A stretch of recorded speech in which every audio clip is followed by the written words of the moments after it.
Botrix decided to join. It's very good of it. Also, does anyone else here really hate the new YouTube layout? Like, on the phones it's not that big of an issue, but on PC I really hate this new layout. Hello. Hello. Let me set up. Like, I don't know about you guys, I really can't stand this new YouTube layout. I think it's way worse than the previous one.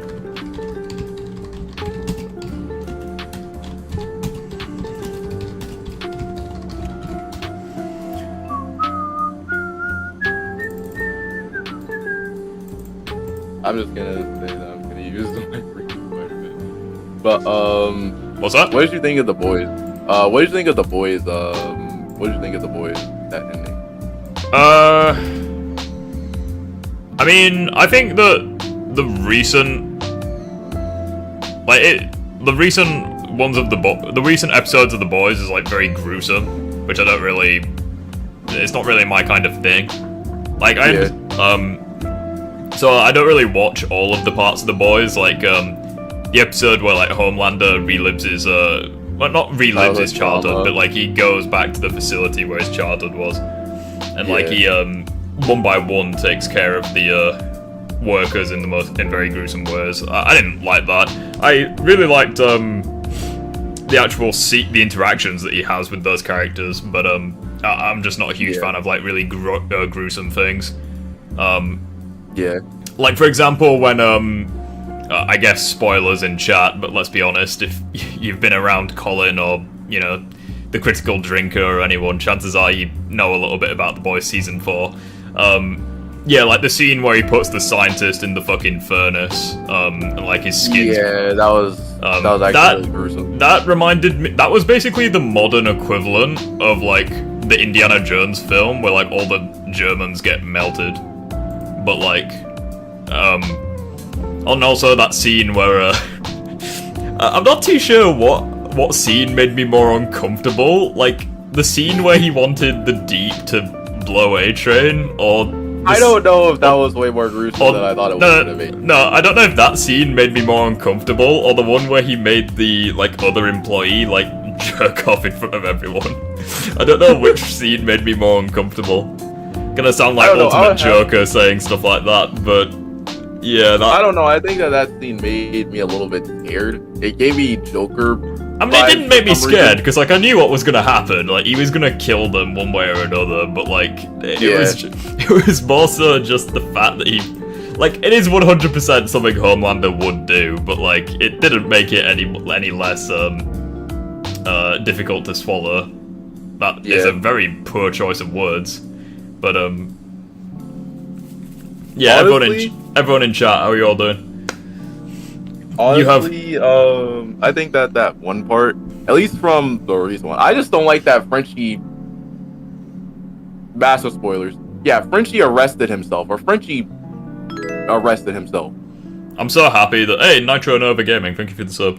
I'm really happy that Stan Edgar's back though. Yeah. I feel like he's gonna restore a bit of order to the world. Also, I really hope that fuck it, what was it? I really hope that Stan Edgar gets what his actor actually wanted. His fuck, I can't multitask today. The actor who plays Stan Edgar, he wanted to actually get Compound V, and he wanted to like take on the other superheroes. I think that would be pretty cool. Yeah, I think that would be very cool because I could see him getting, especially regarding what's happened with Zoe and how he wouldn't approve of that at all. I mean, he doesn't approve of it. He doesn't. Oh, well, what's going on? How are you doing? I'm expecting a couple of people to join, but then again, maybe I'm not expecting them to join, I'm not sure. There was a couple of Web of Shadows people, but I was wondering if they were going to join and do some debating. Wait, the Web of Shadows versus Insom? Web of Shadows versus Insom, yeah. Because there was a few people that were like, oh, people here just haven't played Web of Shadows. I'm like, okay. Disagreement day is tomorrow. I mean, I'm not gonna lie, I haven't played Web of Shadows, but I do know the whole entire story for Web of does. I know everything. Like, I know fuck all about Web of Shadows. The only reason I know bits of it is just because people have compared Spider-Man PS5 to Web of Shadows. Yeah, that's where I've seen the most of, and I'm just How are we? Who's this? What do you mean? Ow. Who's this? Your mic Let's sounds go. your mic sounds shit. It's because I'm on sleep. Don't actually know if I have a better mic than this. You want me to be honest? I'll be honest. Mic sounds a bit shit. Is this better? It's not yeah. too bad, yeah. Sorry. Right, I just need to break my neck in half then. Sounds good. Does anyone have any disagreements? Honestly, I got a couple, but I don't know if anyone wants to hear them. I just finished Stellar Blade yesterday. Go on. I do not have any. Yeah, don't have any. Yeah, there's a Synthetic Man video that I want to watch. And there's also the Boys video from the Critical Drinker that I think you suggested. And then there was a Spider-Man 2 video that I think that someone put in the chat. So we've got quite a few. We've got a bit of a spectrum today. We've got a bit of Synthetic Man, a bit of Critical Drinker, and a bit of some random guy I've never heard before. So Yeah, apparently, like, some people have only, like, just realised that, like, with the 4th season, that Homelander's meant to be a fascist or something. where is the little thing where you can see the chat? What do you mean, He's like always what do you mean, known like the pinned comment? I haven't made a pinned comment yet. Homelander's always been like that. Yeah, I Excuse know, me. but, like, apparently there's some people who've only, like, just realised it when the 4th seasons came out. And then, like, they're all of a sudden, like, getting mad because they're, like, liked the character, but like it a bit, but then they realise, like, oh, he's Good meant actor, to be listen to fascist. talk in your discussions or nitpick. Or nitpick. You can jump in if you want to, like if you have a disagreement. Yeah, if you have like a specific topic you want to debate, then that's fine. Like it doesn't always have to be that, because like we branch out to other things. But like It would be nice if it's like a also not. specific topic, because then we're not like jumping all over the place. yeah. But like people are just now realizing that Homelander is a fascist. This has been apparently some known. people are. Wait, what are people This getting has angry been about? known. Like, I haven't even like seen the recent stuff because I haven't like watched anything in ages because like What there's are dad people in getting our angry questions about? and whatever. But well, no, it's like people who are like semi liking Homelander because like they're like a bunch of like I know like those extreme American people who are like They're realizing that Homelander is. They're yeah, basically realizing that he's Homelander is meant a to be a fascist. fascist when they just felt like, oh, he's a piece of shit, but he's also like patriotic and all that or something like that. But you're like, no, it's just fascist people like that. Have they been watching the same show? That's what I'm trying to figure out. Like, Homelander doesn't give a flying fuck about humanity. It's all about his personal image. I mean, like, I only watched like the first season and That's literally like one or literally two the whole thing episodes. about Vought. It's literally just public reputation. Like that's it. Like, I mean, I've only watched the first like season and a couple episodes of the second, but even I know that. Here's the thing. I knew that from watching season 1, and I was like, I still like him. I'm gonna be honest. Like, regardless or not, like and I know this is gonna sound crazy. He's the best written character in the show. What, Homelander? I mean, I don't think anyone's going to disagree with that. Yeah, I mean, practically the main focus. Yeah, Homelander's not patriotic. It's all a fucking act. Like, you don't give a flying fuck about America or anything. It's Exactly. literally... One of the answers should have been whenever he decided to then rescue the people from that plane. That should have been obvious. Usually there's a thing close to your head where we can see the chat. Yeah, it's called the chat box. It's in the same place it always is. Like, to me, honestly, that should have It's just been because- way more obvious, though.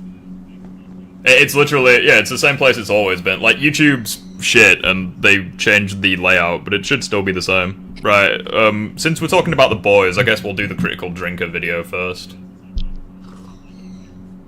I'm surprised that people are figuring that out. Also, in response to people asking me how I am, currently not so good, got a couple of personal things, and also my throat's rather sore, so that's fun. Anyway, let's get to work.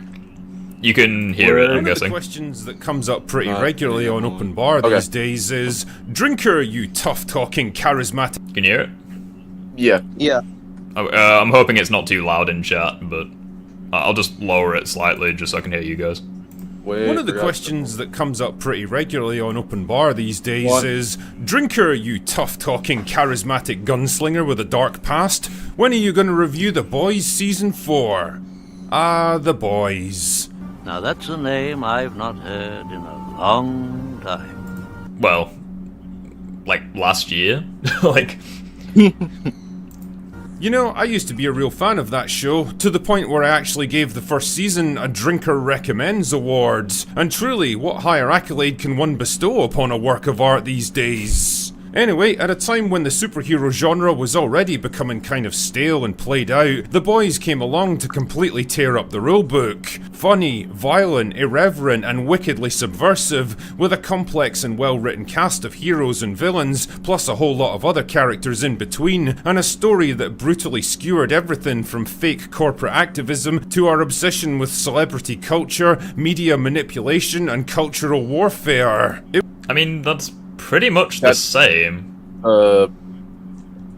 Right? Yeah. I will say, regarding his comment about the villains, I do think that Sister Sage is probably the weakest villain so far. Like, I did prefer Stormfront, I did prefer Soldier Boy. Yeah. Did Season 1 really have a villain? I guess Madison, but, like, it was mostly just Homelander, wasn't it? It was mostly Homelander. One that was mostly Homelander. The other ones I don't really know much about the villains from the other bits. It was mainly just that lady who he had like a motherly bond with, but it turns out she was just manipulating him the whole time. Yeah. Yeah. And then he just murders the kid. Oh no, he not the kid. He Murders her. He fucking lasers her eyes out. It was really everything you could... When Billy's trying to blackmail her. Like, if anything, I think the only difference between them is, like, the seasons is just development. Because, like, Because, like, obviously you've got Season 1, where it was mostly just public appeal. Second one is, like, you have Stormfront, who's pretty much challenging Homelander and, like, his ideology. You have Soldier Boy in Season 3, who is a legitimate threat to Homelander. And also his dad. Yeah, and then and it's his dad. And then you have Season 4 where Ryan pretty much has superpowers. They're trying to like indoctrinate him into like becoming becoming like a member of the Seven. He's trying to balance being a good dad, but at the same time he's I feel like he's trying his best, but he just can't bring himself to do it. So like the theme, like it's pretty much nothing much has changed. It's mainly just the characters have been developed, so... Look for in a show like this. I kinda checked out after Season 3, partly because I was partly because Season 4 wasn't out, so... Season 4 wasn't out at all. I checked out after the last series had been introduced. Interesting. Well, then again, you have Gen V, so like that kinda goes against that. Stories in general, even shows that subverted... I don't think he watched I don't think he watched, V. Or Gen V, sorry. I could be wrong, but... genre, and partly because I could see the way The Boys was heading as a creative property. The complex, nuanced and multifaceted characters were slowly morphing into simplified parodies of themselves. The central storyline was becoming trite and predictable, and the bitingly witty satire was becoming more overt and partisan with every season, parroting the same predictable talking points as every other Hollywood product. Basically, The Boys just wasn't cool or interesting anymore. It wasn't fighting the power, it was the power. It wasn't raging against the machine, it was part of it. What was once rebellious, subversive and irreverent had become just another mouthpiece for the safe, corporatized, hollow and performative activism that it once so brutally mocked. No. No. Literally no. If he's trying to say that, because, like, I think one of the reasons why he really liked The Boys, like, earlier seasons was because it was different to, like, the MCU and stuff. Like, the MCU and stuff were, like, pushing, like, political messages and, like, ideologies, and, like, The Boys wasn't doing that as much. It was kind of like its own original thing. But, like, I think that's still kind of the case. It's like, if you're gonna say, like, I don't know, like, I'm genuinely confused. Like, I'm sure there's some people who's like, oh, the show's woke because Homelander needs Sister Sage. It's like, I don't know. There's probably people who still say that, but there's a reason why Homelander needs Sister Sage. Yeah, and, like, you can make an argument of, like, there was, the scene where, the pretty amazing scene where Homelander actually goes, undercover, and, like, he's actually in civilian clothing. Yeah. That scene where he meets Sister Sage is actually pretty insane, because they're essentially manipulating each other. Yeah. Which is pretty fascinating, so, like, I don't know, I think... That and also... Sage Homelander offered Sage the chance to test her plan in front of a live, like on a global scale to see what would happen. Yeah, so I don't understand how, like, anything's changed. Like, The Boys is still The Boys. The only thing I think they need to tone down is the gore, but... So I wasn't exactly brimming with excitement at the prospect of sacrificing another 8 hours of my increasingly limited lifespan for the new season. Frankly, I've got better things to do with my time. But hey, maybe they managed to turn things around. I mean, Stranger Things was drinking at the Last Chance Saloon for me after a disastrously bad Season 3, only for the showrunners to listen to fan complaints and come back with an absolute banger of Season 4. Maybe we'd actually get something similar here. So, it was off to Rotten Tomatoes for me to check out the reviews. Not the critic reviews, of course, because nobody in their right mind gives a shit what those fucking shills have got to say about anything anymore. I'm talking about the audience reviews, which is the only semi-reliable barometer for quality these days, and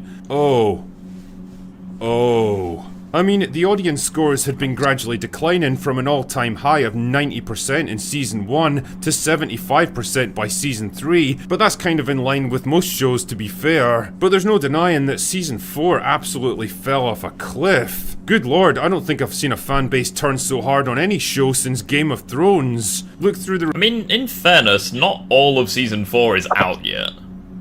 Yeah, but there's also... no reason to... I'm a big fan of this show. Unfortunately, Season 4 has gone off the rails. The first 3 seasons were excellent. They found a balance between crossing the line, shock moments, and pulling the audience into the characters on an emotional level. Season 4 is overly disgusting, overly mean-spirited, unpleasant, and lacks any redeeming value.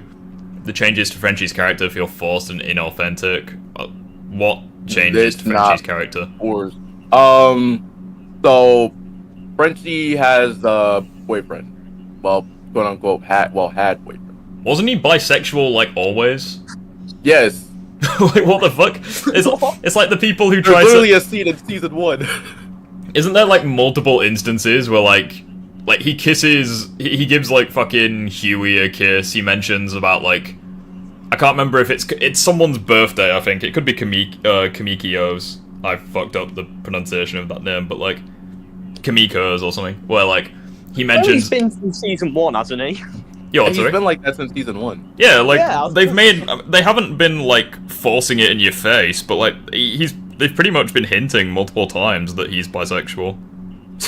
And here's the thing, Frenchie's my favorite character in the show, aside from Homelander. Also, I'll ask the same question that, like, I asked Joker in the recent video. Like, even if there are changes to a character, what's the issue with that? Even though, if you watched the show and paid attention, you'd know that, but anyway. Reviews, and you'll see page after page of absolutely... A self-congratulating mess which has all the subtlety of a cat in heat, claiming to be the noble rebellion. It holds all the power and privilege that Hollywood loves to browbeat its audience with these days. Old hat in new kicks. What? Brutal, right? Nothing's really changed with The Boys season. Nothing's really changed with The Boys Season 2. But nothing's really changed with The Boys Season 2. It's just that fans can no longer tolerate this sort of gruesomeness anymore.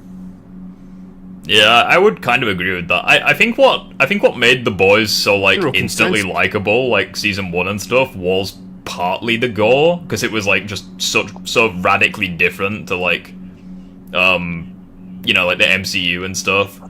Like, on one hand, you've got, like, She-Hulk twerking in the MCU, and then over here, you've got, like, fucking Superman punching people's hearts out. It's like, yeah, obviously this is gonna be shockingly very different. gory. And it's gonna attract attention. I knew it was gonna be different in the first episode. In, like, the first season, though, like, there were, like, somewhat deliberate with their usage, like, to an extent with the gore. But, like, still were, like, quite, like, heavy on with it. But they did, like, try and at least put emphasis on, like, a good bit of it, even if not all of it. Yeah. Yeah. Although, just kind of side note, because Abdul mentioned Gordon Ramsay in the chat.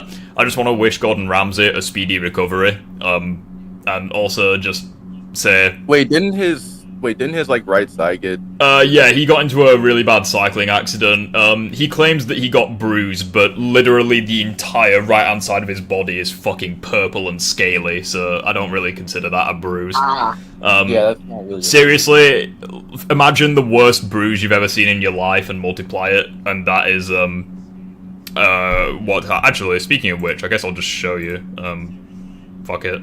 Gordon Ramsay. I love how the first thing that comes up is "fuck off" when you type it. Gordon Ramsay accident.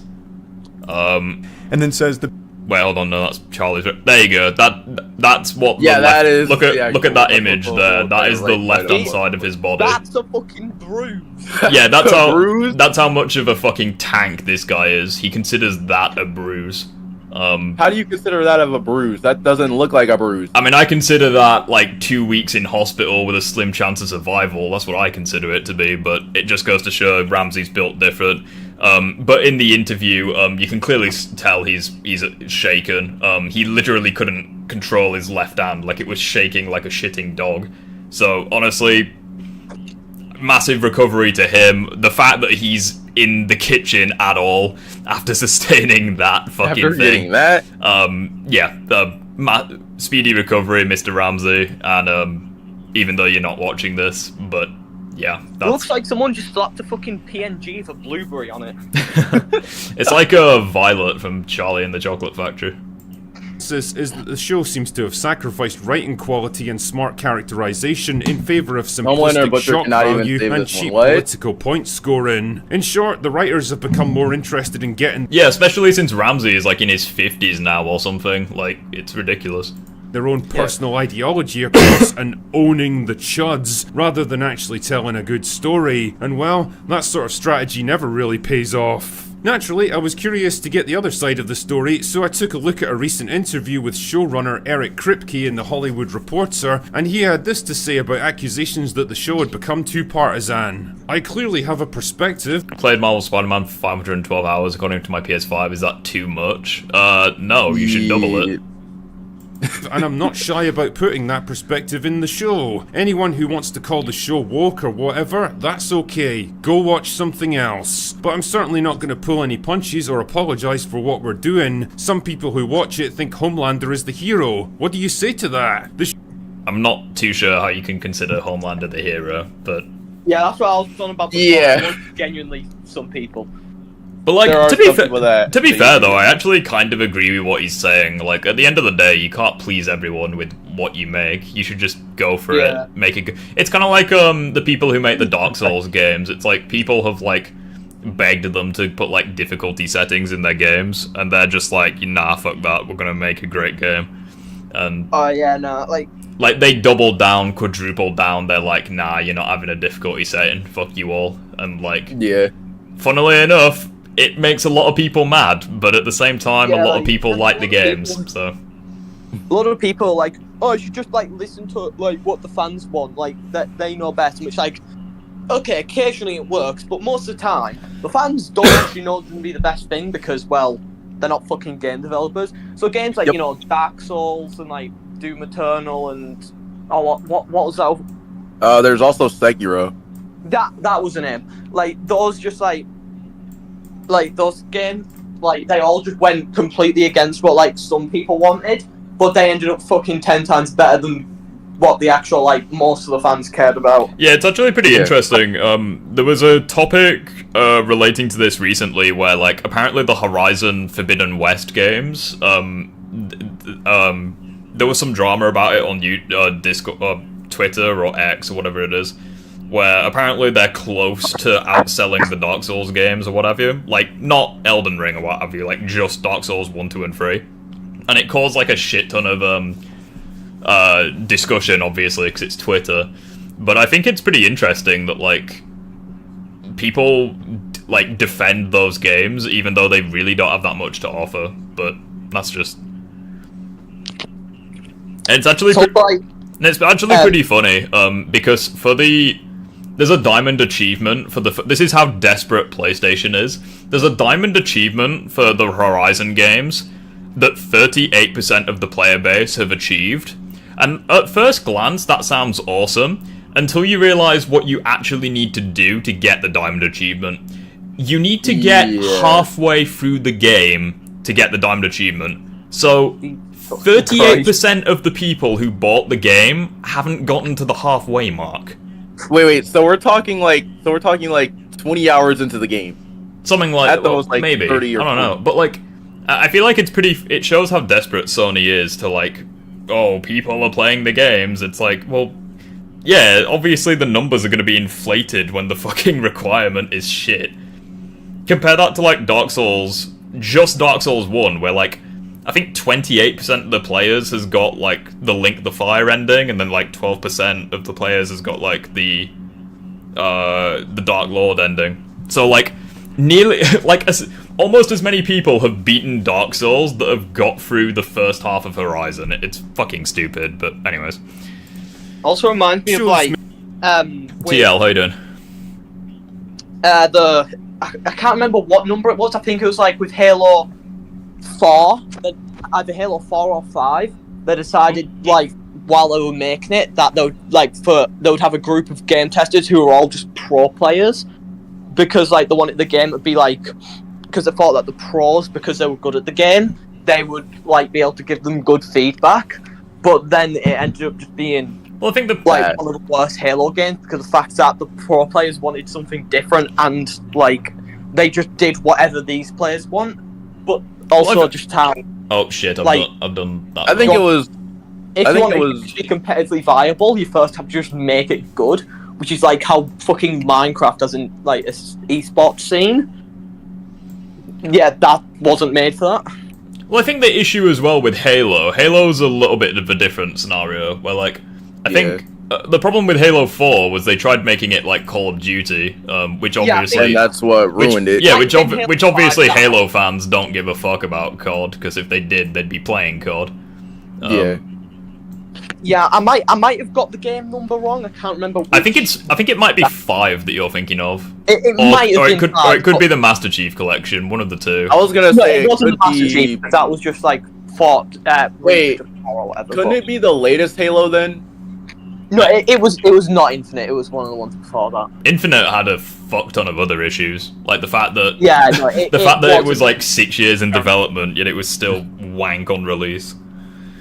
But many things. It probably was 5, like I'm pretty sure Halo Infinite didn't even launch with the Slayer playlist, and that was like the thing that it's basically like a Call of Duty game without TDM on launch. It's like, what the fuck are you doing? Subtle isn't one of them, so if that's the message you're getting from it, I just throw up my hands. You know, why do I feel like this is rapidly becoming a tale as old as time? A show gets popular and goes mainstream, the writers get a little too overconfident and think they can use it as a platform for their own personal hang-ups, the fans start to push back against them, and instead of taking that criticism on board and responding in a constructive manner, they just say, fuck it, go watch something else, you dicks. Kinda reminds me of this. I mean, to be fair though, that is a really good point. Are they exactly in the wrong for saying that? Like, if you don't want to watch it, don't watch it. They're not in the wrong for saying like, it at they've all. clearly got a lot of audience who like them. Like, if you guys think I'm woke, for example, or I have issues, like, you don't have to watch me, you know? Like, I'm not gonna lose any sleep if anyone decides not to watch me, you know? I don't know. I kind of understand, like, where he's coming from, because obviously you have people from Disney, especially, where, like, the actors for Doctor Who, like, they try like deflect criticism. They're like, oh, you hate me because I'm black, kind of thing. Or like the She-Hulk actors, they're like, oh yeah, the twerking scene was like amazing, like you just hate us because it's like a woman's show. So like, I understand where he's coming from, but like, I think with this specific quote, there's not that much of an issue. Because at the end of the day, what is he saying? He's like, okay, we have a specific vision for the boys, we're gonna double down on it. If you don't like it, don't watch it. Like, yeah, exactly. It really is that simple. Like, it's just them wanting, like, everything to be made for them, instead of like, oh, this isn't made for me, I'll just go find something else. It's also pretty funny, because I'm pretty sure you said this, Dead Cow, earlier, like, the boys' comics are, like, way worse, in terms of... So, like... They're way worse. Like, you know Ryan, right? Yeah. Yeah, he dies. But he dies, like, right as soon as he's born. Fuck. Like, he gets killed. Like, in one of the episodes, like, Homelander just eats a baby. Just no explanation, he just eats a baby. Yeah, doesn't he make, like, Starlight, like, suck him off, like, on the first day that she's involved? Probably. Like, in one of the scenes, he just, like, has sex with a woman, and then he literally makes her fucking explode with the power of his nut or something like that. Yes. I think there's also something in the comics with him and Maeve, too, but I really... that was just... Not so much of a hot take. Ultimate Jester's channel is more woke than Spider-Man 2. I don't think Homelander's a hero. I love him because of how unapologetically evil he is. That is very true. Yeah, I think Homelander's very fascinating. For not loving what she was doing. And if you don't like my politics, don't buy my book. Well, that's me told. You girls enjoy yourself. It's the entertainment equivalent of that asshole kid who takes his ball and flounces off home because everyone else won't play the game the way he wants them to. It's this weird narcissistic sense of entitlement amongst creatives these days that everyone should just unconditionally support and agree with you because you're such a paragon of wisdom that there's no possibility you could ever be wrong about anything. The problem, Eric, is that other people don't always think exactly the same way we do. They don't always share our beliefs, parrot our opinions, mirror our viewpoints on every topic, and that's okay because people are allowed to have different points of view. A smart, humble, and creative writer finds— Oh, hi CHD, I watched your video today about the Miles Morales guy who responded to you. That was pretty entertaining. ways to bridge the gap between all these different groups through the unifying concept of good storytelling. A bad writer, on the other hand, tries to hammer home his opinions on his audience with sheer brute force, and then gets angry and resentful when they push back against it. I'll let you decide which one you used to be and which one you are now. See, like, I agree that, like, I think Drinker has a point. I just don't think it necessarily applies to the boys. Like, I think that... Because obviously this guy has watched, like, a lot of Disney products, he's watched a lot of MCU products, so, like, I feel as though his criticisms towards their mentalities is 100% right.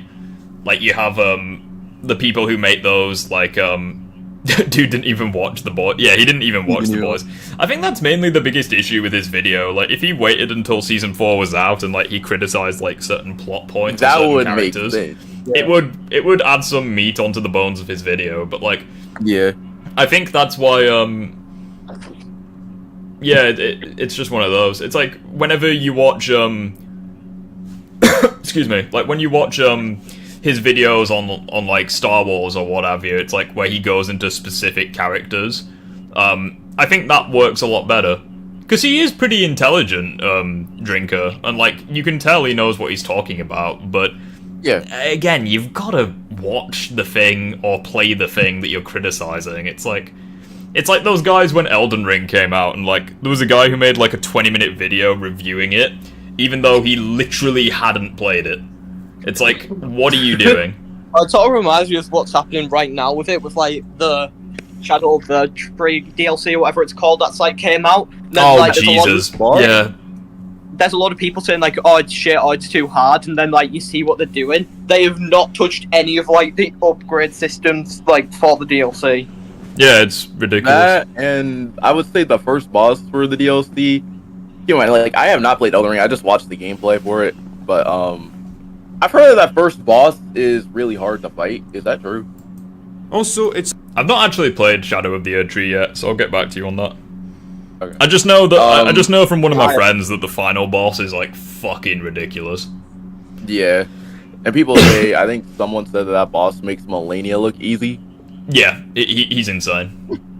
It's interesting. Because at the very least with Melania, she has like relatively low poise, so like you can stun her and stun lock her if you get into the correct rhythm. But like with Radahn, Miquella's consort, like he's fucking insane. It's like it's like Radahn on launch, like he was broken. It's pretty much what he feels like. Watching the discourse around The Boys on social media, yeah, which The I can best Boys comics summarize was written The by Boys someone used who to be hates smart and superheroes. fun, now it's That all is very about true. pushing politics and nothing else. Cry harder, chuds. Don't you know this show was always making fun of people like you? Sheer fucking hubris.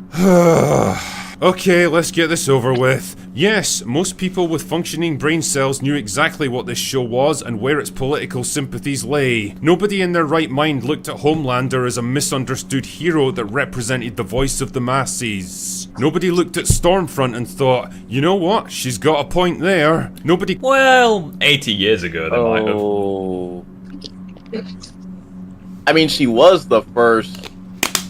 Technically speaking, can I say like she's the first the second Homelander? Well, is he referring to like people in real life or people in the show? Because like people in the show fucking loved Stormfront until she was exposed. I don't know. Like that was part of the confliction between her and Homelander. Like she's basically the new girl. She came in and kicked everyone's ass in terms of like viewing figures and whatever. Yeah. And the only reason people started disliking her was because I think it was Starlight or maybe it was Maeve or someone. They like publicly disclosed the fact that she's NAZI. So yeah. He clapped and cheered when the Deep forced himself on Starlight, and it's complete gaslighting to suggest otherwise. The show was never particularly subtle about its politics or what it expected its audience to take from it. The difference though is that for the first couple of seasons at least, it was actually fun and entertaining because the creative focus was still on the story and characters. And believe it or not, people can be surprisingly receptive to your political ideas when they're smartly presented and wrapped up inside an entertaining product. People can empathise with characters that embody ideas they don't normally support, as long as those characters are well written and likeable. People are even capable of laughing at themselves when you point out the more absurd or extreme elements of their worldview. I think part of the reason why this has changed is just because of like where the story is at the moment. So like obviously Butcher, he's not necessarily like in the first like season and like second season and stuff, and to be fair, the first 3 seasons you could say, like he was a lot more like gung-ho, didn't take as much seriously. But obviously in season 4 he's like got a limited amount of time to live. He's got his relationship with Ryan kind of thing. And then with Homelander, like he's learnt a lot of fucking things recently. Like he's learnt about, you know, Stormfront, he's learnt that Soldier Boy is his dad, like Ryan's his son kind of thing. Yeah. And obviously, with Ryan especially, he's like trying to do the father role. So like, I don't necessarily think that like the show has got worse. I just think that the characters are being developed. Yeah. Who would have guessed big events lead to character development? In a way that's actually funny and insightful. In each of these cases though, the primary focus should always be on entertaining your audience instead of lecturing or pandering to them, and I think this is where The Boys has finally come unstuck. The more strident and blatant your messaging becomes, the less entertained people are going to be, and the more... The funny thing is that I'm pretty sure Sister Sage in like season 4, she calls out like... What does she calls out all of Homelander stuff. Yeah, no, well, yeah, but she also calls out the shit that Disney does, where she's like, "Oh, so you just want me on the team because I'm black or something?" Like exactly. So like, it's not exactly like the show has gone woke. Like they are still calling it out. It's just there's less opportunity for it to happen because the story, you know, there's a lot of things going on in the story. of your Yeah. audience you end up Repeat the pushing same thing away. over and over as Instead well. of uniting them with entertainment, you end up dividing and alienating them with politics. And well, I hope it was all worth it, Eric. I hope it was worth tanking your franchise, tarnishing your legacy, and turning your own customers against. The main focus should be entertaining, not pandering. You haven't watched it if you don't know if it's entertaining. I mean, yeah, there is some truth to that, but like, again, like, pandering is kind of... It depends on who you ask, because it's like, there's people who... Well, there's people who think that pandering is just called woke. Like, it depends on your perspective as well, because, like, some people will say, like, that absolute S-tier scene between Ryan and Butcher in Season 4, where, like, they have, like, a heart-to-heart and stuff.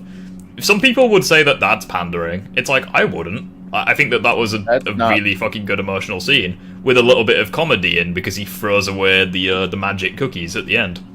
But, like... Yeah. I don't know, it's I find that scene good, but... Yeah, a show can be woke, but also that is very true. Against you, all for the sake of... No, the show has been woke from the beginning. A show can be woke, but I mean, it's been political, but it's not like it's not like yeah, say, it's always been political. That's the thing. I feel like it's been more so a mocking of like the political aspect, because like it's not like Homelander is going to be running for Congress. You know what I mean? Like it's more so like I don't want to say satire, but you know. It kind of is satire, I suppose, in a way. Of some cheap political theatre that's going to be forgotten as soon as your show's over. I hope all those pats on the back that you and your fellow writers have given yourselves make you feel better when the cry won't become jerk. show inevitably gets cancelled. And no, I don't think I will be watching Season 4 of The Boys after... Unless it's Suicide Squad, in which case... Hold on. Oh, yeah. You won't be watching Season 4. Yeah, he hasn't watched Season 4, so I think this is where I'm gonna call it quits. We have, We'll watch it. Okay, we have, Synthetic Man or the random guy I've never heard before. Both of them are Spider-Man related, so...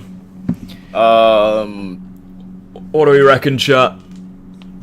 It is satire. Well, yeah, that's exactly what I mean. Like, it's not like Captain America and the Winter Soldier, where, like, Falcon is like, oh, like... Fuck, what happened? You know, like that scene where, like, he doesn't get recognized and, like, the guy, like, he nearly gets arrested or something. He's like, oh, you're only arresting me because I'm black. It's like, there's none of that in fucking... I mean, I suppose there is, but it's nowhere near that same, level. You know what I mean? By the way, if you go to the Synthetic Man video, I'm gonna be right back. Give me 1 second. If it, like, again... I think it's more so just a mockery of that kind of thing. Like when, in Season 2, I think, where, like, Stan and Butcher are having a conversation, and Stan's just like, yeah, I can't lash out whenever I want to. That's a white man's luxury. It's like, I feel like he's...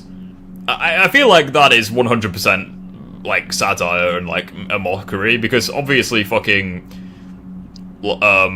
Like, Stan could just do Stan whatever he Edgar wants is for everyone. like, his mere presence is enough to keep Homelander in check. So, like, I feel like it's lines like that that...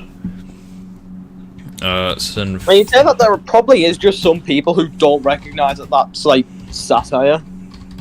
And probably are just like, oh, the show's gone woke. So you probably, like... Oh god, like, I haven't even seen the... You can tell... God. You can tell when I've watched a video, because obviously the red bar is up. I've literally not seen this video, but the thumbnail is giving me concerns. But why would the city need me when it has you? Oh dear. Oh god. The best and worst games of 2022. I'm gonna bite the bullet. Alright. Excuse me! Okay, well, we're not... Hold on, let's see. Alright, so this is Synthetic Man's top 5 best and worst games of 2022. Oh, this is gonna be easy. He didn't like God of War Ragnarok. What It's just like a stupid summer fling. What else did I think was gonna happen? Look at his fucking face. Love, stability.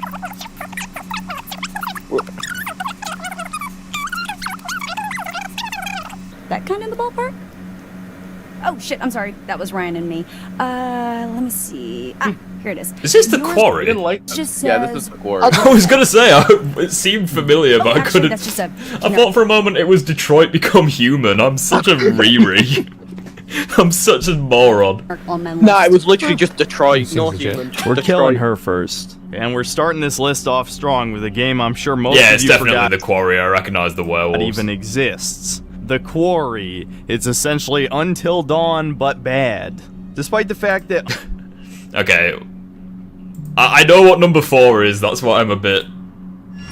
That boy. See? How are you gonna hate on this? So clever. How? Kind. How? Like, You sure he's yours? To quote myself, the worst thing a video game can be is boring. And God of War Ragnarok is one of the most boring fucking games I've ever played. Now, of course, a game being boring is subjective, but can you honestly tell me... He thinks it's boring because Freya's in it. I guarantee you want- Look at his fucking face! I swear that, right, okay, so God of War is third for... Right, what's number 3? Horizon. Is that Horizon? Okay, I actually really don't like Horizon, but again, he's probably gonna hate it for different reasons. I have no made idea their what way Horizon onto- is. What is it? Basically, Horizon was a game that existed for 1 week, and then Elden Ring released and stole its thunder. Like, Elden Ring released and instantly made this game irrelevant. To the worst games of the year list. Yet another quickly forgotten game, Horizon Forbidden West. In theory, it should... Look at his 2023 list. I mean, he's gonna have Spider-Man 2 as, like, his worst game. So. Could be a good game, because it does improve... Go side mission. The fuck? There's a gang guy. Well, shit, it's literally pitch black. I can't see. I'm gonna assume that this is... No, wait, this is Good Callisto. thing I don't need to see, because you just hold left, hold right. Is this the Callisto Protocol? Yeah. I think so. Style. I thought for a moment it was Dead Space, the remake. But then Even that but then I feels realized that was half-baked, last year. As the enemies look so generic compared to Dead Space. I mean, yeah, I agree. This game was pretty shit, but like, what's the worst game of 2022? The fuck is this? What? I don't know. Oh wait, If you this want a is- wait, the $300 one that was- waffle Oh, maker, Saints you can buy Row. with the exposure that Oh, okay, yeah, fuck Saints Row.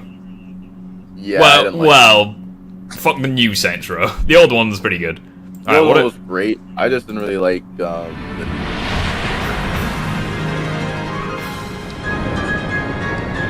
What the fuck is this? Oh, Pokemon Violet. Oh, the Pokemon. Excuse. I'm sorry, I've played that, and that is not a top game. He fucking hates God of War, yet simps for Pokemon Scarlet and Violet. Bruh.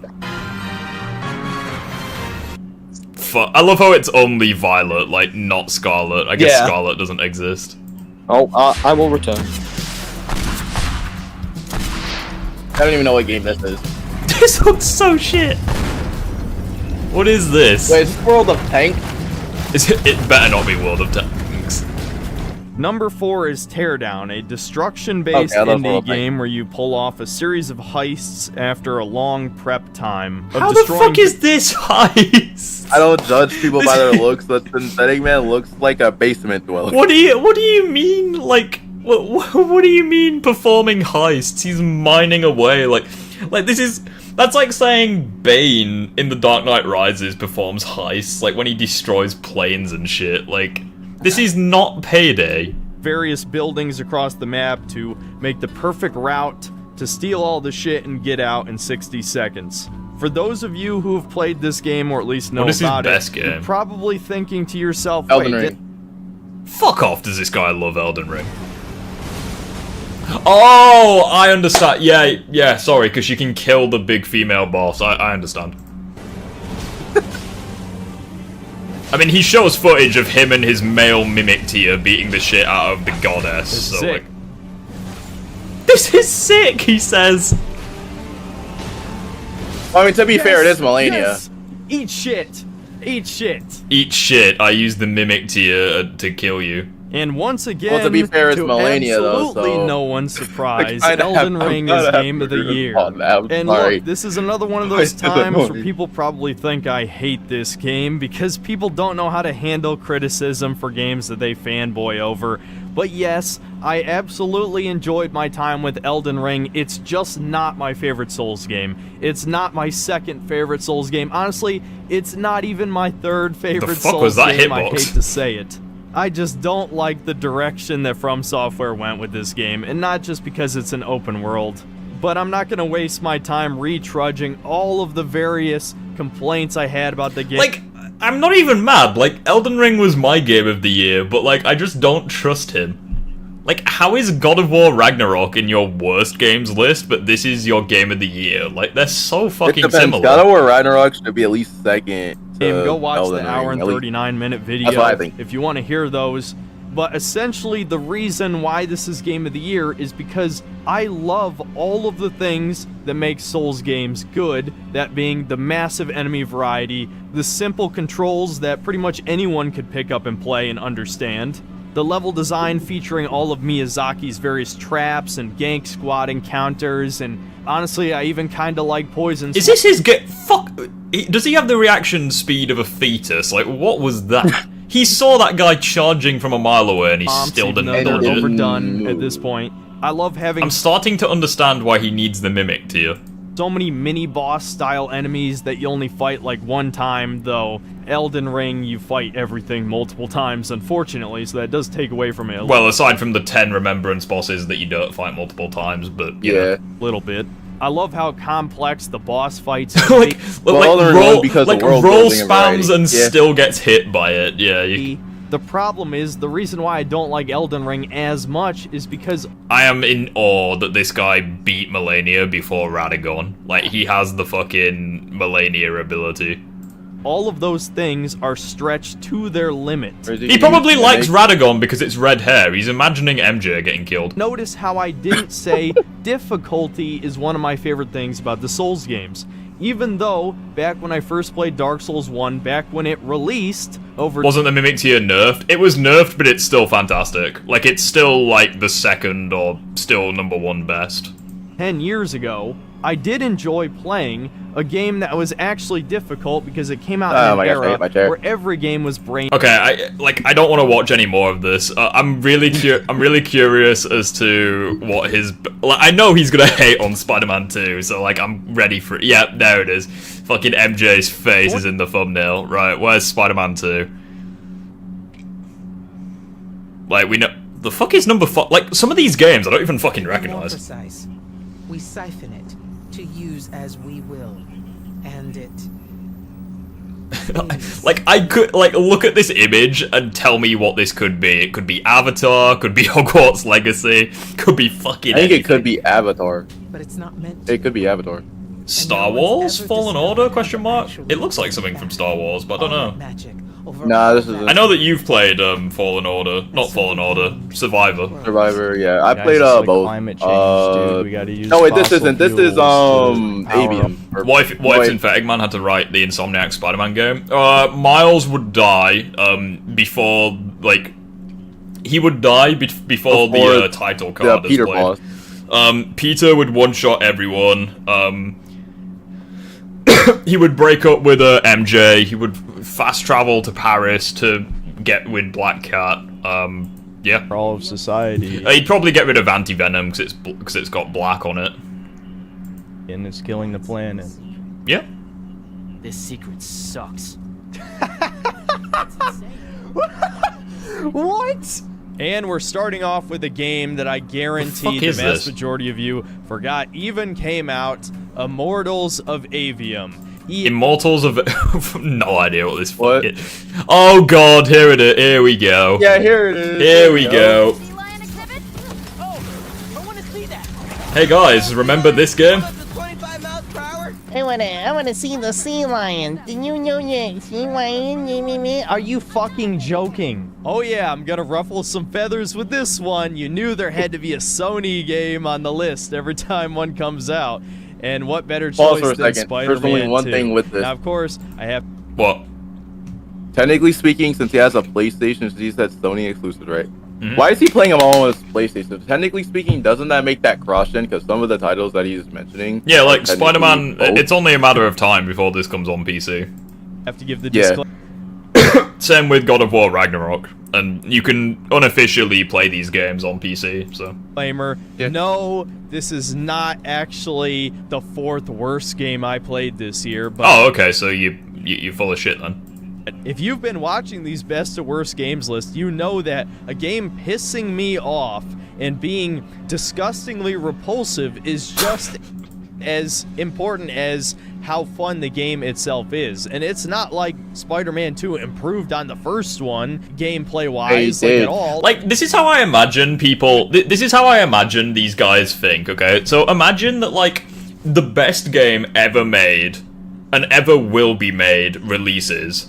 Isn't the Insomniac game on Xbox? Sunset Overdrive is, but Spider-Man isn't.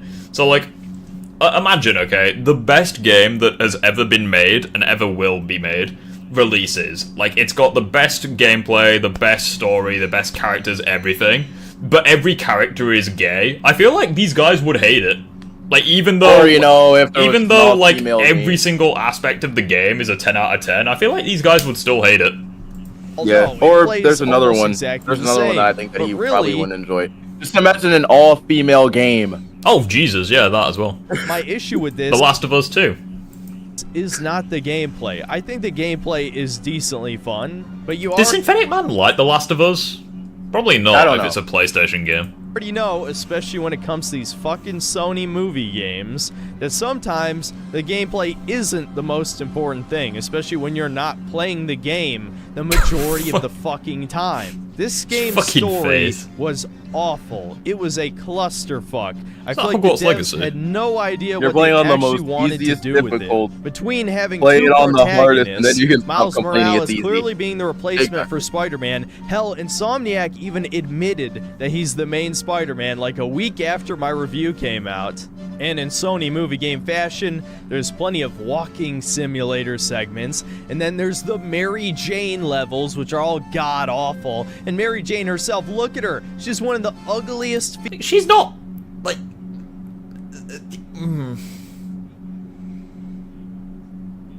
No comment.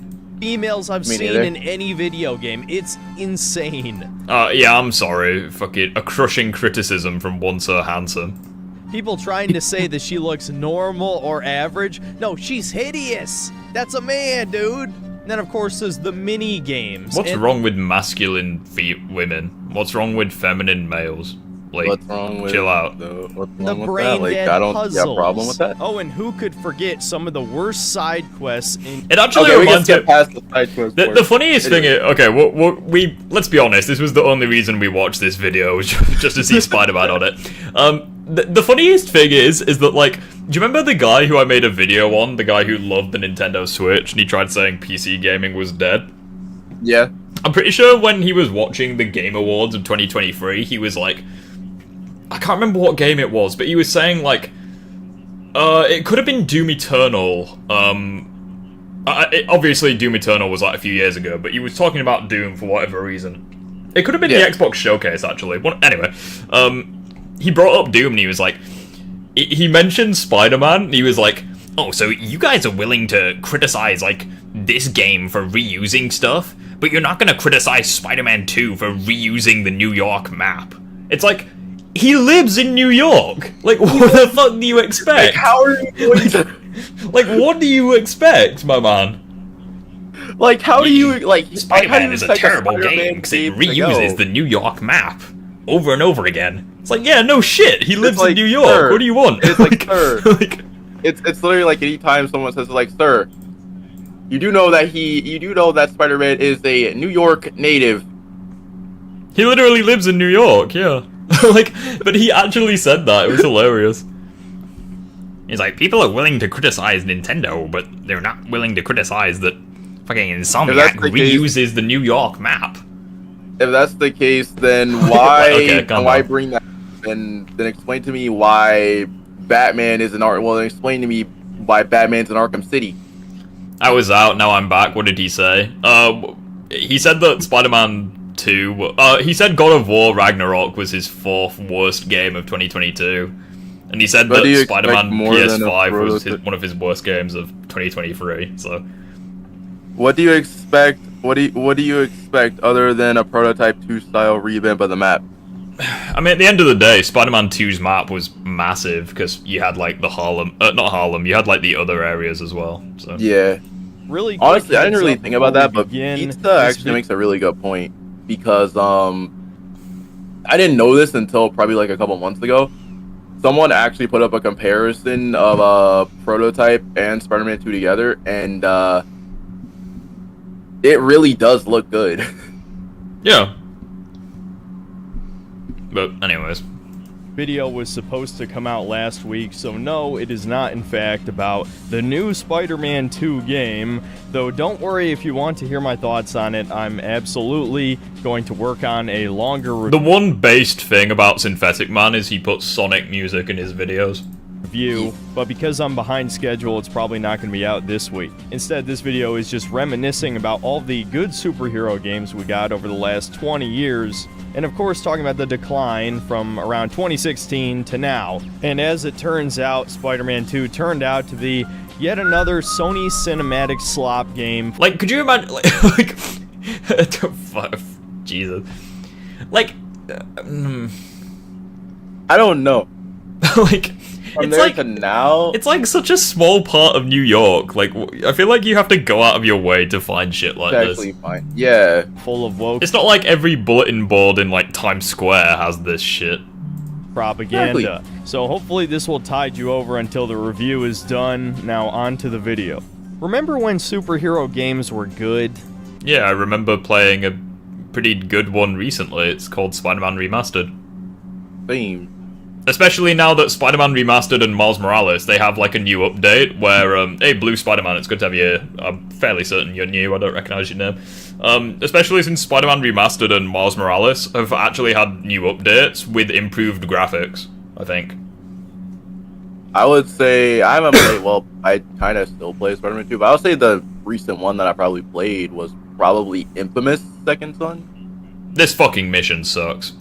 These days, it's incredibly easy to make fun of comic book fans, especially since it became the normie thing to enjoy superheroes ever since the explosive popularity of the MCU and the general push to make geek culture socially acceptable to the average person instead of something that you would bully someone for liking. I'm not sure if I've said this before on this channel, in case I haven't. When I was going through high school as right I'm not even kidding, I think I've played mobile games that were more impressive than this. When video games became mainstream. I remember around 9th grade, everyone started talking about Call of Duty and Assassin's Creed. People who I'd never heard mentioning video games before. And the same exact thing happened to superheroes, again, when the MCU started getting popular. And so you would think after making billions of dollars, having this massive new genre take off, with copycats nowhere near the level of quality, no matter what DC fanboys might tell you, you would think we would have gotten a lot of really good video games around this time. Like, I'm really sorry if I'm not saying anything, but like, I'm just so unimpressed by the gameplay in the background. I'm so sorry if I'm not saying much. I'm just so unimpressed. But no, ironically, most of the greatest superhero games came out before the first Avengers movie. We're going to make fun of anti-woke grifters. I made fun of like 2 or 3. Well, it's funny because when you say like anti-woke grifter, because I'm pretty sure that like fucking Joker calls me that, but like at the end of the day, I suppose it's, if people have ridiculous claims, it's fun to take the piss out of them. Yeah. Also, what he said was cap. The best superhero games came out before the first Avengers. I mean, the TASM 1 game came out, Web of Shadows. Yeah. I would say the only good ones, there's though. also Infamous up there, though. The only good ones I would say would be like the Spider-Man ones and the Arkham games.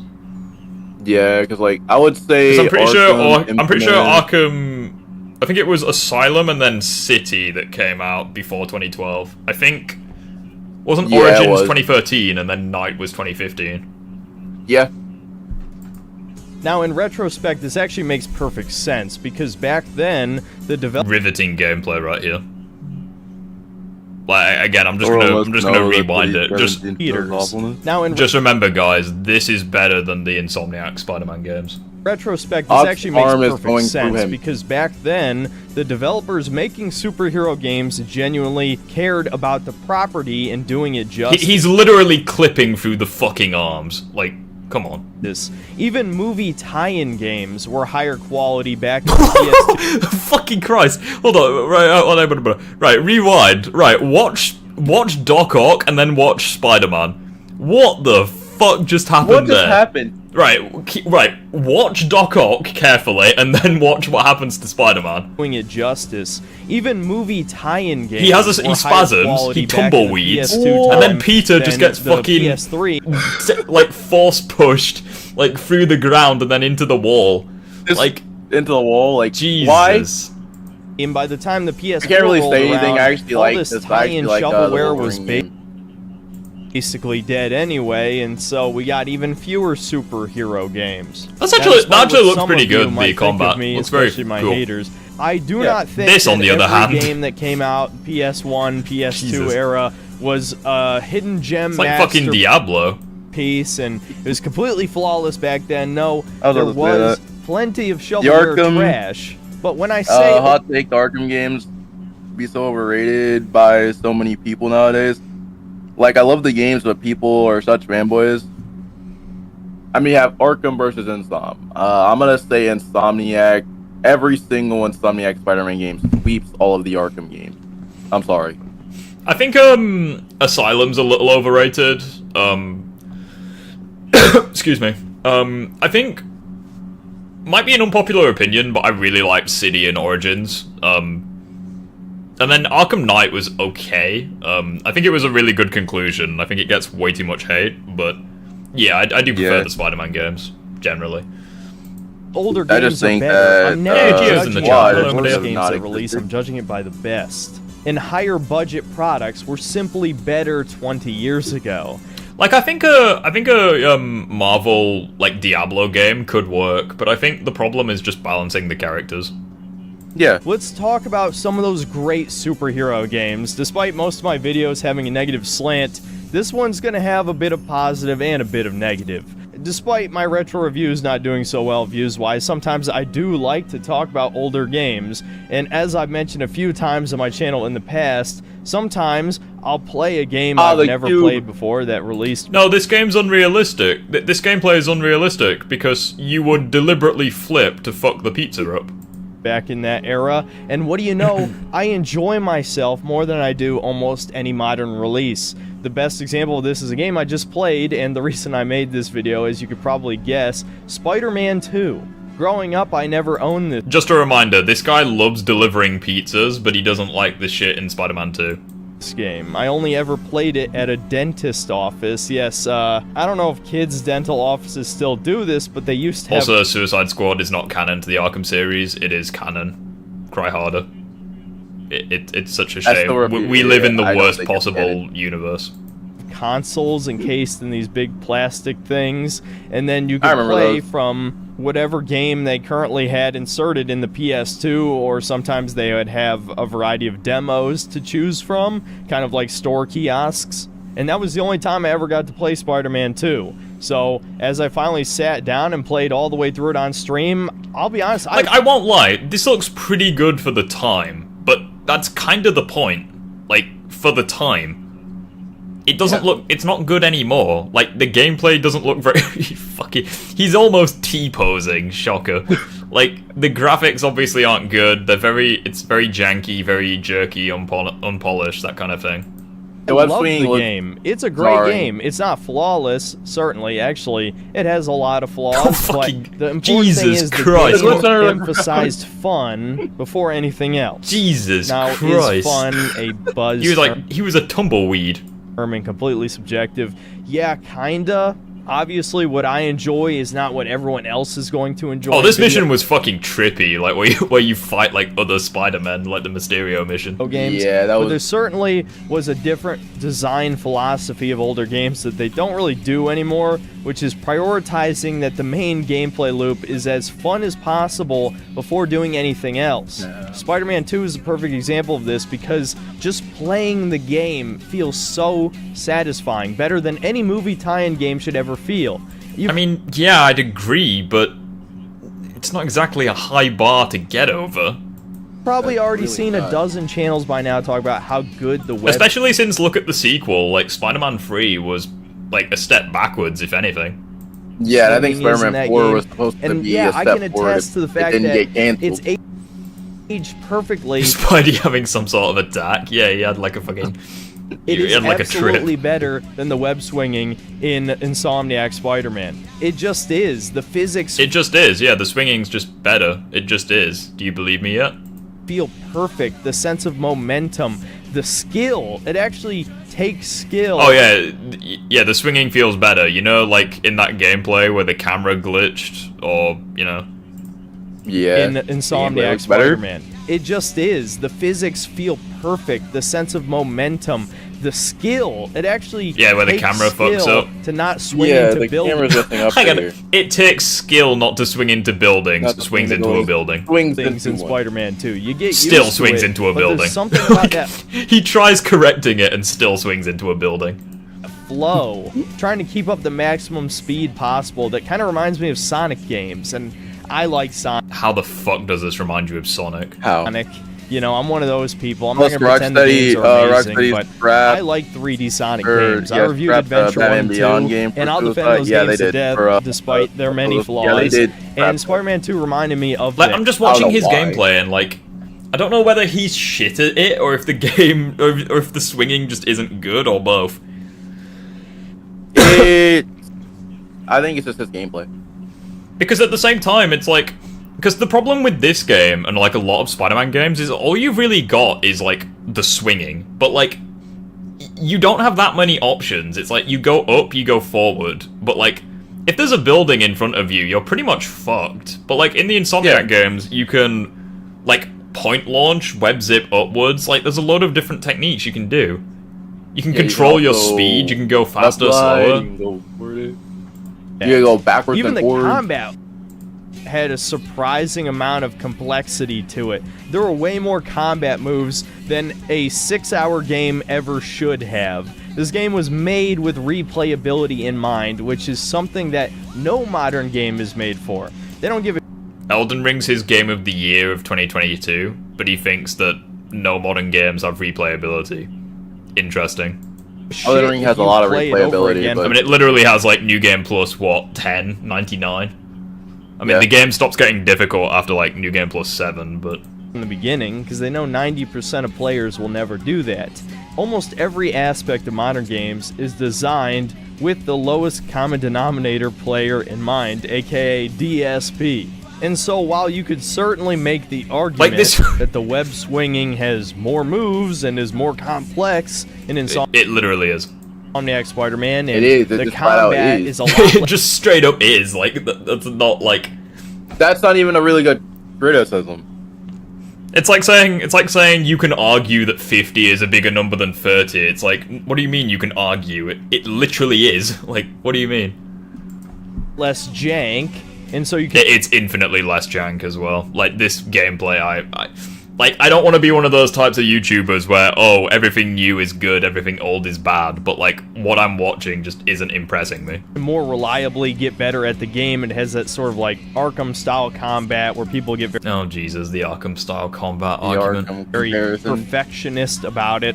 I could certainly see people saying that the 2018 Spider-Man is a better game than Spider-Man 2, but... Again, that nebulous sense It's literally of fun carrying him by his fucking... It's carrying him with one arm. Is far more important than any of that shit.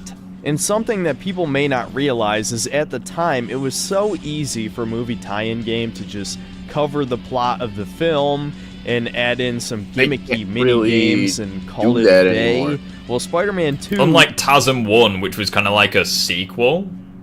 Yeah, to the first movie. Well, like it referenced the first film, but it was like a prequel to the second game, like a sequel to the first film. I don't know. Very naturally. Yeah, but as soon as they got the TASM 2 movie tie-in, I don't care much about graphics as long as the art style is good enough and it has good gameplay. Well, that's the thing. It's like Spider-Man 2 has everything, including great graphics. It's like Docker and Black Cat into. I haven't played a Souls game in a while. Should I give it and play Elden Ring? Yeah, I think you should. I think Elden Ring's fucking fantastic. And if you're on PC, I'll play it with you. The game, and it feels like I want to play Elden Ring again. It's just that I don't do it because I know that most people don't give a fuck about it. So like if I stream it, barely anyone will watch. So it is what it is. I mean, I said, like I haven't played Elden Ring, but like I just mostly just watched. He would have belonged in the movie. And Tobey Maguire actually reprises his role as Spider-Man, though his voice acting certainly needed work. Hey, it's Mysterio. That's Mysterio. Who walks like a man. So you could really feel the love was poured into this game. It might just be the greatest movie tie-in game of all time. But again, it's not a huge accomplishment. Not a good accomplishment. Spider-Man 2 was far from the... It's like saying you're the least smelliest shit in the toilet. It's like, it could be true, but like, you're not gonna eat it. The only good superhero game that released back in the PS2 era. A good example is Hulk Ultimate... Also, this isn't the best movie tie-in game of all time. We all know that belongs to PS1 Harry Potter. Destruction, another game that I just... Like, it's just facts. Just played before making this video. For those of you who've played Prototype, this game will actually feel fairly similar as it was made by the same developers. And this was probably one of the first superhero sandbox games that just let you go crazy on a city. It doesn't feel the same While as in Spider-Man 2, you could pile drive people off of rooftops and snap their necks. Yes! Yes! He just wants to kill people, that's all I want. I did not know you could do that. God! How is she alive? Oh my, and that taxi just ran her over. She's dead. So much for Spider-Man never killing anybody. Hulk Ultimate Destruction actually lets you straight up... Has he ever played X-Men Origins Wolverine Uncaged Edition? By punching them or throwing them off of rooftops.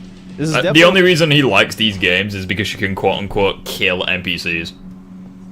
One of the... Yeah, he probably likes the Transformers movie games. Where, like, as the Autobots, you can, like, get the cops on you, as if that's gonna do fucking anything. Honestly, I never really beat the story for that, so, like, what's the ending for that? Because, like, I never beat the story. Well, the ending for it is that either you play as the Autobots, in which case the ending is literally the same as the film, or you play as the Decepticons, in which Megatron wins and gets, like, the Allspark. There was a glitch where someone was able to play as Barricade. I just don't understand, like... Has anyone played Simpsons Hit and Run? Yeah, that game's fucking fire. Fantasy superhero games. Essentially, the sandbox games where you're blatantly overpowered and you just wreak havoc on a city, right? It seems like a skill issue. To name a few other examples, obviously Prototype... Apparently these graphics are better than Marvel Spider-Man 2. Well, yeah, they probably are better if you're blind, but... Crackdown, Saints Row 4, all those games essentially follow the same formula. I don't see how Prototype is worse than Hulk. He wants to play superhero games to do chaos, yeah, the irony. He would probably like The Boys video game.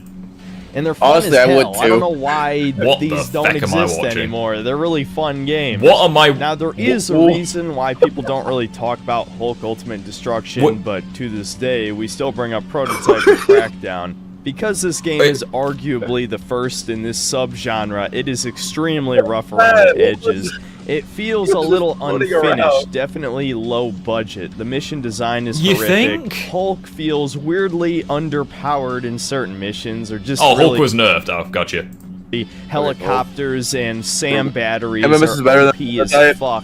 When you have 8 homing missiles chasing after you and just juggle you to death, well, you don't really feel like one of the most powerful characters in the Marvel Universe. No, you feel like a bitch. Well, that's precisely why a Hulk game generally doesn't work. It's because they have to nerf the shit out of the Hulk. That's probably it's the same reason why in the Avengers game, it's like you can't have the nerf. You can't balance like fucking Black Widow and Hulk. Like that just doesn't work. Or Thor. Or Thor, yeah. Well, no, because Thor was debatably the best character in the game, so... But... Yeah. I get what you mean, but, like, when you have characters that are vastly different in terms of power levels, it's like... I don't know, I think they did a poor job at balancing the Hulk. This poor bastard just can't catch a break. He's like the Insomniac MJ of, the superhero. I mean, in Infinity War, we saw what happened.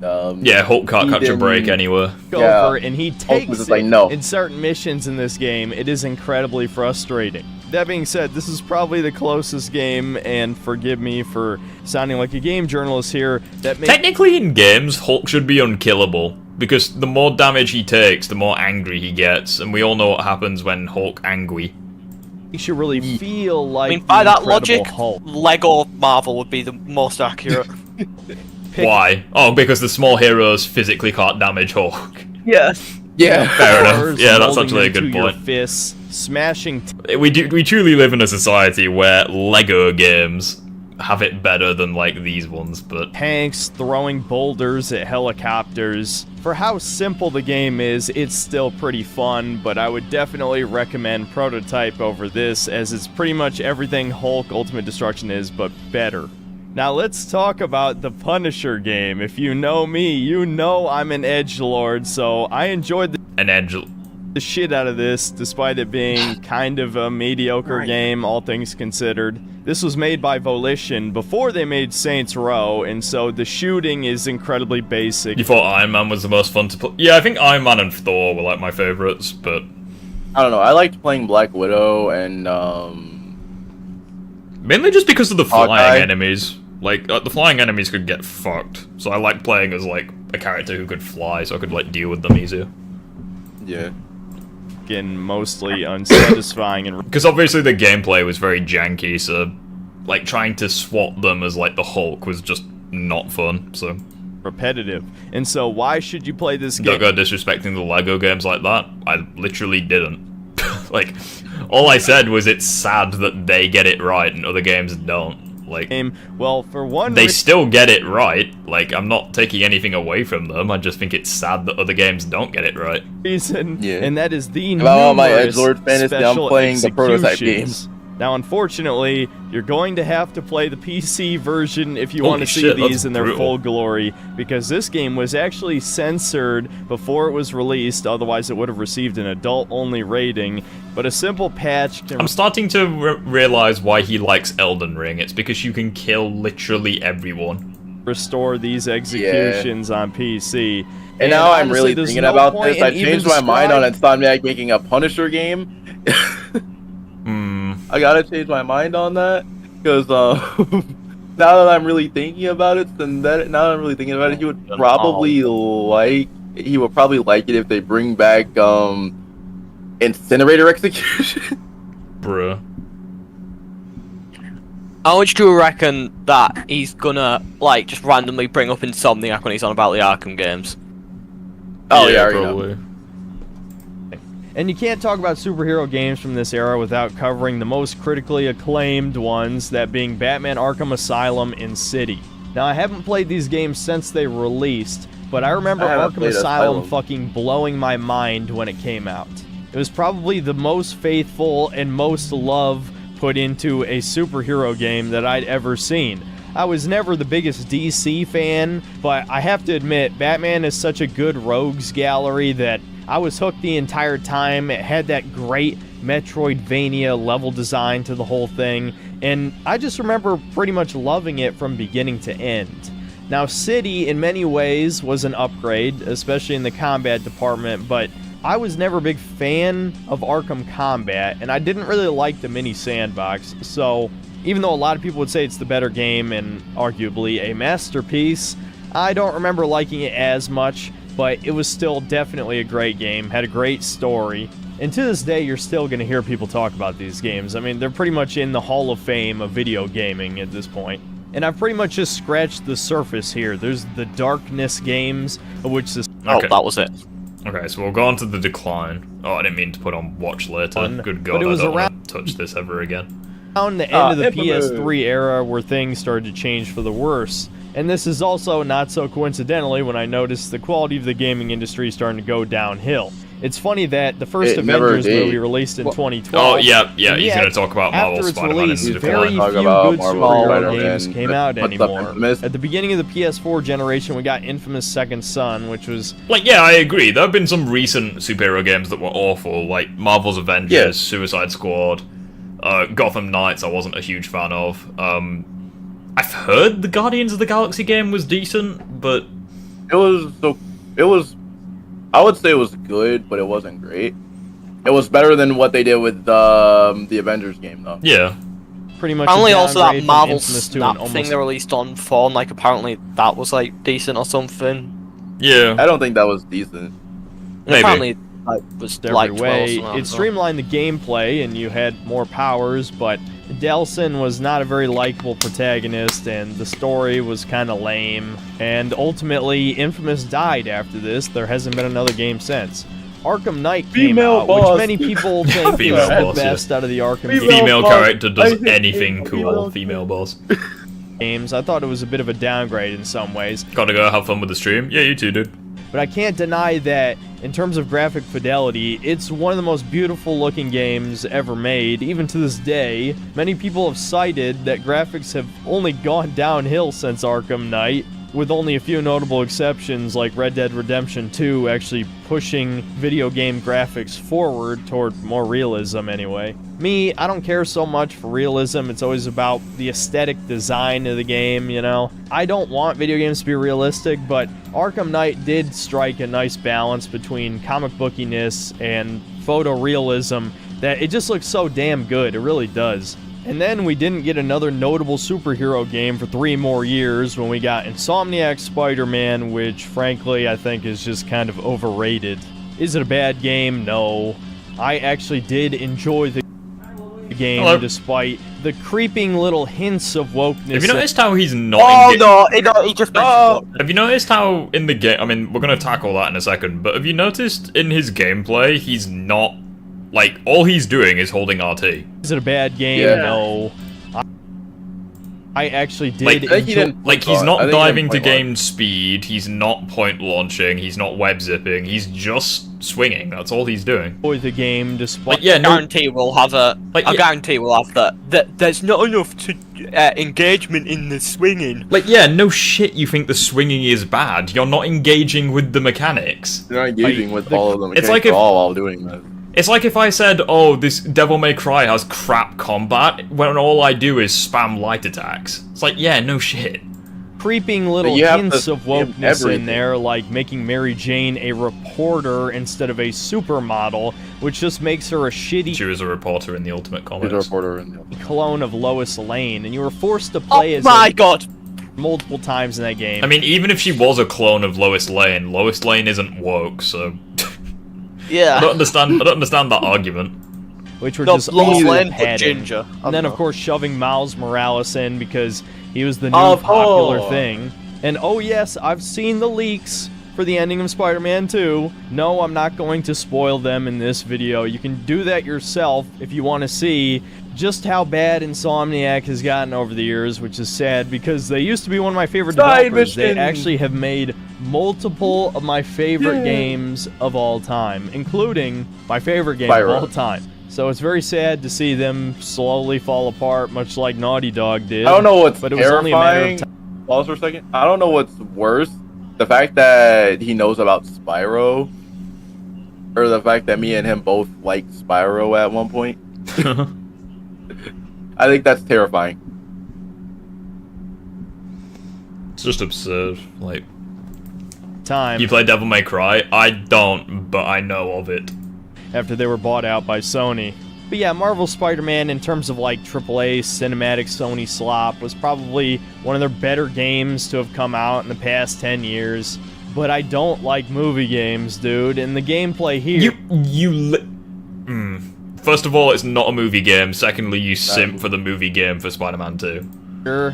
Was a clone of Arkham-style combat, but with... Literally was. At this point, I'm convinced this guy hates every modern video game and will continue hating them in every upcoming game. Well, no, because he likes Elden Ring. He does his top 5 games of the year, top 5 worst. So like, how's he gonna call Spider-Man as like a too cinematic when, like, there's games like The Last of Us and whatever that are far more cinematic.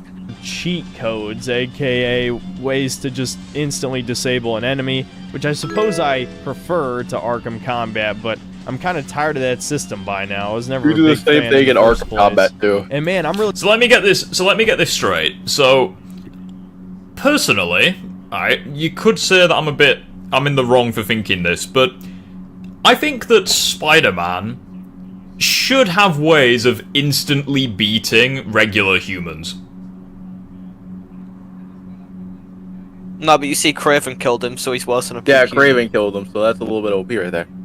Kraven isn't a regular human. Nah, he's a peak human, remember? Because yeah. Sorry, my bad.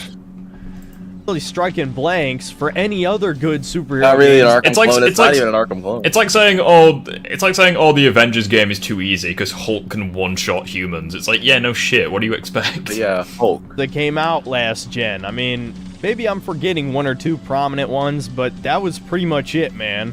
And I have to emphasize, this is during the height of the MCU. If Disney wasn't a bunch of greedy fucking bastards... Wait, no, it wasn't. Wait, it wasn't? Trying to have their own... What? Spider-Man came out in 2018. Wasn't the hype. That wasn't even the hype. I mean, you could, like... Because the MCU kind of had a bit of a slow... Because, like, Civil War was probably where it peaked, and then you had, like, a couple of films in between... Because obviously this released around the time of Infinity War, but, like, I don't think it would have, like... I don't think Infinity War boosted this game, because obviously it was teased back in, like, 2016, Wait, 2017. Infinity War was, like, 2018 time. Yeah, this game and Infinity War released at the same time, but obviously at, like, E3, like, we knew of this game, like, back in 2016, 2017. Oh, I did not think that came out in 2018, Jesus Christ. Yeah, feeling old yet?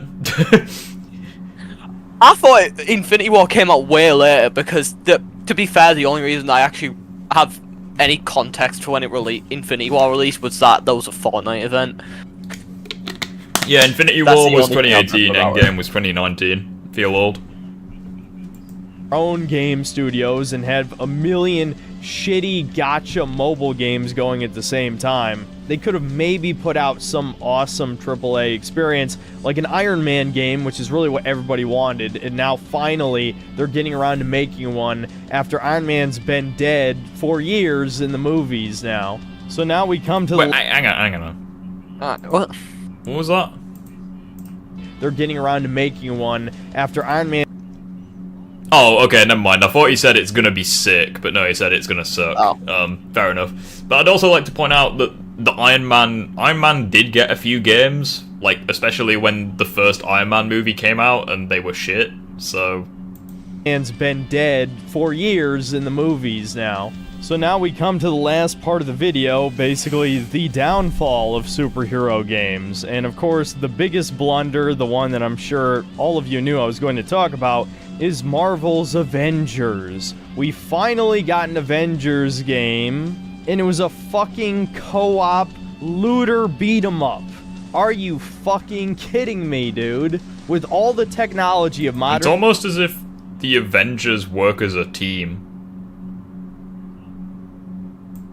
Games. Well, no, but you see, Hulk got a solo movie before, so...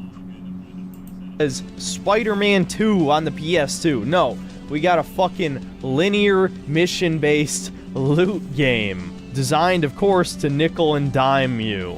Oh, and you may have not seen, but recently, it was actually taken off of all storefronts. I mean, yeah, I agree. Like, this game was complete shit, but, like, that's neither here nor there. Because Square Enix lost the license, they no longer have a deal with Disney to make Marvel games because of this game, of course. And I don't even need to tell you about the horrible fucking story, how they shoved Kamala Khan in your face. She's never gonna be a thing. Obviously a diverse woke move. Putting aside her place on the progressive stack, we don't need to talk about her gender, her race, her religion, any of that. I mean, Thor isn't even human, so I mean, is Thor woke? Fact that although she's you see Thor's white, so yeah, my bad. Insert fangirl character alone makes her horrible. So yeah, Square Enix... It's almost as if they're at the Avengers convention at D-Day, where, like, literally all the fans of the Avengers currently are. I hate the fact that I know this. Like, I freaking hate this game, and I don't like the fact that I know things about it. But there's Avengers fans at an Avengers event. Well, I know. Like, who would have funked it? Billions of dollars, and they only ever released one more game under that Disney deal, being the Guardians of the Galaxy game, which was actually okay, but nobody ever talked about it, really. It was forgotten about a month after it released, if that. And it wasn't quite good enough to make my 5 best games of that year, so given the low standards of modern video games... This looks like something out of Monster Hunter, or like Skyrim. That tells you how mediocre it was, but it was better than what I expected, because I expected nothing. And the final blunder, the one that hasn't even released yet, because it got delayed a year, and I totally called that it would be a giant piece of shit, Suicide Squad kills the Justice League. I fucking knew. I mean, yeah, I can't.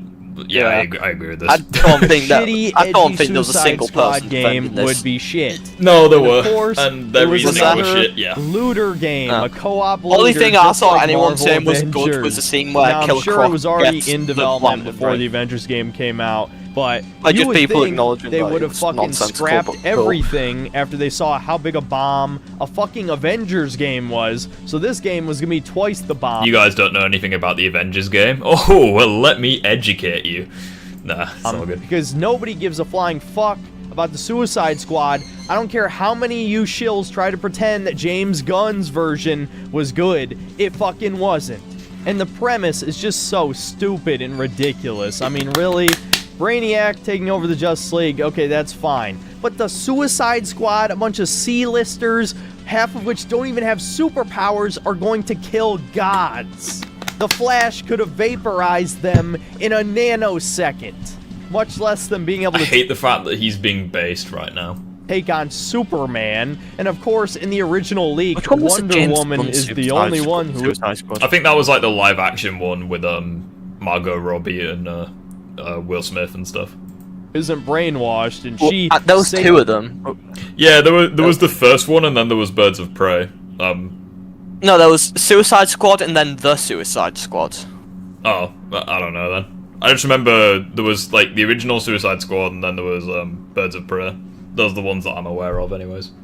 Saves the day and kills... Even though I'm pretty sure Birds of Prey was more so like a Harley Quinn movie, it wasn't a Suicide Squad one, but I could be wrong. I stopped giving a shit about that like a while ago.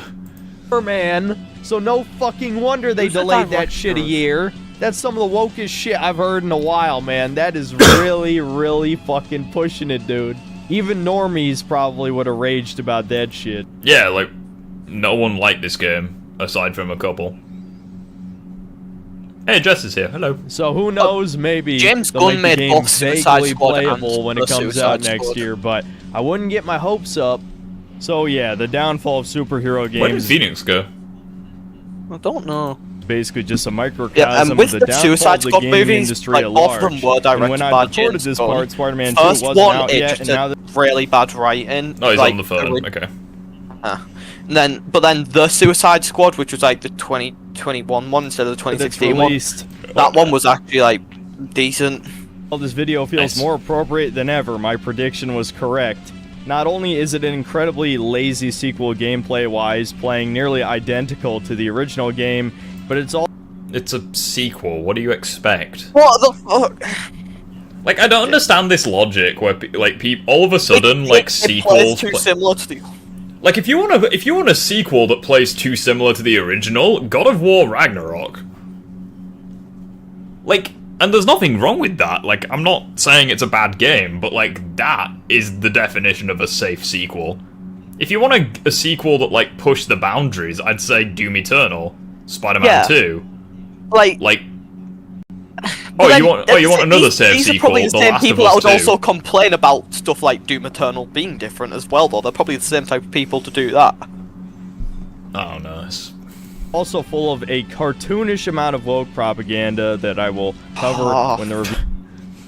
Like, this game had, like, no... Like, yeah, it has, like, inclusive elements to it, but, like, Suicide Squad was way worse. No, but you see, there's an entirely optional side mission with some gay guys in it, therefore, the entire game is woke propaganda.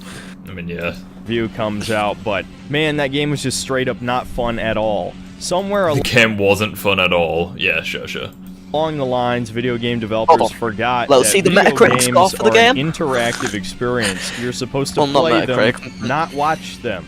And the thing is, have you noticed as well in his gameplay? Bear me. So he says the game isn't fun. Let's just hyper fixate, okay? the lines. So he has multiple opportunities where he can perform finishers. Video game He developers chooses not forgot to. that He video proceeds to games just are an spam the interactive attack experience. button. He could perform a finisher, he doesn't. He has all of his abilities apart from one actually on standby. One of them's on cooldown. You're supposed to play them, not watch them. And the thing, like, this is the problem that I have with people like this. They complain, oh, the game isn't fun, but they're not engaging with the mechanics. What was the game's name called? Was that literally just called Spider-Man 2? Yeah, Marvel's Spider-Man 2. Or Marvel Spider-Man? Well, you could type in Spider-Man 2 PS5 and it'll come up. Like, let's not lose any sleep over it. No, it genuinely didn't come up until I searched up Marvel. No, fair enough. It was just giving me the original one. Just type in Spider-Man 2 PS5, it'll come up. Yeah, like, yeah, user score of 8.8 on Metacritic, so... I just don't understand this logic. It's like saying, oh... Like, could you imagine if people said Call of Duty was, like, crap? And you thought, oh, fair enough, maybe they have a point. But, like, they play you've played COD multiplayer, haven't you? Yeah. Yeah, like, I mean, imagine which if... one? But just any, for the sake of the analogy. So, like, they say, oh, the multiplayer is overrated, it's boring, it's bullshit. It's like, all they ever do is they play Nuketown 24/7. They don't sprint, they don't crouch, they don't aim in, they don't use grenades, they don't use score streaks, they don't use anything like that, and they say the game is boring. It's like, yeah, no shit, you're not engaging with the mechanics. For example, it's also on Black Ops 3 and they just sat there with the brecci. Yeah, it's like saying, I'm trying to think of like the recent games. Like, I don't even know. It's like saying... It's like saying that Warzone sucks because you spawn in with a level 1 pistol. It's like, yeah, no shit, you have to go out of your way to find stuff. Oh no, you know that guy just said that, like, nobody likes Spider-Man 2? It has a higher user score than every other thing. It has a higher thing than the Spider-Man 1, both that and the remastered. And really? It has a higher than Miles Morales. Yeah, the Spider-Man 2 Spider-Man 2 has way more stuff than Miles Morales. Yeah, Spider-Man 2 is 8.8, Miles Morales has 7.7, and then original has 8.7. Yeah, Phoenix, I don't know how much you could hear, but, like, he keeps saying, like, the gameplay in these games is bad, but, like, if you watch his gameplay... Man, that game... I saw it. Yeah, he has multiple opportunities to perform finishers. All of his abilities are on standby, except for one. He just proceeds to be really creative here. Somewhere along the lines, video games... It's like, and one more thing, too, is that he's playing on the easiest difficulty, and I can tell. Like, if this was me in the PS4 game, I would be up in the air like this. I'd activate battle focus, get all my stuff away, basically spam finishers, toss a couple of grenades mid-combo, because you can do that if you're fast enough. Yeah. You can basically throw a grenade, perform a finisher, the grenade will still go off. It's like, there's so many things you can do. There's so many things, like, I'm looking at all of his abilities. Like you have the environment you can use, you have are an interactive experience. You could web up an enemy and throw him into that guy. Like, there's so many things you can do. You're supposed to play them, not watch them. This gameplay well, you could go with an combo the Polygon Journalist Doom 2016 gameplay. It's like saying, oh, Doom 2016 is like, because I know that Dead Cow, you're a massive Doom fan, so like you'll understand this. It's like saying, oh, Doom 2016, it sucks, it's way too hard. And then you watch gameplay, and they're just treating it like Call of Duty. Like, they're not jumping around, they're not doing glory kills, they're not throwing grenades. That was me whenever I was playing the hardest difficulty on COD. Yeah, it's like, like, I don't want to be that guy, but it's like, if you're not engaging with the game's mechanics, then no wonder you think the game's bad, but that doesn't mean the game is bad, that just means you're a nitwit. Yeah. If he plays on the harder difficulties, he'll be forced to use all his moves, and that will make it more fun. He likes Elden Ring, so he'll enjoy a challenge. That's what I'm confused about here. He's playing but if you watch his Elden Ring gameplay, like, he gets hit by, like, the most obvious attacks possible. Like, it's like he's he's not good at Elden Ring either, so I think it's just a him problem, but... Yeah. As long as you can keep cutscenes entertaining, I can tolerate them. I would prefer a story be told through the gameplay, much like people keep citing Half-Life 1 as a great example of a game that you're pretty much playing the entire time. I mean, one of the things that I think this game does really well is how it transitions from gameplay to story, like, almost seamlessly. Yeah. Like the lizard boss fight especially, where you have like phase 1, then it transitions into a chase, then phase 2, etc. The story is told through the environment and the scripted events during gameplay. But no, Sony games don't do that. They force you to watch hours of cutscenes while they moralize to you and teach you lessons that we were all taught during elementary school, and yet they're still lauded as these really deep experiences like revenge is bad or be better. What a fucking great theme for a game. Be better. It's almost as if that's the theme of the whole game. Be greater together. Like, what the fuck does that What, even a mean? game puts focuses on its key themes? No way. It's insane. it's like those people who criticize God of War because he was a dad. It's like, yeah, no shit. That's like the point of the games. Continues this a game about character development is character development. It's like, oh, it reminds me of Joker claims that like Kratos was nerfed in Ragnarok. I'm like, yeah, I'm not even gonna bother. How was Kratos nerfed in Ragnarok? In literally everything I see to do with power scaling with like Kratos or like comparing it to other characters, it's always the Ragnarok feats I use. Well, yeah, because he's at his strongest in Ragnarok. Yeah, he's at his strongest in It's Ragnarok. because generally speaking, the Norse gods are stronger than the Greek gods, and the Greek gods are the ones that he fought when he was younger, and the Norse ones are the ones he's currently fighting. So, all of the great social change that has like, I don't know shit about God of War, but even I know that happened in the past. Well, the thing is, decade. though, I Again, would think. Well, the thing is, though, like to me, like I would say that his son is way stronger. But I mean, I don't think Atreus is stronger than current Kratos, but I think Atreus could surpass him. Yeah, at least right now, Kratos is still stronger. But like, I mean, I might just be going schizo here, but isn't it like the children of gods are more powerful than the parents? yes. Well, Kind no, wait, of. that was wait. If we're with Percy Jackson, then that would mean that demigods are more powerful than their parents. I mean, maybe, but like, I don't think Thor is above Odin, for example. I just heard myself. That was a bit weird. I'll go into detail in the next video, but to just stick to the gameplay it plays. So like, I'm pretty sure the interesting thing about this is that like, you can see the mission objective in the bottom right, so like, he is like actively going out of his way to watch this. That's the thing that I don't get. People go out of their previous way to find stuff that they just don't like. game. This is I not don't like like Arkham this, Asylum, so I'm Arkham going City. to involve It's on myself in it. Also, like, I feel like people like this just genuinely hate female characters. So like, Ellen Ripley from like the Alien franchise, like he probably thinks she's woke, even though it was like back in the 70s or what have you. She probably thinks Sarah Connor's woke or whatever. It's like the shills. Wait, hold up. So wouldn't that claiming- technically mean No, that if he it's- hates all the female characters, then by that logic, doesn't that technically mean that he hates Lara Croft too?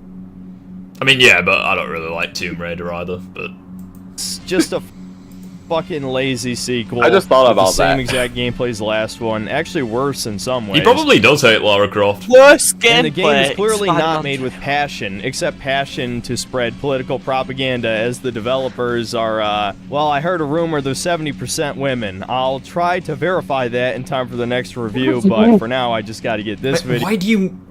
like, why are you finding stuff out like that? Like... So if that's Yo, the case, wow. then how about this? I just thought about this for a second. Just imagine a video game with no women. It's Just like how in pure his dudes. review of the Spider-Man PS5 game, he was like counting the minorities. So maybe it's just a him thing. But I guess the point of this video Wait, is to what? once again... Yeah, like every time there was someone of like a different ethnicity, he would Yeah. point it out. Like you would be like, "Oh, He would point it Yankee's the fat Asian kid." It's like Haley's just a black girlfriend. That's like a 5-year-old who's like never just- seen one. It's like Where's Wally, but like with the minorities. It's Getting like a dispelled. 5-year-old who's never seen a black person before, only he's not a 5-year-old. Only not a fighter. Didn't Kratos lose his powers at the end of God of War 3? Wait, are you suggesting that Kratos was nerfed? Bullshit. Mm. That is- Kratos was oh, it's just no, nostalgia. I They can't really, like those I can't really people. see what happened in God of War. I can't remember what happened in God of War 3. What happened at the end of God of War 3? Because I know he kills Zeus, but I can't remember what happened. I think like Zeus kills. Fucking no idea. No, wait, couldn't Zeus tell you. killed, or quote unquote, he got stabbed. I remember this now. He got stabbed with the He got stabbed with a blade.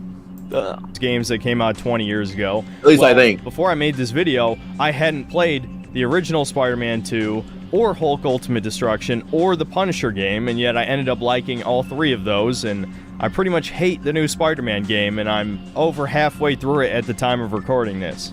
So yes, older games were better. See, again, I need to point this out, and I don't want to be that guy and say skill issue, but like, let's watch his gameplay. This video out. Could perform a finisher, chooses not to. But I guess the point of this video is to once again. Fair enough. That was actually a good use of the concussive burst. That is. Oh, it's just nostalgia that you like I those just games that came out 20 right years here. ago. Well, before I made this video, I hadn't So played. he could target any one of these enemies, chooses not to. Spider-Man 2, or Hulk Ultimate Destruction, or the Punisher game. He walks and up yet to an I ended enemy, up liking finishes him. all three of those, and I pretty much hate the new Spider-Man game, and I'm gets hit by the most obvious attack. Halfway through it at the time of recording this. So yes, I need to. Older games were better, and as popular as It just annoys me because like the whole point of these games is that, or like the more recent Spider-Man games, is you can fuck up enemies in like that, but they can also do it to you. So like it's a case of the better you are at the game, the easier it becomes. The easier it is. Wow, go figure. Is to shit on cape shit. Ironically enough, exactly the same as Elden Ring. You can mess up enemies like that, but they can mess you up. Elden Ring was his game of the year. Interesting. It's like if there's like a faster time to kill or something like that, then it increases the skill because it requires more precise inputs because you've got less room for error. Yeah, right. It's like, and as well, part of the issue is obviously you're so fragile. Like you can only take a couple of hits. You have to like balance multiple enemies, especially some that have ranged, melee, etc. As people like to call the films, and maybe those movies were always kind of mediocre, and it was more just the novelty of seeing superheroes on the big screen. That is not true of the video games. Superhero games are absolutely a subgenre that needs to return on a larger scale because they were actually fun. If video game developers are so intent on creating these giant empty sandboxes, can you at least give us some fun mechanics to play around with? Picking up cars, running faster than a train, leaping tall buildings in a single bound, that sort of... So, Spider-Man 2? Thing. Modern video game developers legit... He chose not to involve it, so he can't, therefore don't know how to make fun games. Yeah, it's I don't know, it's just... Like, at the end of the day, superhero games are not gonna top the gaming industry. I think that's stupid to say that. Like superhero games aren't gonna eclipse, like, Fortnite or whatever in terms of sales, but, like... The gaming industry has already surpassed, like, the movie industry, so... Yeah, well, no, I don't mean like that, I mean, like... Well, yeah, but I mean, like, if superheroes, like, well, the most popular form of them is in movies... I just think...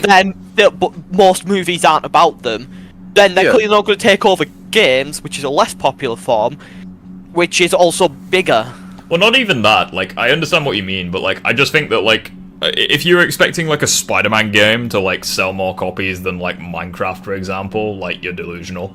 Because obviously that's not going to happen. But the idea that superhero games have, like, declined, it's like, no. Because I know it's very easy to blame. In fact, let me just do a bit of research. Web of Shadows. Copies sold. Will there be a Web of Shadows 2 is the first question. Does it say how many copies are sold? I don't think it's gonna show. For PS3 sales. Hey, Mob's bit here. Hello. I don't even know if it's gonna say, will it? Like, I'm so concerned. I think it's not saying. Oh, hold on. Is that it there? Yeah. So 200. That can't be right, can it? Only 260,000 copies. I mean, that's still okay. Fine. I mean, I am checking on Metacritic. It does actually have the similar score to the modern games. Alright, so like let's compare Web of Shadows just on the PS3 to Spider-Man 2 on the PS5. So this website says 260,000 copies sold. 11 million copies sold. Fairly confident, like, 11 million is bigger than 250,000, but I could be wrong. I'm not saying Kratos was nerfed, I'm asking because he... No, I said he was nerfed because I'm taking the piss. Like, that's the thing, because Ultimate Joker, like, unironically thinks that Kratos was nerfed. So, like, that's the point with, like, my comment. Also, we're gonna finish this video off, and then I'm gonna go for a piss. Blame everything on the publishers and to pretend that the incompetence of the diversity hires has nothing to do with the quality of the games, because I've heard a lot of game directors try and run defense for these shitty diversity hire dev teams by saying that, oh, no developer wants to release a bad game. Yeah, well, what if they have such giant egos and bad taste that they think they are making a good game? Friendly reminder that he likes this game, but MJ in this game looks like Marguerite from Resident Evil 7, so... The new Spider-Man 2 has a 91 on Metacritic. Trust me, that's gonna come up in the video. And so, yeah, I hope you're looking forward to that. It'll probably be the last major game review for a little while, as I need a bit of a break. I'm kind of burnt out on playing all these crap. Bruh. Alright, so, should we have a look in the... Alright, so what was that video that someone sent me? Wasn't it in the YouTube-related stuff? Yeah, here we go. Peter Parker's Cult Classic Rage. That's the one. Or Cult Classic... yeah. Hey guys, welcome... Oh, yeah, I forgot. It's a woman. Someone said that. Honestly, I thought that for a second too. Whenever I first watched the video, or whenever I first watched 5 seconds of it, so I thought that. So I beat Marvel's Spider-Man 2. The game is very mixed. Discussed the good, the bad, and the ugly, as well as what could have been much better in comparison. Whoever said this is a 10 out of 10 game is a liar. Cannot even remotely think for themselves. Okay. I gave it an 8 out of 10. Okay, we're off to a wonderful start. I mean, I gave it an 8 out of 10. Flaming the audience in the comments section. Not even the comment section, in the description. Oh dear. Okay, right. I mean, I gave it an 8 out of 10. That's where I put it. I'd probably say it's a 9, or an 8.5. I'm just gonna go for a piss. I think we can all agree that, like, gameplay-wise, it's like a 9 or a 10. Yeah. Piss break, I'll be right back.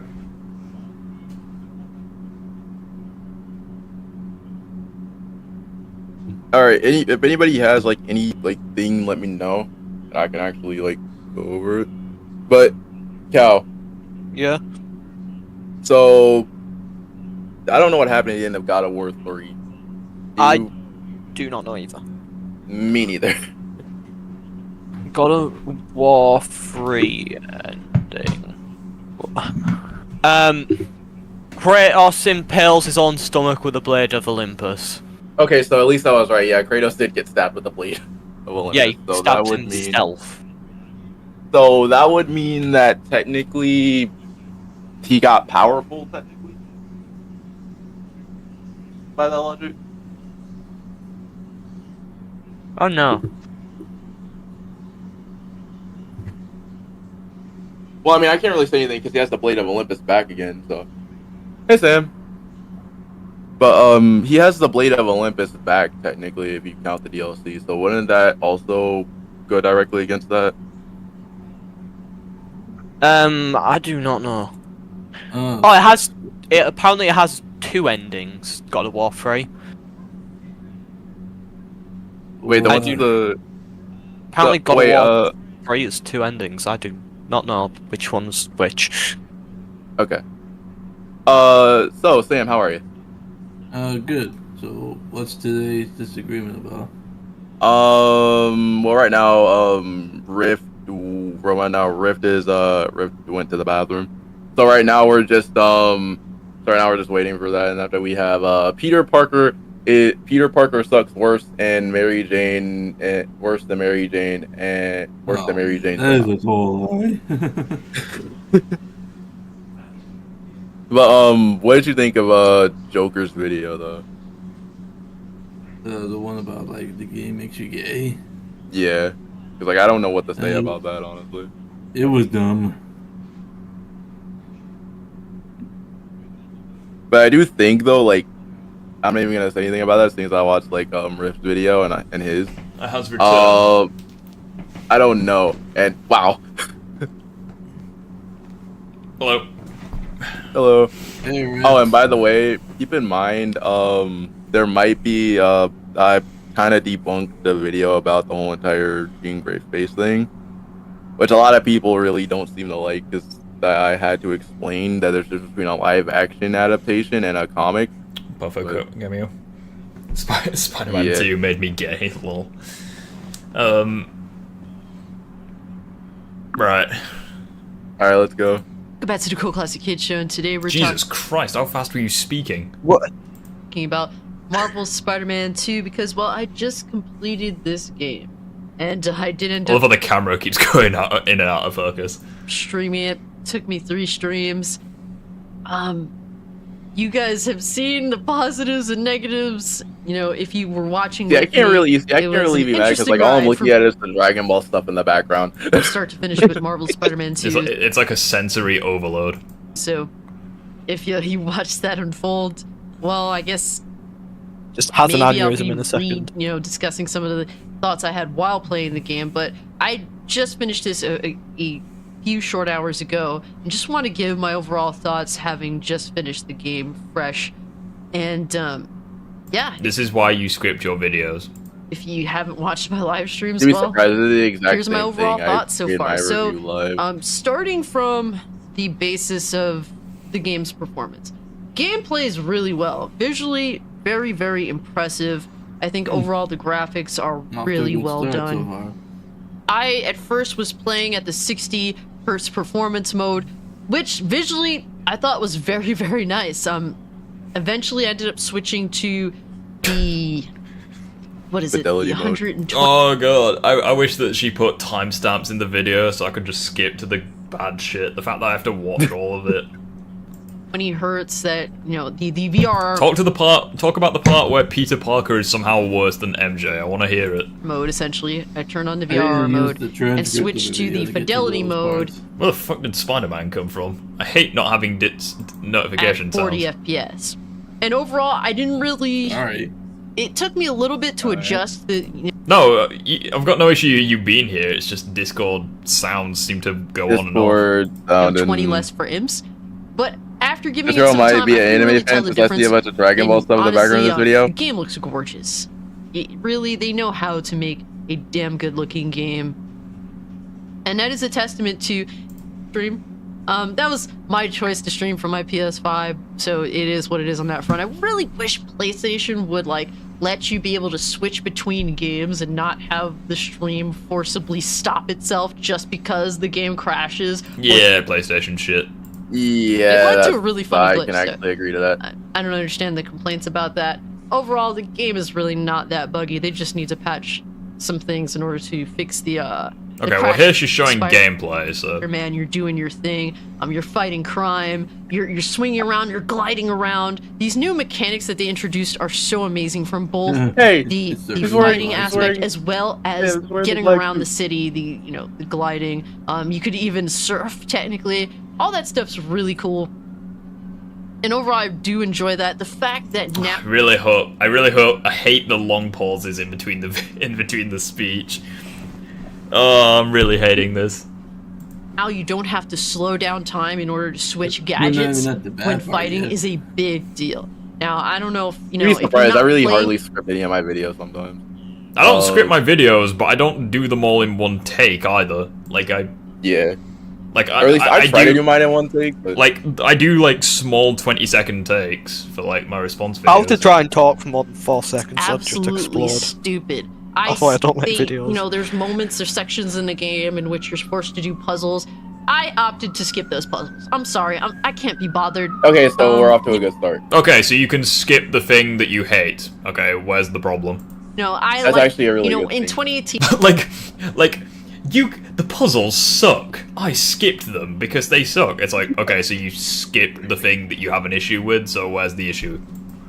I chose to do the puzzle segments to feel like, I mean, the puzzles in Spider-Man 2018 were great, in my opinion, because I like counting. Feel like I liked them, did but the whole game I had to skip for past myself. them. Well, Now I didn't just skip don't- past them. I pretty much went to YouTube and looked up all the answers for the puzzles. I mean, the optional puzzles that you can do in the lab just to get research tokens, like, yeah, those are pretty pointless. I'd rather just do the research bases, but that's just me. Who cares? I'm sorry, there's only so many times This girl might be an anime fan, you reckon? you could force gameplay segments that are just not fun. I mean, based on the hat, like, she looks like she's just broken out of... She looks like she's been playing Mob of the Dead, if you know what I mean. I wish that I could skip all the walking simulator segments. All that stuff is just not fun. I don't know who had Insomnia. So I'm guessing, like, the cycling aspect. So, like, the cycling aspect, them going through the school...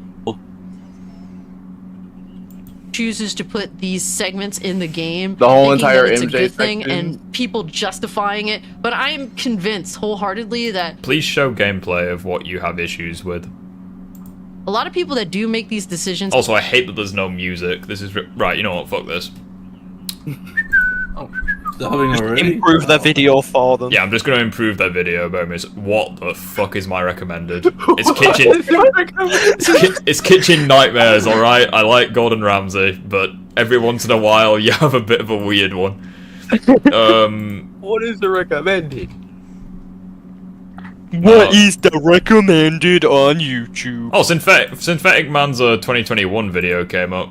Oh, his Far Cry video. I wonder why you put Far Cry 6 in there.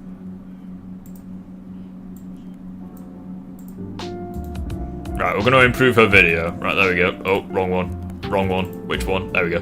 Top 10 copyright free Ed Insomniac, don't play video games. It's kitchen nightmares, Why, alright? Leave me alone. Gordon Ramsay's goated. Get well soon, Mr. Ramsay, because you're fucking bruised.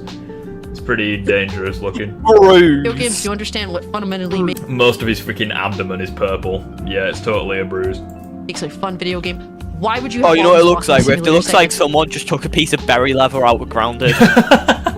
Literally, yeah. That's a perfect analogy. Why in a superhero video game would you be playing as Mary Jane as well as Miles Morales' girlfriend, whose name I can't? There we go. It's almost as if MJ is part of the superhero verse. Story. Well, you play as a character who's part of the game when you're playing the game. When you're playing the game. Like, yeah, I know. Cast? Like, yeah, the MJ sections and the Haley sections are not very good, but, like... Yeah. So I agree in that regard, but... I remember other people saying, like, why am I playing as a Death Girl in a Spider-Man game? Optional side quest. Why are we doing this? Why are we doing little nonsensical puzzles for things that I don't care about? I mean, you're not doing them at all, love, because you said earlier you skipped them, but okay. Why are we doing this stuff that I skipped? Why are we here? Just to suffer. There's a button called you. Breaks you away from One day MJ will stop getting hated on. Never. Never. actual gameplay. When you find out that an optional mission is optional. Like, literally, MJ gets hated on in videos completely unrelated to Spider-Man. Like, wait, Sam, what were you saying? It's so stupid. They act like she's the devil. Yeah, like in that video I did recently where it was like Toby is the worst Spider-Man, Insomniac MJ still managed to get hated on in that video. It's like, I don't... Honestly, anything with Insomniac MJ getting hated on, there's just two reasons. They hate the Scream boss fight. They see that fight as, woke. Like, at this point, I'm totally convinced that, like, someone will do a Call of Duty review, see a female soldier kicking ass, they'll be like, oh, it's just MJ all over again. Like... Complain, if that's the case, then... The play, and I understand, you know, mixing things up. I think that that's important. I think that's why it's great to have to be able to switch between Miles Morales as well as Peter Parker. It'd be nice if they felt a little more different from each other. But overall, they literally are. They are different. They literally feel different from each other. Miles has a power set. One of them is Thor. One of them uses anime tentacles. Like, they're completely different. Like, and I just don't understand. One of them's gonna touch you inappropriately. One no. has electro powers. One has you've powers been playing the wrong Spider-Man game. Oh, you play video games and you think that these are fun segments for a gamer to want to go through. I mean, if you own a PS5, chances are you've played The Last of Us 2, and The Last of Us 2 is literally just the MJ mission stretched into a full game, so... Yeah... It's something I would rather prefer to be a cutscene or something. That's... I mean, the puzzles you can skip, but yeah, the stealth sections suck, I agree. It's just how I feel. Or, I'm gonna go over things that I think would have made Marvel Spider-Man 2 an infinitely better game. Because it's And you don't have to be a genius to figure out how to make a game so much more fun as a gamer. There just really isn't. Instead of having walking simulator segments as Peter Parker or as Miles Morales, where you're kind of doing story stuff, why couldn't we play as Kraven the Hunter instead? Pause. Why couldn't we play? When was there ever a walking simulator with Miles? Why couldn't we play as Kraven in the Spider-Man game? I wonder. Yeah, why couldn't we play as the character who's not even in the game for most of it? He's like doing shit behind the scenes. Yeah. And also, why are we not controlling Kraven when he kills him? Well, when he kills Peter. So, like, I mean, we control Venom. Is that not? Surely that should be enough. Granted, it's all of one mission, but like, yeah, like there's certain things that are just better when you don't unnecessarily drag them out. Like, yeah, like you got to play as Venom, and some people think that playing as Venom and like the Kraven boss was like the best part of the game. So it was. Well, like there's also like Miles though. It's sort of a awkward situation because like people see like the limited time bits as better because of the fact that they're good stuff, but they're not. There's no unnecessary stretching in them. Like also, I remember in Titanfall 2, like the like time travel ability, that was like one of the most like things in the game, and yet that was only one mission. I think this game suffers from a lot of inconsistency during the gameplay. When you start the game, your first boss battle is Sandman, which I thought was good. It was a great introduction. It was fun. It was a lot of hand-holdy stuff, which I don't really like, but it's a fucking tutorial. What do you expect? The tutorials. The tutorial holds your hand. Yeah. Well, I mean, if you're playing on Ultimate, it does. Well, I played it on the hardest difficulty, so I had no tutorial. As an introductory segment, I don't mind a tutorial is meant to help you. There's not really many boss fights for the first half of this game. Mostly because a lot of the first half of this game is walking simulator time. Again with that Sadly, word. that's the case. Why instead, like instead of doing walking simulator sections, why can't we play as Kraven? Kraven is because Kraven's not in the first half of the game much. Like, what does Kraven like in the first half of the game? What does Kraven actually do? Like, he kills. All he does is plan out that he wants to go to the city. He goes to the city like off screen. It's like the prison break. Like he really does. It's mainly just the hunters that like do stuff. He's just sat in like a locked room in like a dev room, just doing the Macarena or something. I don't know. One of the main villains of this game, and he just wants to hunt down, you know, villains, whoever has superpowers, whoever is a bad person, good person, whatever. He just wants to hunt them. So why can't we have why can't we switch between Miles and Peter in certain segments, and then go over to Kraven, the dude that's causing all this trouble, the one that's hunting down That's what we did in the whole entire. That's what we did, and I know what mission she's talking about. It's the prison break. It's a she, not a Peter he. to Miles, or she. Here's the thing: we swapped from Peter to Miles in that mission. Oh fuck. And the funny thing is that you don't even do that most of the time, because there are some missions specifically for one Spider-Man. Yeah. Individuals and actually do the job of hunting down certain characters and, getting having these boss battles with them. That would be awesome. That would introduce so many boss battles in the first half of this game. And obviously, even though you'd be fighting some of the same bosses that you have in previous games, it would still be awesome because essentially you would be playing.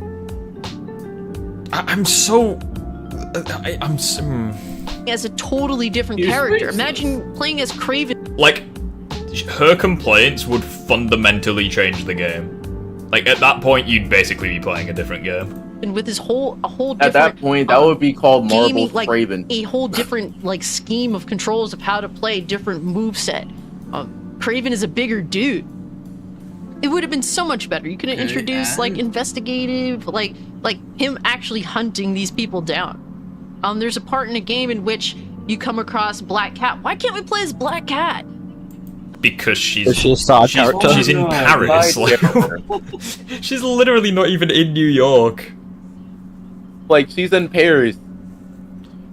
Like, what do you mean? She's not even. Oh, Jesus. Like, okay. And one more thing. Okay, I'm gonna humor this argument because she's serious, so I'll be serious. So, Kraven barely interacts with either Spider-Man in the first half of the game. So, like, what exactly would you be doing as Kraven?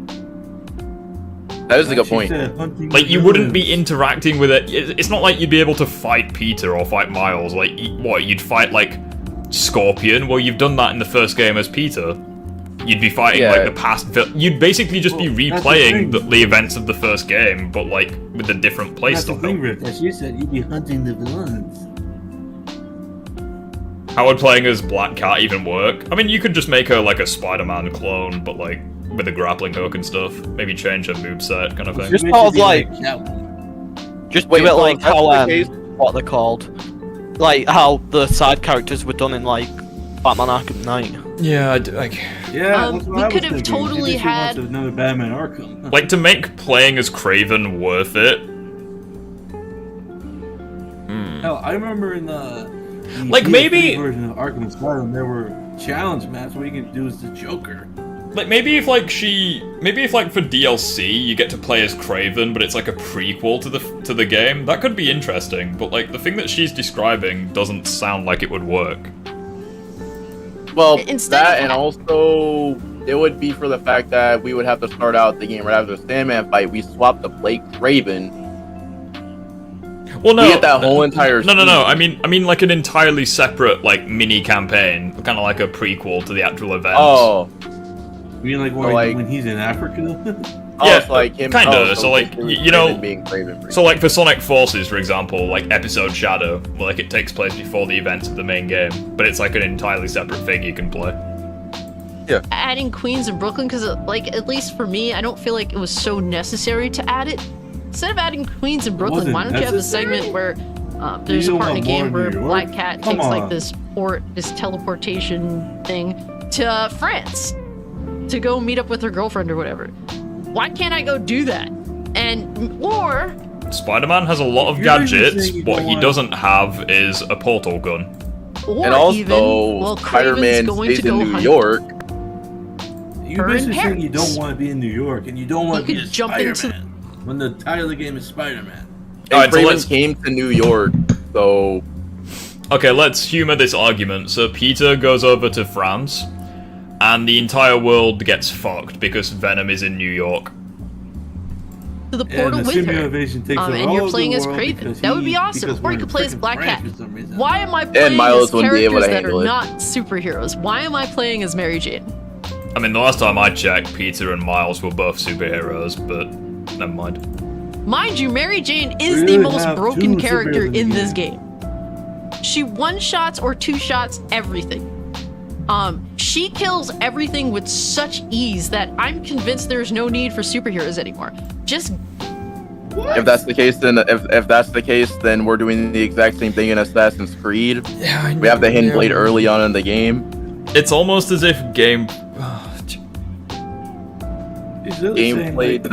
isn't canon. Like, we don't need superheroes anymore. MJ can't flip around villains like nothing. Like, she can't dodge Give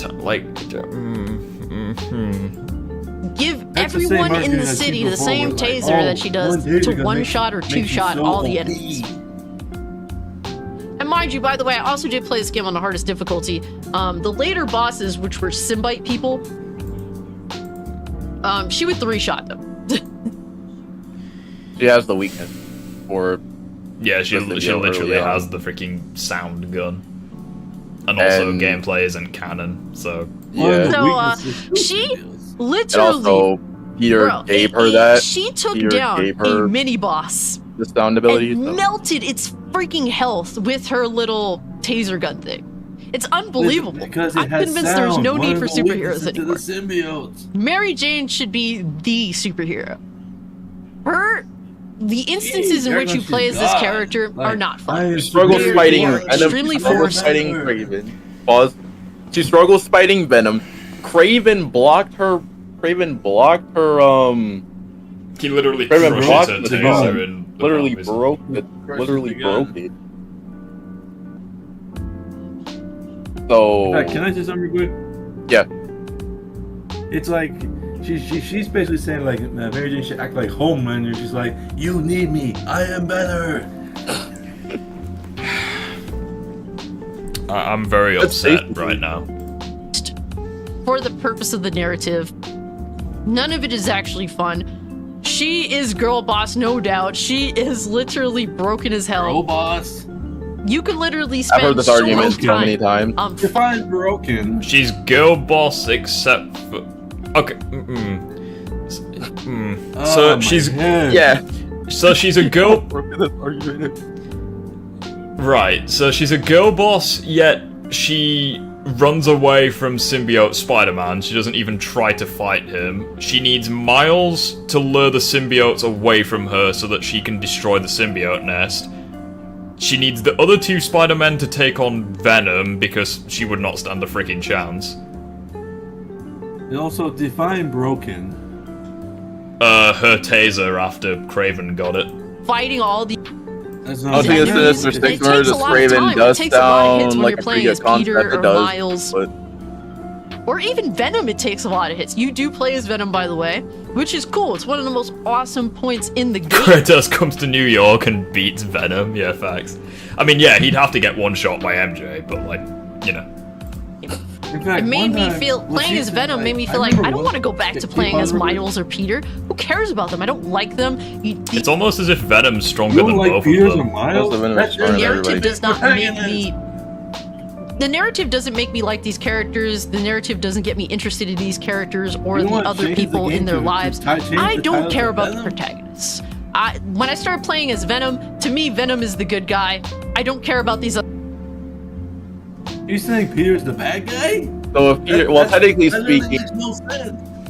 wait. Well, technically speaking, Venom does view Peter as the bad guy. Venom like- wants to take over the world. How is that defined good guy to her? I guess she's coming from. I don't know. If that's the case, then I guess Harry is technically a good guy then, which I guess makes sense. I'm struggling I here. can't believe I literally heard someone say, Oh, shit, where have I gone? I hate protagonists. I hate Peter. Rip, I are you can't good? believe No, I'm struggling here. This is the first time I've heard someone say, I hate the other protagonist. people. I love playing as Venom and totally kicking the shit out of people. You Alright, Synthetic Man 2.0. do get this power fantasy feeling, but You're literally even... playing a game Synthetic called Spider-Man, woman. and you hate playing as Spider-Man. Even Venom's power fantasy feeling doesn't compare to Mary Jane as a she is the most powerful being in this game. I mean, An facts, ordinary but human with a taser. You is can the get this ordinary amazing person with a power taser that got fantasy where you're trained by a smashing human. people to bits Or that got as trained Venom. by It Sable. does not compare to how much power Mary Jane has with her little stun gun. You're acting like It she is has ridiculous lower how they powers, like- did not see this as a problem. She has Mjolnir. I guess they thought it'd be a good idea to do this, but then in implementation for it to work, given how forced the gameplay sections of Mary Jane are, they didn't. I don't think that they realized that. Mary how is Jane it technically forced? needs to be the most powerful character in this. right. Stop calling So, her that. in a she's stealth not Thor, section, she's not a god. the whole point about stealth is you need to be sneaky. To be sneaky, you need to not fight. And as a result, in the rare instances you need to fight, it is fairly believable for you to need to one-shot the opponents. Now, if you have combat sections where the whole point is to fight in stylistic, creative ways, one-shotting all the enemies in that regard would detract from the experience. Because what the fuck would be the point in one-shotting every enemy when the whole point is to kill them in creative ways? Gameplay is not canon. I would say keep your hair on, but given that you're wearing a hat, might be a bit difficult.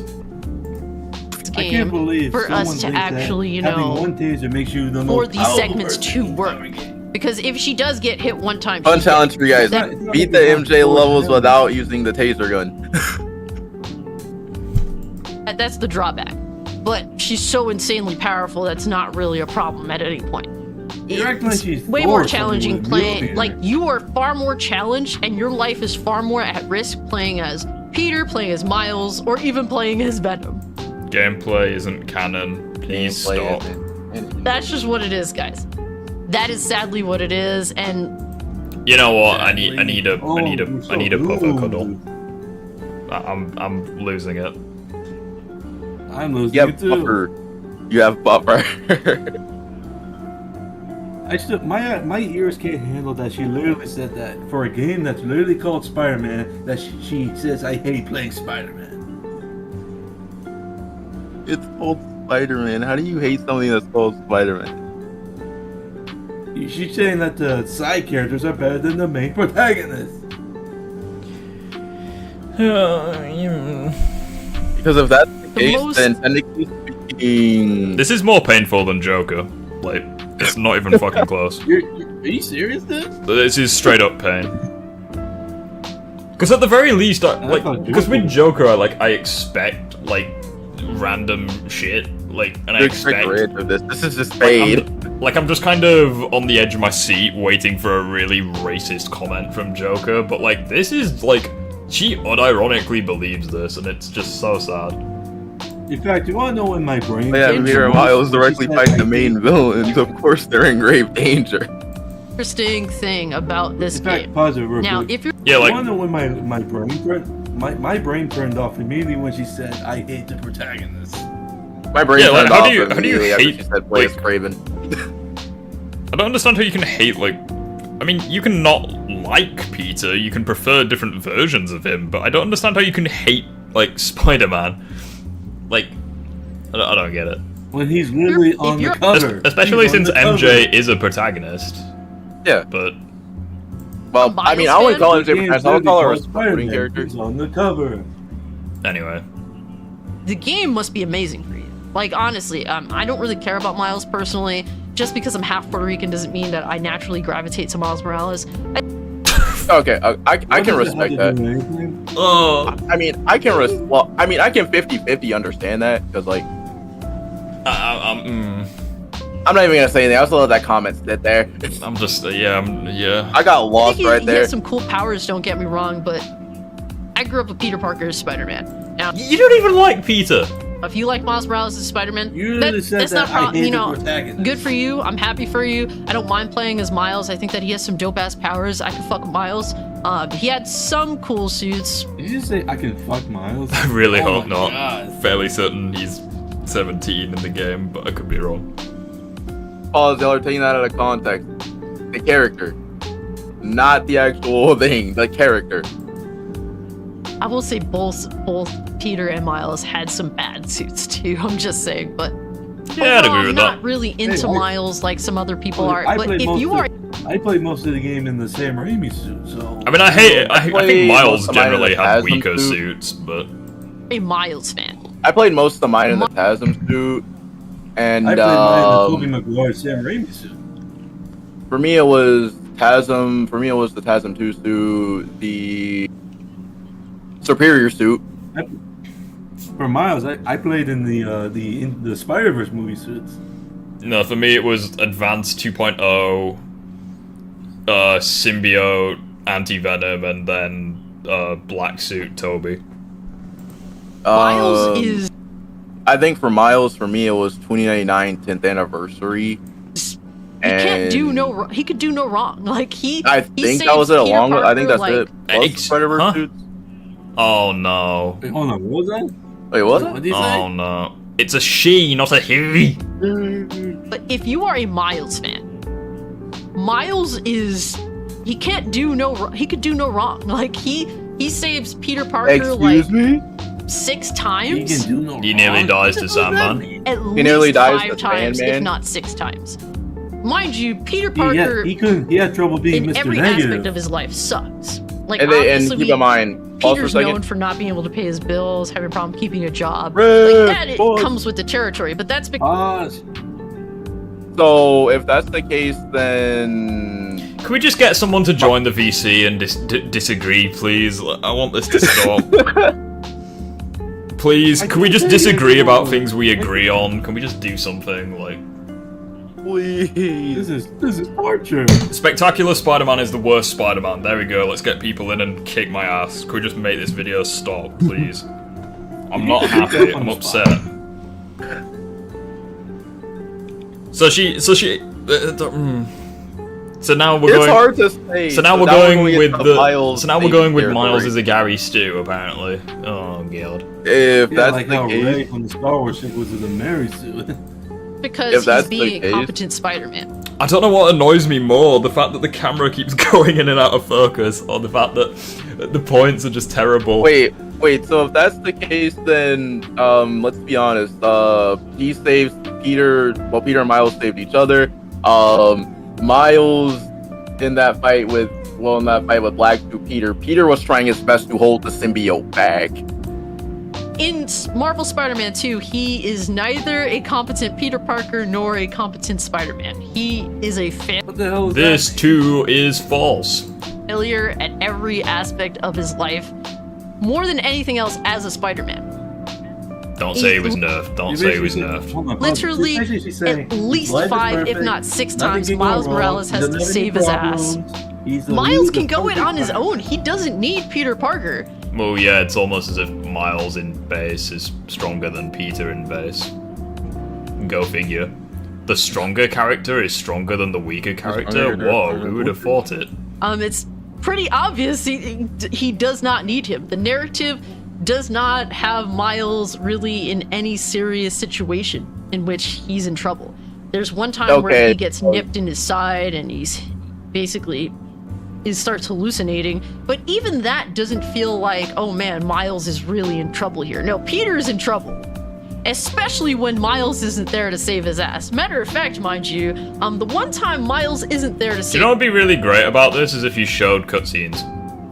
Yeah. Peter's ass. Does anyone know where Miles got that container to absorb? Does anyone know where Miles got the absorb container for the symbiote? Kraven probably had one lying around. I don't know. Yeah, it was probably just like, alright, we're gonna put it in here.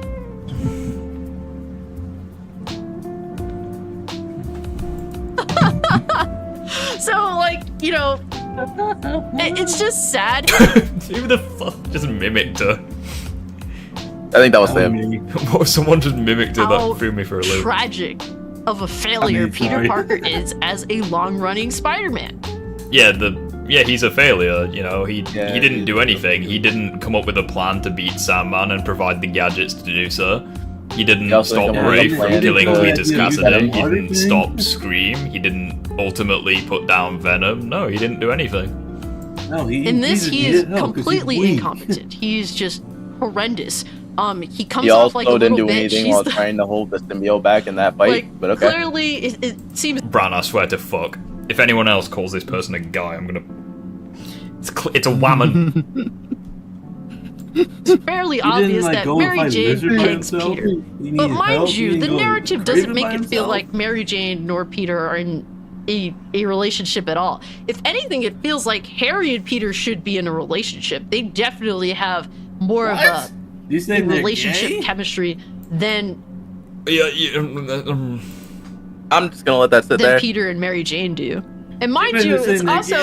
I find this interesting that Black Cat got a glow up. Oh no. I know where this is going. Here we go. I know where this is going. At the same time, establish your character is gay. We all know where this is going. Obviously, Peter's such a cuck in this game. Oh, God. My ears. So, MJ kissing Harry is a problem. When this is normal MJ behavior. And besides, so what is Harry and Peter have a good relationship? Because they're best friends. That's literally in the name, best friends. It's videos like this that makes me just want to quit Spider-Man videos and just make, like, I don't know, fucking We Happy Few content or something. I don't know. You should do that because this is torture. I'm not enjoying it. Like, honestly, I was thinking about making just a Madam Web video, but now I actually really want to make a Madam Web video now. Obvious why Black Cat became that's even gay. worse. in the very least, bisexual. But she got a glow up when it was established that she was with a woman. But Mary Jane, man, with a man, oh, she's got to be ugly. I find that interesting. I mean, I could be just talking just to talk, but I feel like that's interesting because, well, Black Cat was extremely she did not look nearly as good in the first game as she does in the second game, which I approve of. Joker would say. I mean, she looked fine in the first game. I mean, we can't really lie. She looked nice. She looked nice in both. Appreciate them making Black Cat look far better than in the first game. Would have been nice if they would have gave her an outfit where she didn't look like a horse. A horse? That's her outfit. Her outfit is... okay. A horse? Nope. But hey, we can't complain too much because at least they made her look acceptable in this game. Acceptable? Help. Send help. Because of how her face And if that doesn't work, send money. looks anyway. Mary Jane, however, she looks like her character model, the body looks like a dude. Her face looks absolutely horrendous. Her hair looks relatively nice. There it is. Definitely. Oh, she's so ugly.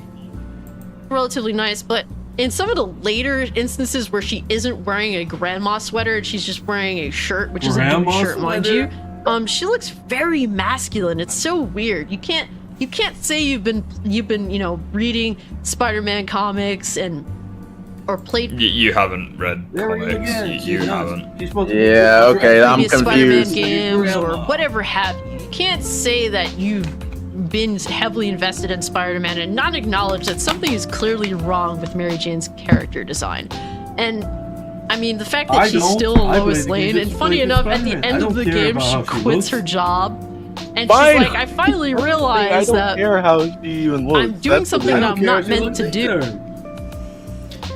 Yeah, like the face, like MJ's face doesn't stop me from playing a game. That's the reason I like the character's face doesn't stop me. And I'm like, oh man, Anyway. you finally realized that you're not Lois Lane. Good on you. Oh, the look. Pause it for a second. Here's another time where so many of these idiots think she's basically a copy of Lois Lane.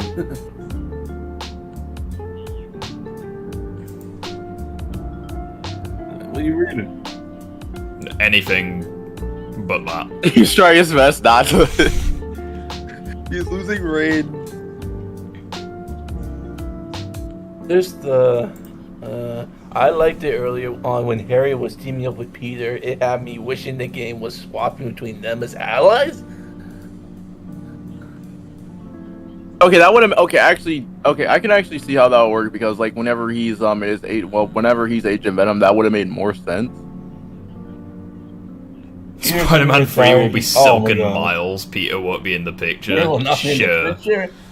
I know I'm going to hell. I know I'm going to hell to say this, but I don't need to judge her. But I don't judge her. I don't need to judge. But I don't need her to judge any woman. I don't judge any woman on their. Thank you. Finally. So much boring and long-winded, cringy walking segments in this game. I find myself. No. Is it just me? I just feel like it's something else set miles Peter up is for so Spider-Man. cute, but he was giving losers so hard, like spoilers, but like seeing MJ. That's the point of seeing MJ though. Like you're supposed to see MJ like that. Starfield is creatively bankrupt. I mean, to be fair, I don't really like Synfect. Hold on, this little girl has more sense than the entire studio. I don't really like Starfield, but that's neither here nor there. I don't. Excuse me. Hold on, let me read something. Yeah, I don't even know anymore. Yeah, I can't believe so many people think Peter is retiring. He just said he's taking a break. Pretty much, yeah.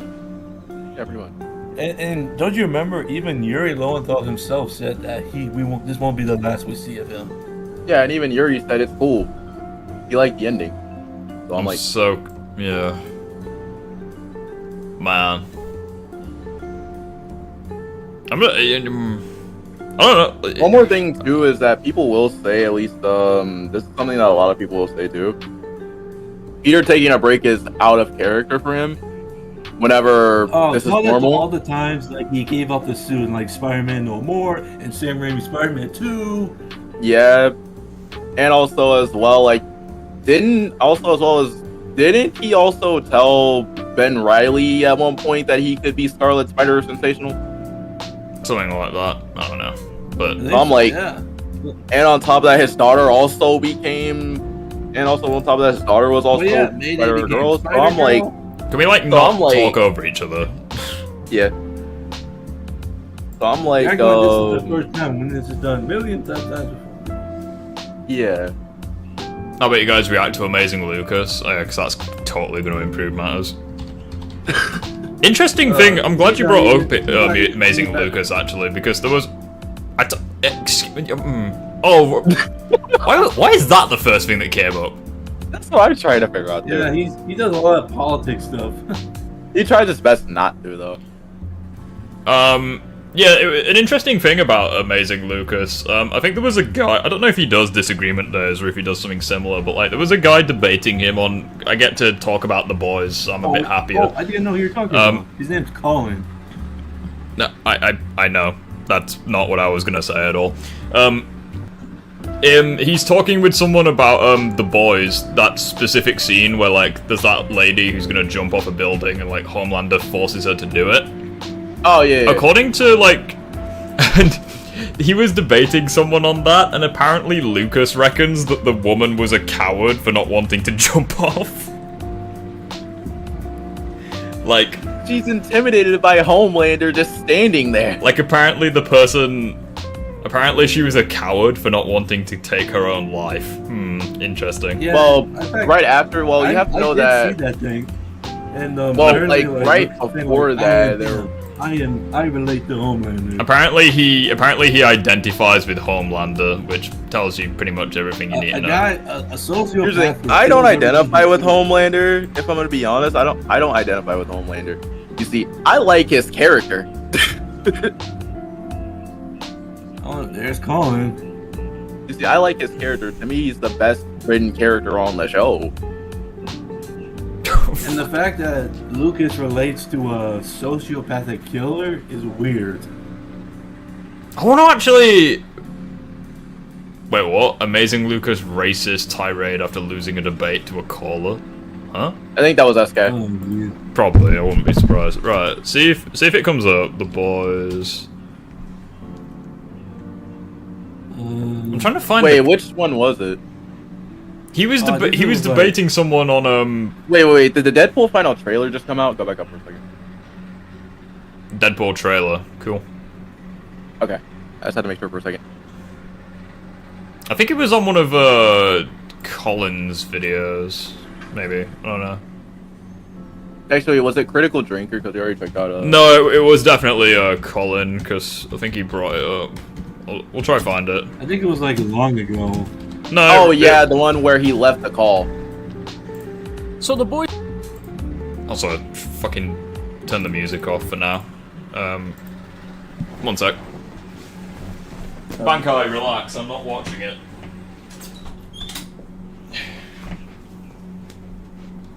I don't know if this I'm not watching that fucking video. Right, hello. Season 4. Where was it? Where was it?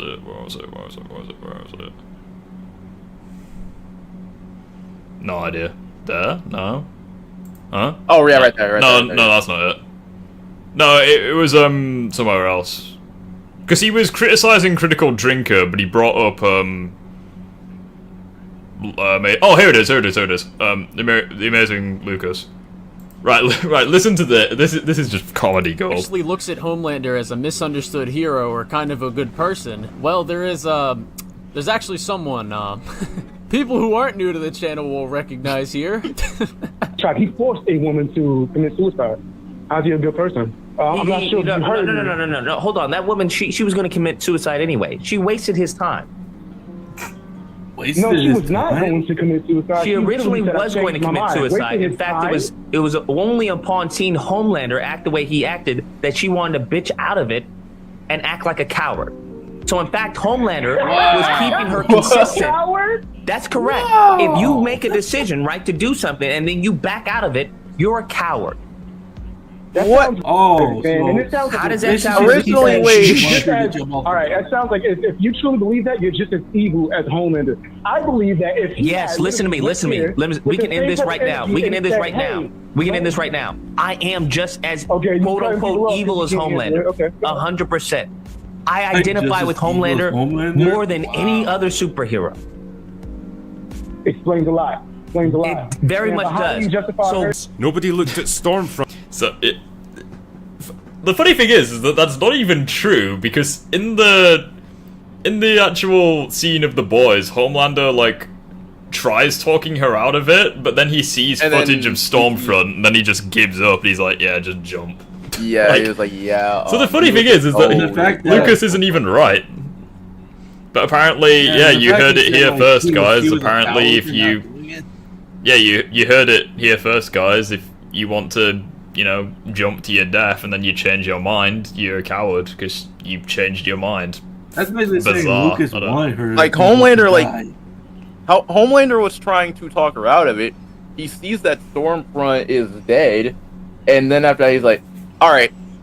I mean, it's the amazing Lucas. What do you expect? Like,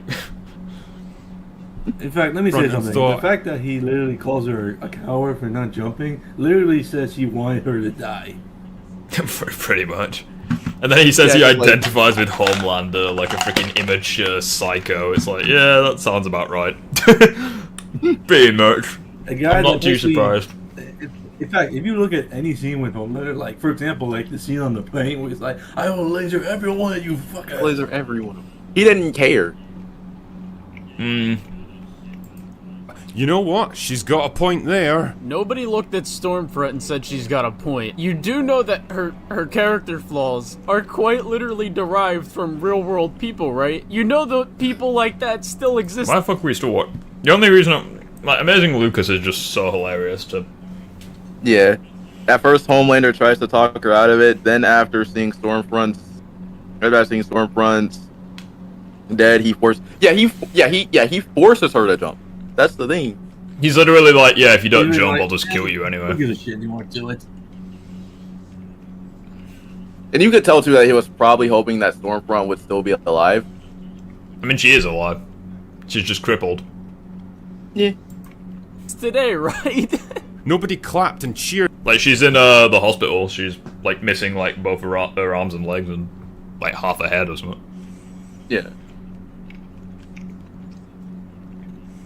By the way, apparently Soldier Boy is still alive somehow. So.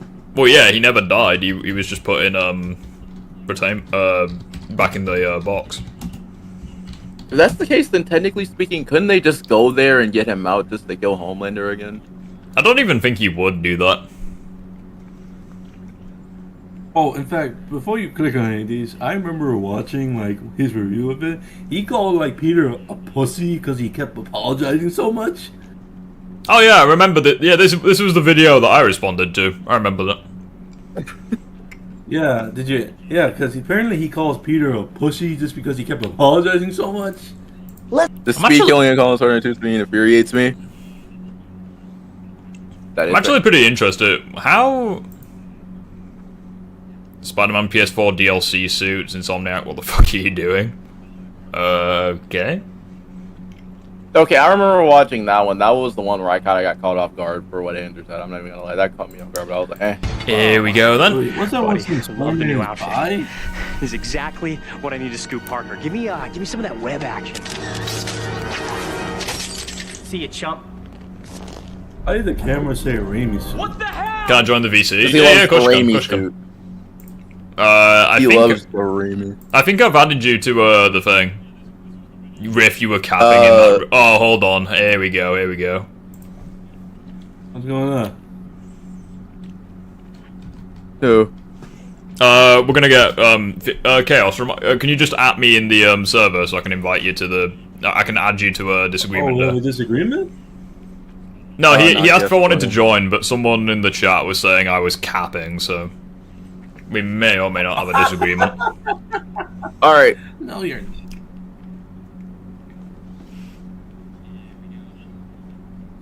Insomniac Spider-Man over Spider-Man 2. I mean, what? They're both the same. You gotta be more specific. Referring to the game? You gotta be specific. Insomniac Spider-Man and Spider-Man 2. Which one are you talking about? Like Insomniac Spider-Man 2? If you're not going beyond the speed Sam system in Raimi's Spider-Man one 2, you're not too. playing it correctly. Yeah, true.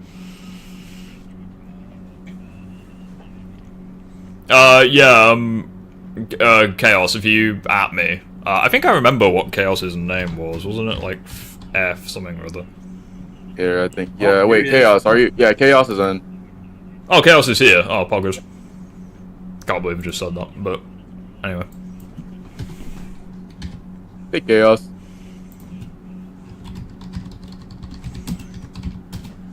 Hold on. Can you hear me? Hey, Chaos. How are you? It's a boy. I'm fine. Nice. Finally, I Yeah, saw for your chat night to your. Wait. Which one was there someone with a disagreement or like nah? Well, there's a guy in the server from an hour ago that said I was capping in a YouTube short. So I mean, it was an hour and a half ago, so I don't know if they'll join, but we'll see if we can get them to Okay. All right. Oh, and by the way, yeah. So I don't know if you read the new Venom comic that came out. Oh, I think they could do that. They brought in the Insomniac Venom. Yeah. Like, I've seen it. Yeah, they brought in the Insomniac Venom and haven't made no. Do you think that makes them canon? Well, they didn't make the Spider-Venom comics canon, and that had the Insomniac Spider-Man. No, I think those are canon. Because it doesn't really contradict the games. That's why. And why doesn't he say like, "Oh, I've seen the multiverse before"? Well, Noel was interested in him because. No. We'll see if he joins. No, the portal that he saw. I know the portal that he saw in the game. It was very different than the one in the comics. So I'm very sure he wasn't like, oh, let me just think of, that, oh, I've gone to this multiverse stuff before. You know, I remember in those Spider-Man comics, the first other Spider-Man that Insomniac meets was the Superior Spider-Man. Yeah, so that's what made him canon then. So if that's and to me, I just think that anything can be, I just think that anything can be canon if it doesn't really contradict the source material. In fact, there was also this other comic I found with Insomniac Spider-Man where he gets into a fight with the 616 Spider-Man while dealing with the Spot. I don't know. I think that was kind of but he. No. He got erased. Like his mind got erased at the end. So yeah, wouldn't that? And only he needs the 616 Spider-Man. 616 Spider-Man was back. 616 Spider-Man was also holding back. He was trying to empathize with Insomniac Spider-Man over the loss of Aunt May. That's why. If anything, I think that's one of the reasons why the books aren't canon. If like they're not like referenced or what have you. Like, didn't I remember you were saying something like how it wouldn't be canon because of the power scaling? That's just what well, aside from anything else, like Peter doesn't, Insomniac doesn't really do anything in those comics that is like all that impressive anyways, but it's like, even if you highball him to like 616 level, it's like that would just be an outlier because it's not consistent within his performance in the games, so. Well, I don't really actually on like 616 level, like in terms of power, durability, attack power. I don't really think he's on that level. But what I do think he's on that level, on 616 level, is his combat speed and reaction speed. That's it. Well, 616 has moments of bullshit. Yeah, true. I think the only time I've seen someone say that a version of Spider-Man that's on par with the 616 version is the Tobey Maguire one. I mean, you can actually, but like I just don't think I don't think any of the. Realistically, I think 616 would just solo the Insomniac verse. It's not even close. I got 616 all has Paul. the most easiest person to get past. But yeah, I'll see if he. I don't even know which YouTube short this guy said I was capping in. So. By the way, question: how do you guys feel that Superior Spider-Man got retconned? By who? They got retconned. Dan Slaw was writing it again. They got retconned for a second time. Oh, yeah. I literally don't mind.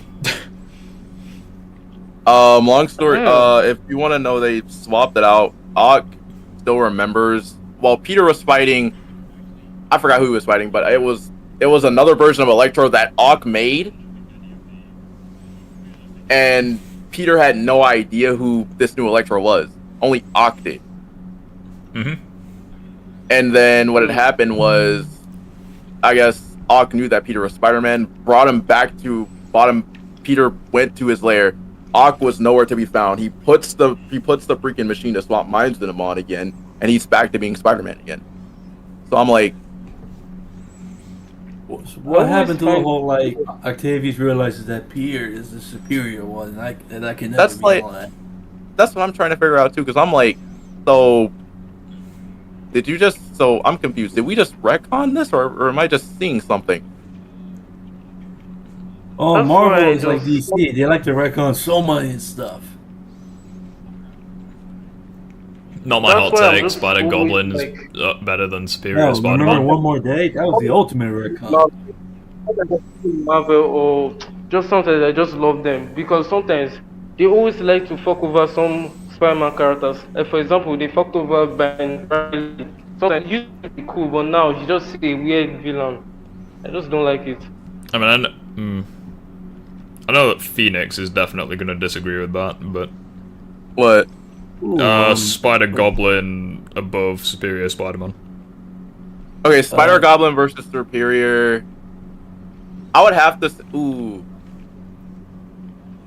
I have to say Spider Goblin over Superior. I actually have to agree with that. Bunkai says, in your guys' humble opinion, who is the best, worst Peter Parker and/or Spider-Man in the entire franchise?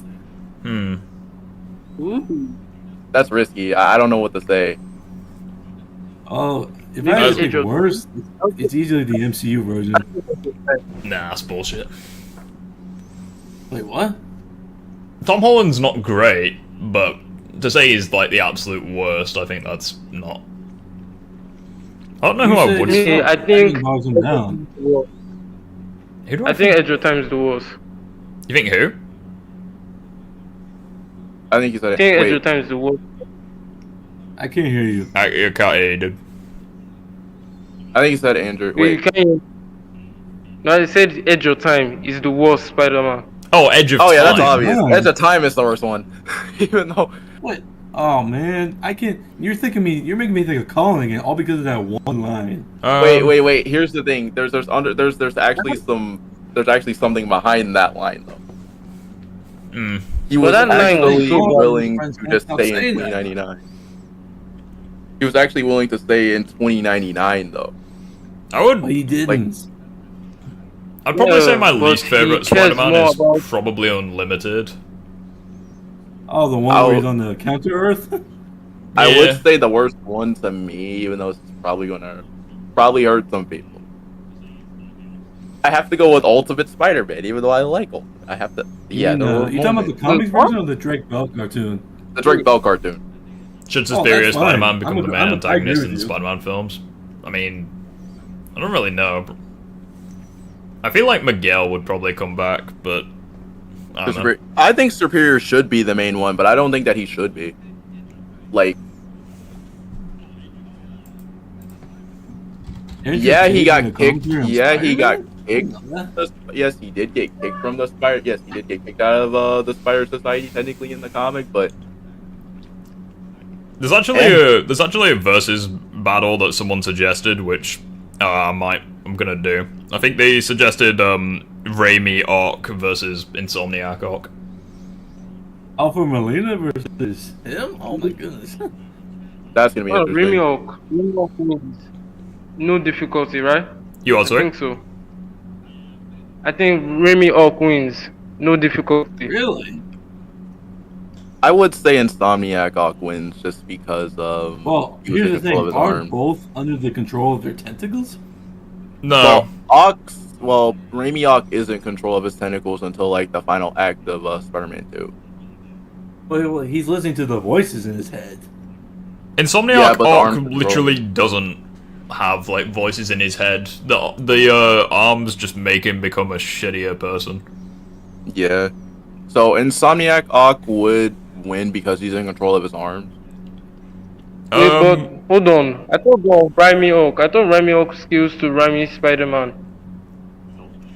Yeah. I don't. I'm not sure if he scales to that. Off the top of my head, I mean, he scaled to him for a little bit. But I think it was stated in like the novelization that Spider-Man at the end of the film was above Doc Ock. Oh, okay. He probably Ock probably did so well against him, probably because number one, he had MJ hostage, which Peter had no idea where he was, and also because Peter was probably holding back.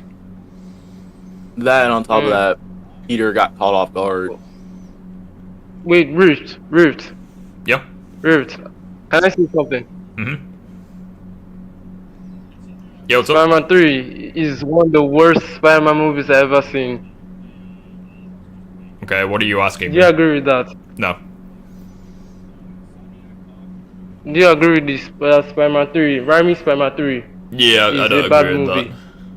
Wait, how so? I disagree with who said about calling Spider-Man trash, but it's underrated. Wait, how so? Wait, how so? The reason why I say that because the character assassinated Peter a lot throughout the film. Assassinate? Whoa. Why do they assassinate him? Wait, hold on. So now, I understand that the pride is getting to his head and everything, but I just can't buy the fact that he literally... Wait. I just can't buy the fact that he literally started treating MJ like shit before the black suit, like before he even got the black suit. He's even acted like a douchebag. How was he treating you like shit? Okay, wait. I know what thing he's talking about. Okay, I will say... He kisses Gwen in front of like tens of people. Okay, which I think will is say, pretty dumb. So, would you, like, from my perspective at least, I would say that Tobey's Spider-Man has been treating MJ like shit ever since the first film. Because, like, at the end of the, in the funeral, right? Shut up, Raimi fanboy. Let me explain. You literally named your Discord account after it, and your profile picture is Sam Raimi's Spider-Man. Cry me a river. That's because I'm a fan. Literally at the end of the film. Literally at the end. The reason why I say that scene where he kisses Gwen is pretty shit because that's because he was doing brown down criminal. Because he didn't want to put her in harm's way. He found the bad guys found out who he was. Okay, so he literally put like kissing her. I think that's really stupid. What's stupid? He was just accepting his responsibility. Literally, you guys literally talk over me. Like, there's no point doing this if I can't even get my point across. I debunked you on the graveyard. You literally didn't hear what I was gonna say. You interrupted me. Yeah, you were gonna talk about the graveyards in the first one. I debunked you. What about it? You didn't hear what I was gonna say. You fucker. Wait, hold up. One at a time. Let's actually hear each other out. You literally didn't hear what I was gonna say. How can you claim to debunk me, Joker? Like, hold up. Let's actually hear. Hold up. All right. Ruth, you can say what you want to say. Okay, so so from Peter's perspective. Oh, fuck it. Hold on. Multitasking.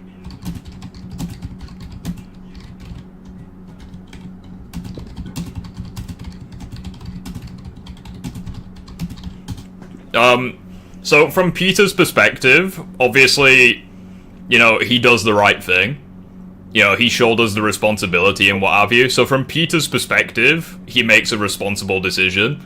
But that's only from Peter's perspective. Like, the reason it looks that way is because primarily we follow events from Peter's perspective, because fucking he's the main character. But from MJ's perspective, she's literally poured her heart out to him. he friend zones her and then leaves her alone at the funeral. Multiple years later, which, because Spider-Man 2 canonically takes place 2 years after the first one, she still loves him. He's not honest with her at all. He doesn't return their calls. Like, he avoids both of them. He is being the shit, from their perspective, he is being a shit friend because he is not honest with them. He's unreliable. He doesn't show up to their place. And again, she has no idea why. She doesn't know he's Spider-Man until the end of the second film. From her perspective, he's just unreliable. And we see at J. Jonah Jameson's party how much his actions as Spider-Man has affected her. She pretty much hates him. She can't stand him anymore. Like, I can understand that. I'm just talking right now. Why she knows that he's Spider-Man, right? She knows that he's Spider-Man at the end of the second film. Yes, and even in Spider-Man 3, she knows that. I'm not really talking about that. I'm really talking about the fact that Peter is willingly endangering Gwen can we please by doing that. From all this tomfoolery. But how is he endangering Gwen? Sorry, what was that comment? He literally kisses her in front of. Oh, he's talking about the festival. Oh, the festival. I think that's really stupid. Do you know that a criminal might see that and might think that, oh, Spider-Man is with this. In the scene in the restaurant, he tries to apologize for it. Wait, he might be in this intimate relationship with this said person. Why would I want to push you away? I love you. She's just a girl in my class. I mean, at the end of the day, if like people really wanted Spider-Man dead, like it's a freaking parade for Spider-Man. Like, do you really? Like, I think Gwen would probably be the least of people's worries. Like, when you have all of those fans, like if people really wanted to do harm to like Spider-Man or kill people that were close to Spider-Man, they could have just chucked a grenade in that crowd. Well, I think you'd be way more responsible for Peter. Not like that. Especially when his girlfriend is there. Like, at least Peter shows some empathy. I don't understand. Well, you gotta keep. Okay. Well, again, you said it yourself. He is prideful, and that pride does go to his head. From his perspective, just because everything from his perspective. Wait, hold on. Let me talk. Hold on. Let me just talk. He understands that. One at a time. Wait. Let me talk. He finally understands the importance of being Spider-Man from Spider-Man 2, right? He stops being selfish and everything. He's trying to be a better person. He's trying to be more selfless. He understands that this is a job that he should take to heart. The same movie, because that's not what I saw. What? What are you talking about? Oh, he's talking about Spider-Man 3. No, I'm talking about Spider-Man 2. That he finally knows that. He's talking about that he should keep his pride in check. He should keep his pride in check. That's what I'm saying. Well, again, that makes sense. The pride has gone to his head, and from his perspective, he thinks that because everything's going. From his perspective, I think that the symbiote arc. I also think that the symbiote arc is pretty redundant. Why is the symbiote arc redundant? Because the message there, or you can say the thing there, don't let the pride go to your head, or you might hurt others, right? But he's already doing that from the get-go. You don't understand. Like, something he already knows, I don't understand. Okay, so for that, the symbiote makes him more of the symbiote makes him more of an asshole, but he's already an asshole. The arc of this movie is about forgiveness. Okay, but for... Okay, yeah, I understand that. Okay, hell, I even have a problem with Sandman. I have a problem with Sandman as well. Okay, I can understand your part in the symbiote arc, but the thing is though, is like with the symbiote arc in Spider-Man 3, it's for the fact that as soon as he figures out that his uncle's killer is alive, being Sandman, as soon as he finds out that he killed, or as soon as he figured out that he got the wrong man from the first movie, we've also got to keep in mind. All of that went downhill from there. You've also got to keep in mind. So like at the first. Okay, so at the start of the film, like the very start of the film, him and MJ are on good terms. Like, even though like he's doing this, that, the other, they are on good terms. MJ receives, I can't remember what happened. She receives like letters, I think, and she's like, oh, I look at these words, it's as though my father wrote them. So like she needs his support, and his immediate response, like his bloody radio, there you go, it goes off and alerts him about the crane, what happens with the crane, so, and he chooses to basically no, I'm trying to think of the words. He prioritizes being Spider-Man over, and neglects her. It's his responsibility. But it is the responsibility. Wait, hold on. Wait, can we just go to the Sandman stuff? Because I think that's even more stupider. Okay, what part of the Sandman stuff? Wait, I think the part where he's stupid is because, he wants to rob banks so he can, help his daughter or whatever. But why does he not wear a mask? I think that's my question. Why does he not wear a mask? Or why does he not enter his Sandman form so nobody can tell who he is? There's a good point. But what do you... Well, exactly. Well, at the end of the day, if he's... hang on. I'm not really... Can I say something else? Wait, please, let me just say something else. Right. He also said that, I don't want to kill anybody, I'm not a killer, whatever. Okay? But at the end of the movie, he's willingly wants to help Venom kill Spider-Man. Okay, so just one at a time. So the first thing about him wearing a mask, first of all, he could literally turn into a cloud anytime he wants, and that would hide his identity. Number two, But he doesn't do that. Number two, usually, from his perspective, he probably has no reason to hide his identity because he doesn't view himself as being a criminal. Because he's running away from the cops. Why won't he hide his identity? Because they know who he is anyways. Hiding his identity at that point would be pointless. Would it not be a smarter way? Would it not be a smarter move to hide your identity? Also, who could stop him? Why would he need to hide his identity? Who could stop him? Even Spider-Man couldn't stop him. Do you really think the freaking New York Police Department is gonna have any, chance at stopping him if he really didn't want to be detained? Wait, hold on. Are you insinuating that Sandman has, this pride in this movie? Even though he shows no sense of that. He shows no sense of overconfidence or hubris or whatever. Well, yeah, because Flint Marko's not a bad man. Why would he have an ego? He's not a prideful guy. Why would he's literally trying to do this to help his daughter Penny? That's what I'm saying. I feel like it would be way smarter for Flint Marko. Honestly, I just think it's common sense. If he just goes into his Sandman form and starts robbing banks. Okay, that would But so for that, he literally does do that. He doesn't. Yeah, he hold on. When he robs the actual truck that's full of money, he does it in his Sandman form, and he easily overpowers them. And at that point, he goes back into his human form so he can count the cash. He can't do that as a cloud. Because he's talking about going into sand form through the bank. Because you've also got to keep in mind, Sandman at this point has literally no time at all to learn his abilities. So from his perspective, he's probably had a few hours, maybe a day of using his abilities.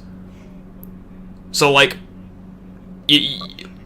would he? When I mean by his Sandman form, I'm talking about the form where he's completely made of sand, but he still captures this human-like appearance. Why does he not use that? Or why does he not use why does he not use an actual fucking mask? I don't understand. Okay, so first of all, the wearing a mask at that point would be pointless because again, the police know who he is. Because the police know who he is. Number two, he could literally. Obviously, you wouldn't want the cops to chase him. And if the cops are chasing him, Spider-Man might be in the know. Number two, so it would be stupid for him to not wear a mask. Number two, he can literally turn into sand at any point, and that would hide his identity. True, but he doesn't do that. That's what I'm saying. He literally does.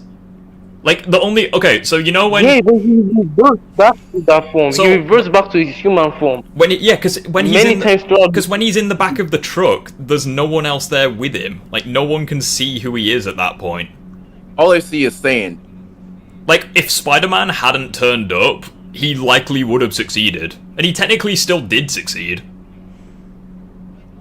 Well, wait, also, is he not Simon the same guy who also confesses his guilt to somebody in his cell? Or I might be wrong,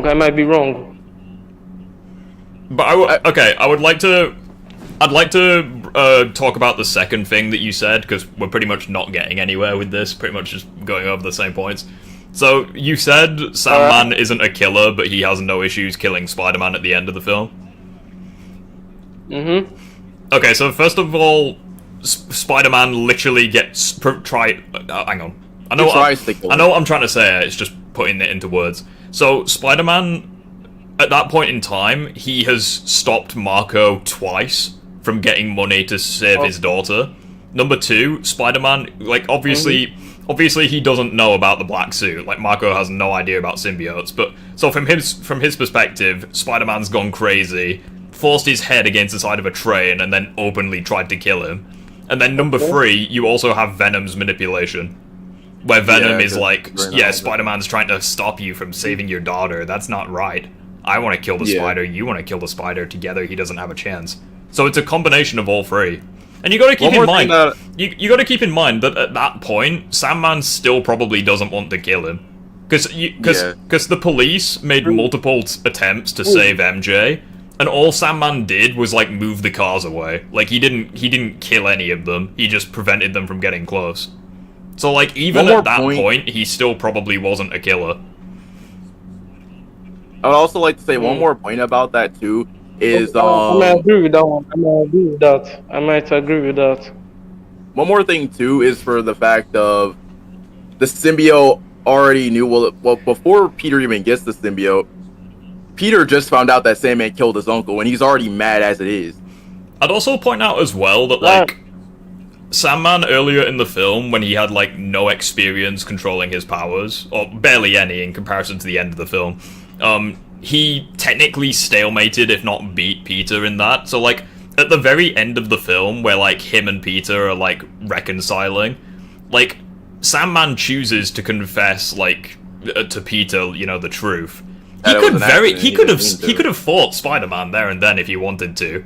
And, like, earlier in the film, he technically won against Peter. So, like, if he genuinely wanted to kill Peter, he could have fought him there and then, but he chose not to.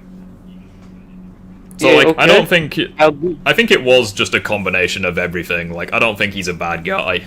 Voice crack. Yeah. But I still think him not, like, choosing to wear a mask or just going into another form and still rob banks is still kind of iffy. Like, again with the mask thing, dude. Sheesh. Actually, wait. I actually know where Chaos is getting this from. So Chaos, you saw Spectacular Spider-Man, right?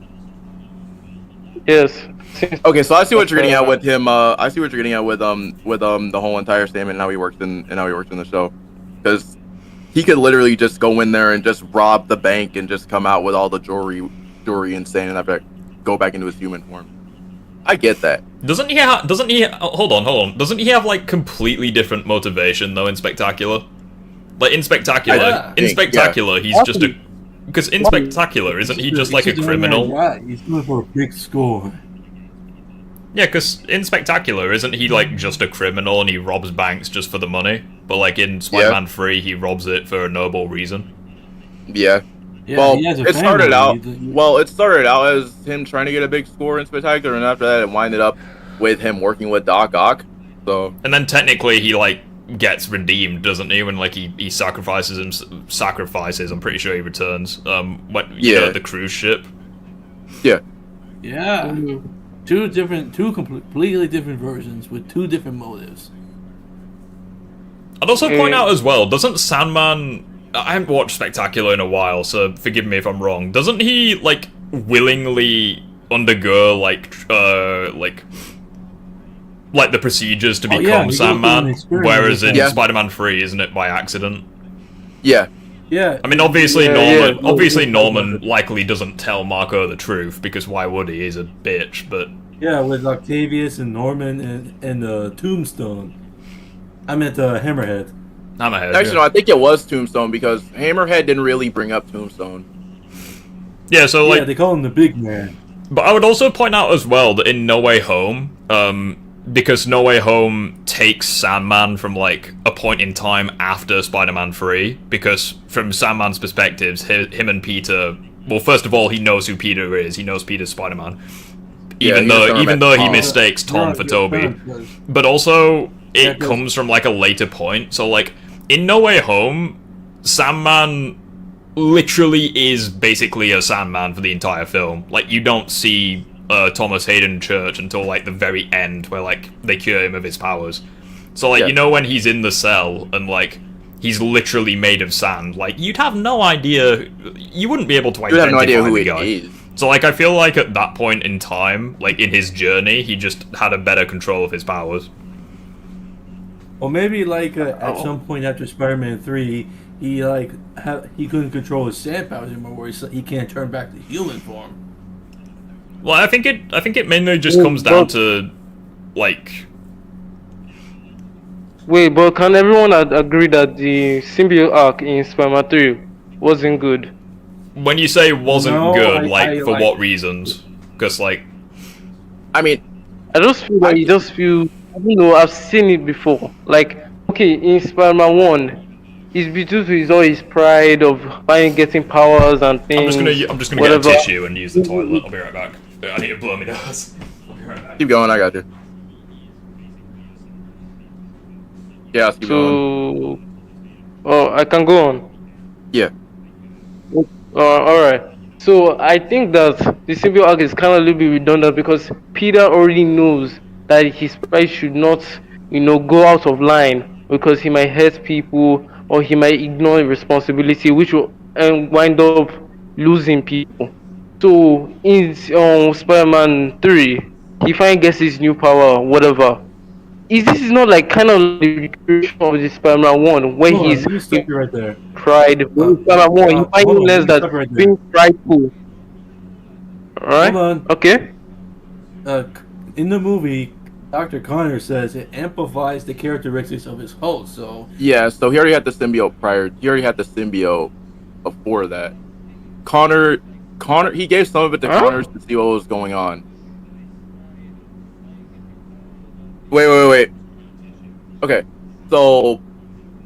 Wait, Raimi, did that come before that? Or did the Connor scene come, like, before that or in the montage? He takes it to Connors after he gets it. Okay. So, he took it to Connors right after he got it, so... He had no idea, Peter had no idea, Peter had no idea that it was going to do that. So, to Peter, so meanwhile, while Peter has it on, Connors is just there just saying it amplifies the characteristics and the anger of its host, right? Peter doesn't know that at all. He's just like, I like this suit. Mick, it's more powerful. Like, he says, like, the suit, where is this coming from? The power, it feels good. I'm back. He's like, yeah, I like this suit. Also, keep that power in check. Also, and shouldn't let it go through his mind.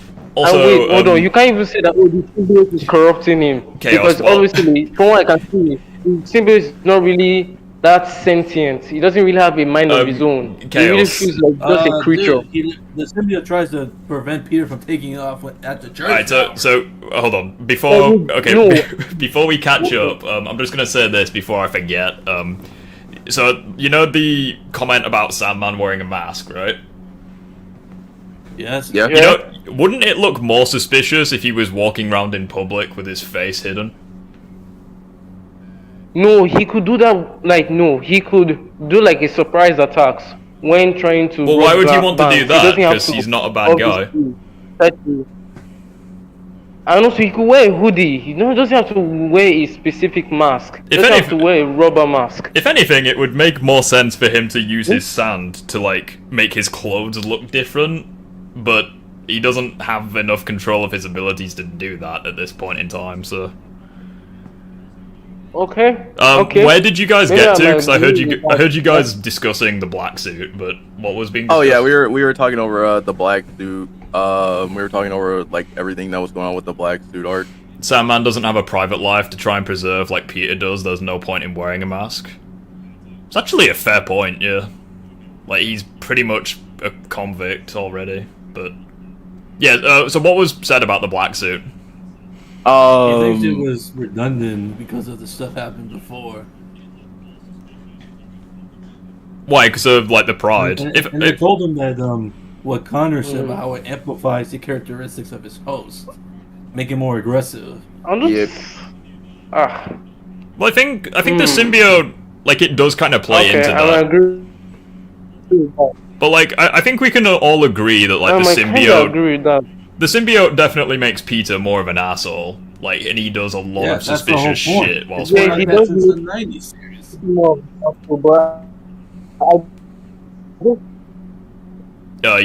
You sound muffled, dude.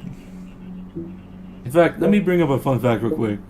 The 90s series was the first time the symbiote made Peter more aggressive and angry, because in the original comics, it didn't do that. Just think that he shouldn't be that much of an asshole than he already is. He already is. Now that... Come on, dude. I think... Okay. Okay. So what if the 90s did not do that? Wait. Then that would mean that the arc would have been rushed then. What I'm trying to say that the symbiote in this movie does not seem that sentient. It doesn't, like, how can I say it? When you're comparing like Insomniac's symbiote, I get what you mean. When like, you're comparing like, symbiote obviously the to suit. Remy symbiote. Like, I get what you mean. Like, the suit acts doesn't. more of an animal, like a creature. Doesn't feel like he has like human-like emotions or human-like critical thinking. Alright, so I can see It that. doesn't I get corrupt him. I get what you mean. It's all him. It's all him. does, dude. And that's the thing. He shouldn't be this prideful. Okay, so No, it doesn't. It doesn't. what do you mean it doesn't? Yes, he does. What? One at a time. What are you saying it doesn't? Are you referring to the suit having emotions? Yeah. Okay, I think it would be pretty like I will. Okay, I agree that it is toned down compared to some adaptations, like Spectacular, for example, where he literally has like whole ass conversations with the fucking suit in his head. And obviously with like the animated series and, you know, Insomniac. But I think to make the argument that it doesn't have like that at all, I think is a bit, because obviously before it becomes the black suit, you can see it crawling around. When it is the black suit, I think it's a deleted scene for the film where like Peter, like, he opens up like the suitcase, looks at the suit and then closes it. You can actually see the suit breathing. Like, it goes like up and down kind of thing. That's true. I've seen the. That is true. But also, I think this is the final. More like an animal. Yeah. I think the last thing I'll say. There's two things. They're both in the same scene. So in the film, you know when he's removing the black suit. Oh yeah, it actually is an animal right there. Like when he first hits the bell, you can hear the suit cry out in rage, and you can also see it briefly take Venom's face before it like latches back onto him. That's true.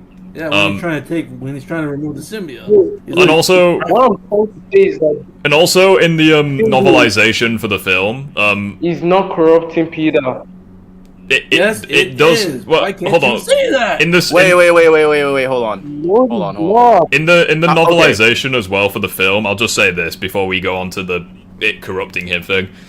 When Peter first tries taking off the suit at the church, and like he doesn't use the bell, like he's just pulling and failing, the suit is actually mocking him for trying it. But then as soon as he like starts using the bell, the suit is like begging him to stop. So like the novelization does a much better job at portraying its intelligence. Like I agree, like it is toned down compared to other adaptations. I wish it was in the movie.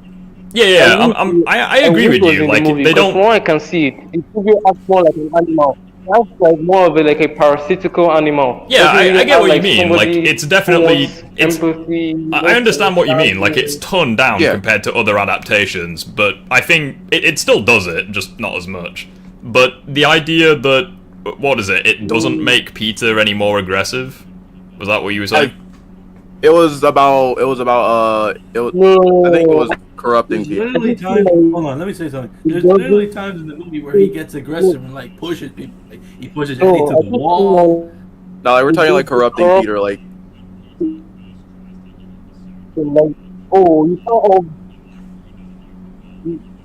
No, what I mean by that, hold on, I need to think. I need to think. Say, like, fuck you. Yeah, just give him a second. Let him get his thoughts together.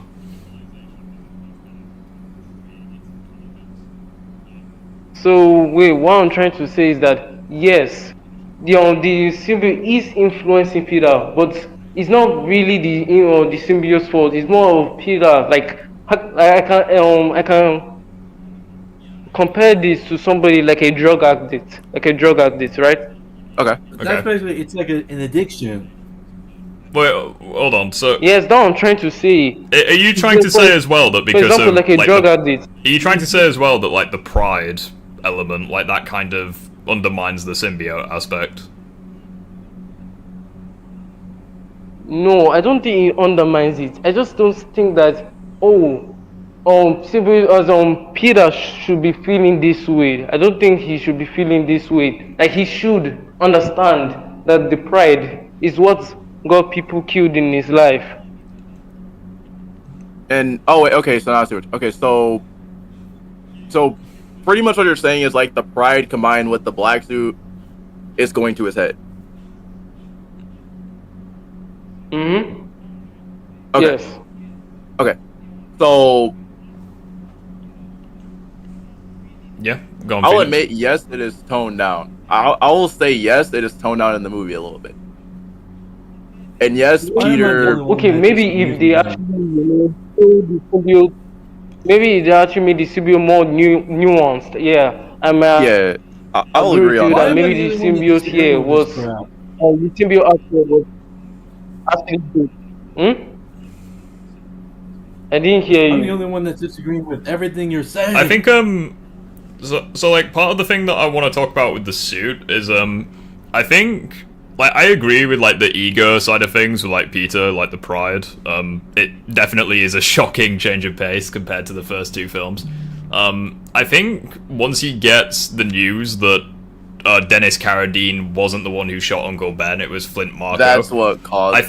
That's what caused him. I think that's where like the start of, I don't want to say an arc, but I guess you could say it's a mini arc, where like he's like, this man killed my uncle. He's still out there. Well, no, because I think as well for Peter, he has a little bit of I guess you could say the pride go to his head, where like he's kind of, this is like a driving force for him, where it literally just consumes him. Like he's staying awake, like in his costume, like until the early hours of the morning, just listening to the radio, waiting to hear news of Sandman. Like he becomes obsessed by it, and I think it's those feelings that. Hold on. Sam Raimi. Sam Raimi. Do you like Raimi MJ? Do you like Raimi MJ? Raimi MJ. Why do you like her? Why? What? Why do I like her? Because I like the story. I said, why do you like her? I'm saying it. Yes. I said I liked the story arc they go through all three films, and and especially like at the end of the movie, like all that stuff. And I don't think. Okay, that's understandable. Are we talking about MJ now? Like what? No, I'm just asking. I gave you my answer. Yeah, he likes Raimi MJ.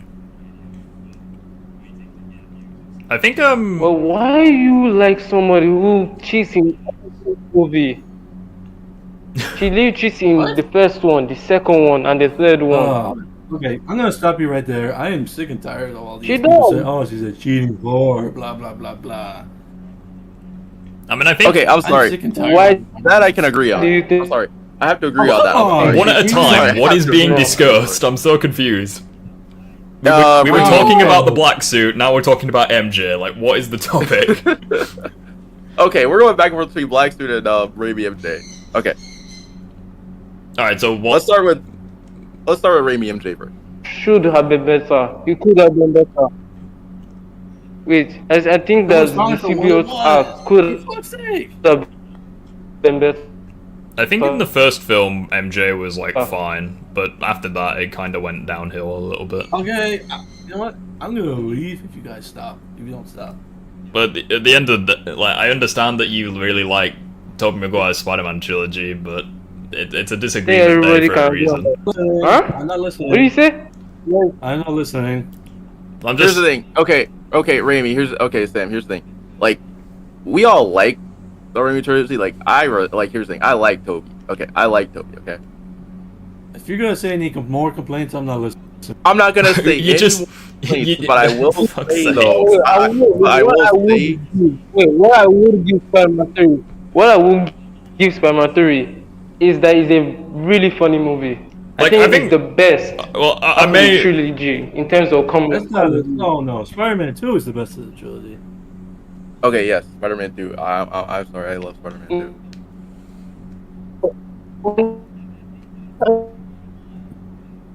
Of comedy.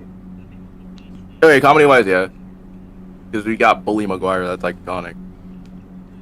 I mean, I do think that, like, Spider-Man 3 is, like, a better film than... Like, I prefer it to TASM 2, and I think it's better than Homecoming and Far From Home. At the end of the day, I still give Spider-Man 3. Like, I think I will say as well that, like, I really like the Tobey Maguire trilogy. At the end of the day, I still prefer... Like, I like Tobey's trilogy, but to imply that it's perfect is bullshit. Like, it does have issues. What you're saying is bullshit. What? I mean, at least it's better than TASM 2, though. At least it's better than TASM 2, let's be honest. Now we can agree. Like, yeah, like each... There's too many holes in there. I would never say that... I'll agree on that. Yeah, I think Spider-Man 3 is still better than, like, Homecoming, Far From Home, and TASM 2. Yeah. The only thing, though, about TASM 2 is, like, the Harry stuff should have been dealt with before then. Yeah.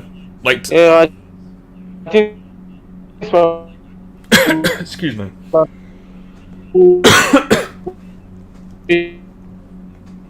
You're cutting out quite a lot. You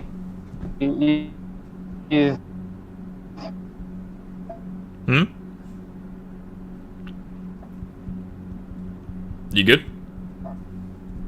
I'll say... Yeah, good.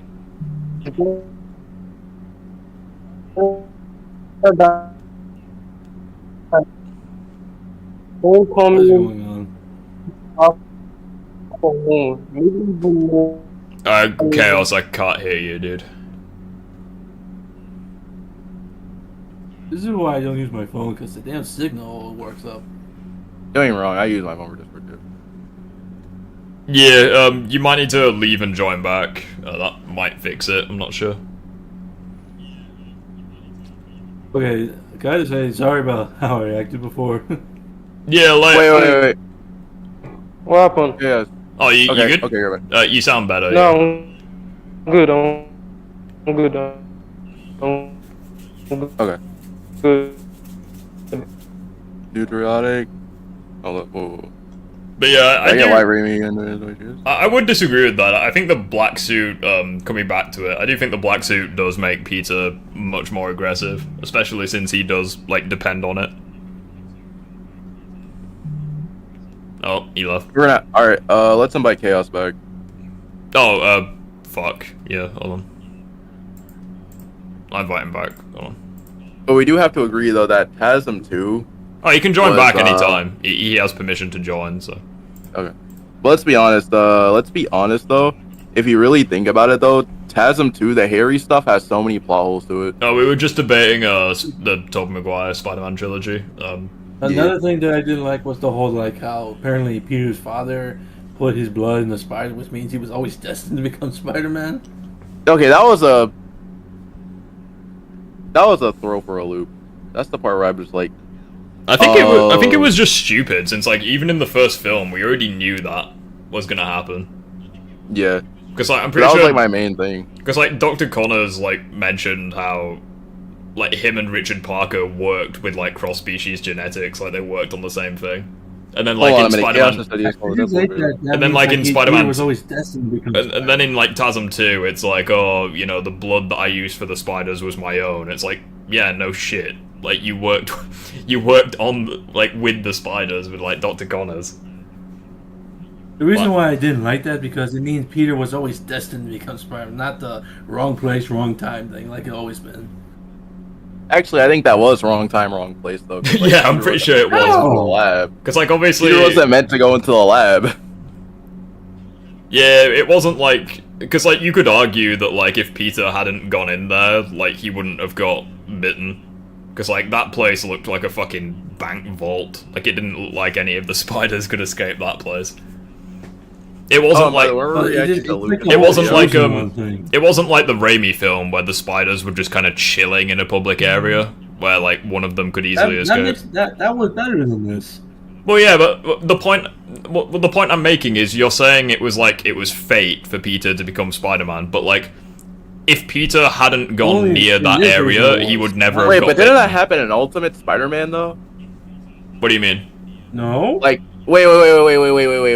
Not in the cartoon, like in the comic, like Ultimate Spider-Man. No, he was just on a field trip with his classmates. Oscorp. Yeah, but I'm talking like right after that because his dad came back and told him that, yeah, you're the only one that can't be Spider-Man. I think there was like his dad knew in the comic. I don't know if that was Yeah, his dad came. Yeah, his dad was alive. I don't know if it was Ultimate, but it did happen in one run. I know what you mean. But yeah, like you could still argue that like you could still argue that like this thing where his Peter and Eddie Brock's dad were the reasons the Venom symbiote existed. Yeah. Yeah, because there was one version where like the Venom symbiote was created in a lab and it wasn't like from a meteor. Yeah. It was shit. Like that from Spectacular, by the way. Now that I'm really thinking about it. Yo, I didn't even know that. Yeah, it came from space in Spectacular. Oh yeah, it did come from. Yeah, because J. Jonah Jameson's son is established to be an astronaut. Oh yeah, so it did happen. Okay, so son, yeah.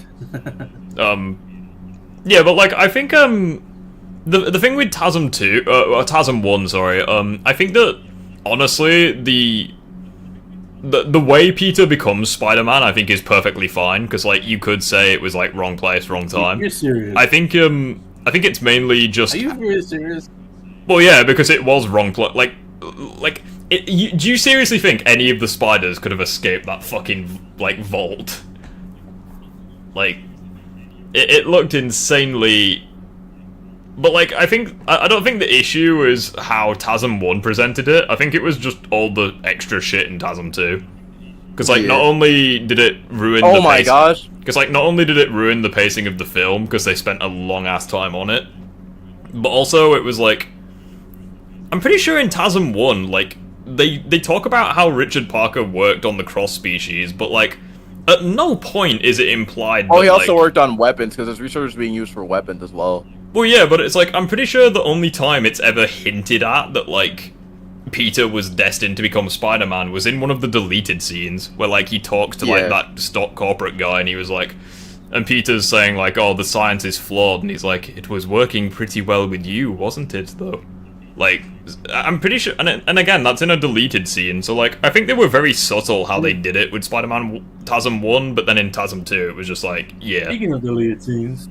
You want to know what I just thought of for a second? Go on. Hold on, let me say something first. They did this other delete scene in TASM 2 where apparently his father survived the plane crash, and they have him say, with great power comes great responsibility, even though he already heard it from Uncle Ben? Yeah, we have to know that he just lost Gwen at that point, so to him... What's that meaning without having his girlfriend alive? Well, I think there's two things about that scene that I didn't like. First of all, that scene was amazing, especially Andrew's acting, but, like... First of all, there is no way that he survived that plane crash. That's what I'm trying to figure out. Like, there's no fucking way he survived. Wait, I got a parachute at the last second because there's no way that you can't get a parachute at the last second and not. Well, there's three things about that scene that suck. Number one, how did he survive the plane crash? Number two, how did he go undercover for so long when Oscorp had constant surveillance of Peter and his family, yet no one knew he was alive? And number three, like, he had to do the with great power comes great responsibility. When number one, Uncle Ben gave him that, and also number two, in the TASM 2 film, he becomes motivated to become Spider-Man again based on Gwen's speech. Okay, so I think that while Norman had surveillance on his family, I think that he didn't have surveillance on his parents. I think specifically he had more interest because May said that the research that his dad was dealing with, he said no to it, and they were like, okay, so yeah, we're gonna have to watch Peter, his Aunt May, and his Uncle Ben. Well, no, the point I'm making with that is, like, keep in mind, like, Oscorp has a ridiculous amount of surveillance, like, they're able to, like, keep an eye on, like, Peter and what have you. I just find it ridiculously hard to believe that no one knew that Richard Parker was alive for, like, however many years. Like, 15, 20 years. Faked his own death. Well, he didn't... Dude, it was a plane crash. I'm pretty sure he didn't have to fake his death. But, like... The point I'm making is I just think it's a miracle that no one knew he was alive. Yeah, because everybody else he's dead, so like... What? That's not what I'm saying! I'm saying, like, obviously everyone thinks he's dead, but I just think it's a miracle that, like, no one picks up on the fact that he's alive. Like, he says that he had to, like, go underground or whatever that means, but, like, I just think it's ridiculously hard to believe, given what Oscorp is capable of in this verse, that no one knew he was alive.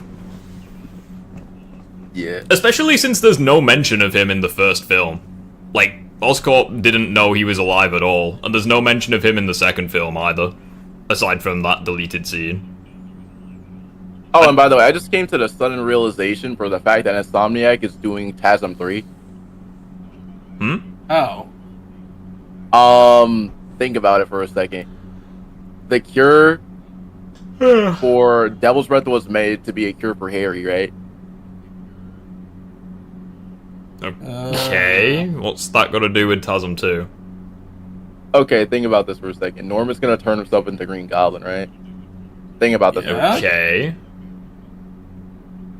Norman already had the cure planned before the first game.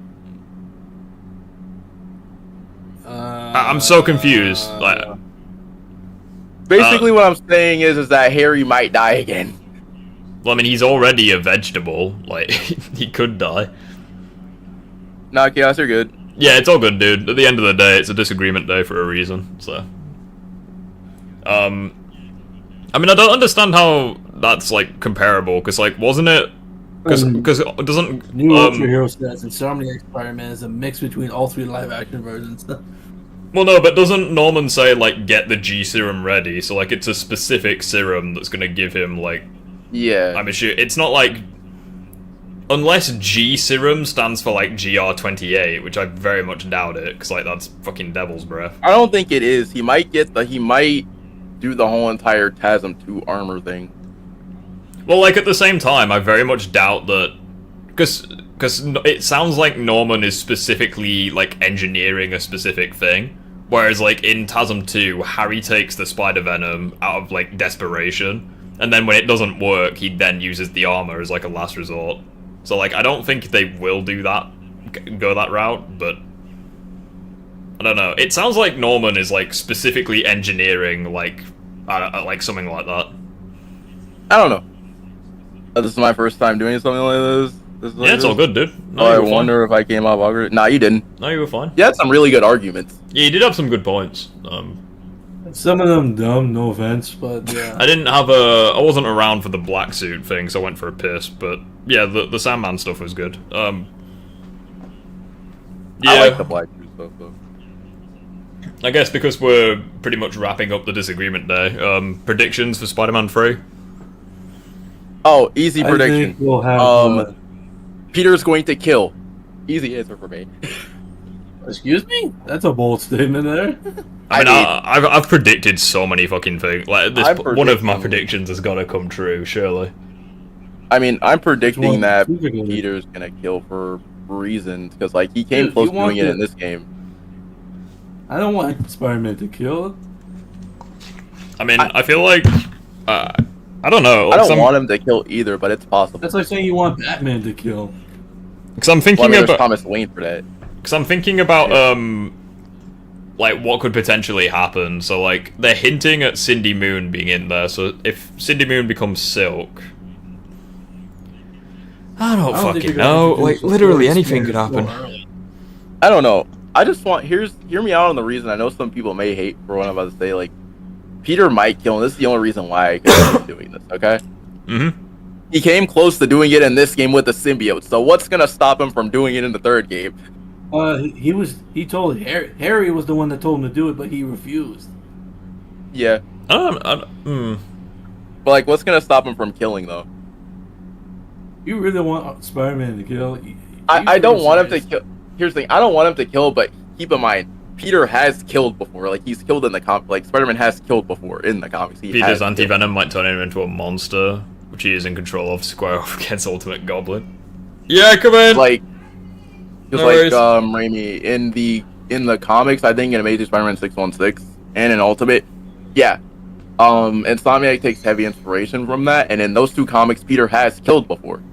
I don't know what pizza to order. Yeah, pepperoni's good. I don't know, because like... Or at least he could come close. I feel like we might get a rematch with like Anti-Venom and Miles. Maybe, I don't know. Maybe it's going to be like a bloodlusted Anti-Venom versus Miles and Silk. I have a question. Since at the end of the second game, Peter's taking like a break, how long do you think in the third game will it be until Peter puts the suit back on? Don't know. I don't know, but for me, I think the first trailer, trailer that we get, at least is what I think.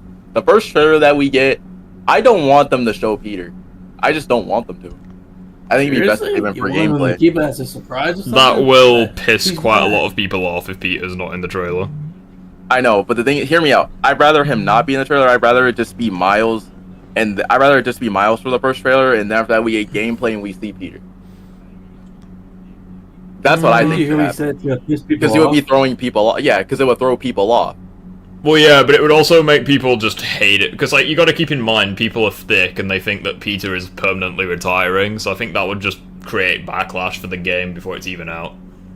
Yeah, I understand that, but like... If you show Peter in the trailer, it'll make people think, finally, he's back. Yeah, but the thing is, though, like, I think it would be better to do that, though. Because like they have said that this game is going to be like their end game, so it wouldn't surprise me if they made the trailer very dark. Yeah. But like, to me though, I think the final. I mean, even Otto said the final chapter. Yeah. I don't think Otto and Goblin are going to team up. I don't think that would make any sense for Otto's character. But at the same time, I don't really see Otto teaming up with Peter either. So, like, here's the. I mean, it's the first game that Otto hates Norman. Well, yeah, but he also hates Peter potentially. Yeah, and another thing too is that Ogg just knows that there's another Spider-Man in the city. He doesn't know about Miles. He doesn't know that Miles is the second Spider-Man. So I could see Ogg fighting Miles, and because you gotta think, all Ogg knows is that there's a second Spider-Man. Has no idea what he can do. So like. Ogg could be thrown off just for the fact that Miles has bioelectricity. Well, I don't think Otto would really have an issue with Miles because, like, I think he would realize pretty early on that it's not Peter. Yeah. But the thing is, though, is that he doesn't know about the electricity. He doesn't know that Miles has powers. Like, if anything, I think it would throw him off that Peter is now wearing a fucking alien. Yeah, that would throw him off. It's like, where'd you get an alien? I got a good question. Since we've seen like what the universe versions of like Doc Ock and Venom look like, how do you think they'll have this version of Green Goblin look like? Didn't they release concept art for him? I mean, I've seen the concept art for him, but it's unfinished concept art. Well, we'll have a little look at it. He looks like he's a mixture of Ultimate mixed in with Tasm. Are you saying like he'll be like the big green monster while still flying on a glider? No, he looks like he's a mixture of both. Well, he's a mixture of three. It's this one, isn't it? Is it that? Yeah. So he's a mixture of he still has the pumpkin bombs. Yeah, so he's like a mixture of all three. Because the purple is the cape. or the purple is the cape from Ultimate, and then I can see a little bit of TASM 2 stuff in there. I actually quite like this design. It's not very green, admittedly, but yeah, because like you can see. Will he fly on the glider? Yeah, because like here's the thing, like you cannot tell me that you can't see the Ultimate and the TASM references to this. He's very tech focused. I think the cape also looks pretty nice. Yeah, it's impossible to tell if he's like Ultimate and TASM. Kind of reminds me of Raimi's No Way Home look, where he's got like a shit ton of armor in like the final battle. He's like very padded. That I know what he scales to. In terms of what I think is gonna happen, for like the final battle, what I think is gonna happen is like Peter. If you want me to be completely honest, I think that like they're gonna end up fighting Goblin, and then Goblin's like the G serum's gonna go completely wrong. He's gonna turn into like Ultimate, into a big green monster. Yeah, he's gonna turn into like Ultimate's Goblin, where he's kind of like the Hulk, and then like monster. Yeah, and then like Peter, Miles, Silk, and Doc Ock have to take him on in like a 4v1. Yeah. Honestly, I definitely hope that we have Peter fight Norman. I think that Otto is more likely to team up with Peter than he is to team up with Otto. Like, he fucking hates Norman. Yeah. At the very least with Peter, like, I mean, Peter didn't give him up. Yeah. Did he? So if this is what the Green Goblin will look like in the game, you'll be fine with that? Yo, sorry? I'm gonna be fine with him looking like this. I don't have a problem with him looking like this. I mean, he looks pretty freaking menacing. And on top of that, massive spoiler, I know what he scales to. Doesn't he like lift? What does he scale to? Doesn't he like large city or large town? Doesn't he like lift New York or something? He does something absurd. Oh, a giant? Yeah, he lifts the whole entire city from what I read. So yeah, he scales. Yeah, so he scales to large. Yeah, he scales to city. Oh, like the size of Godzilla. Yeah, he scales to city. So wow. So a lot of people are gonna have. So in Spider-Man 3, he's gonna lift up the entire city. Fuck it. At least from what I read. I'm not gonna say what I read, but at least that's theoretical right now. I'm saying that, like, keep in mind that scaling is theoretical. I'm not saying that's gonna happen. It's theoretical right now. But hold on, let me read what that said. Go back down.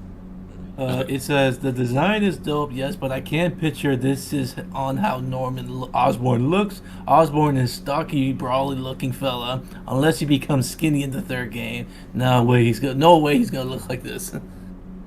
I can imagine the Goblin Serum would do a number on your body just like any other drug, and because the Goblin Serum is just fictional sciencey, whatever you can make up an excuse is that he's super strong even if he doesn't look like it. That would actually be a pretty interesting one. Maybe, like... I mean, he doesn't look skinny. Like, I mean, look at the fucking arms. Funny thing is that in some Spider-Man is killed before killing Harry. I am so curious. I'm so curious why you. Hold on. Maybe the Goblin Serum will make Norman have muscles. It's possible, but here's my only thing though with this is like, I don't know what we're gonna get, but I feel like it's possible. At least is what I think could happen. You know that scene from TASM 1 where May's at the house just watching everything happen? Mm-hmm. Yeah. Okay, so what if before this, what if MJ dies and after we get to the third act, Miles ends up telling Peter that he needs help, right? That he needs help fighting Goblin. Like he's asking for you know, both Spider-Man to come and fight. And are you saying you want to wait for Peter till the third act? No.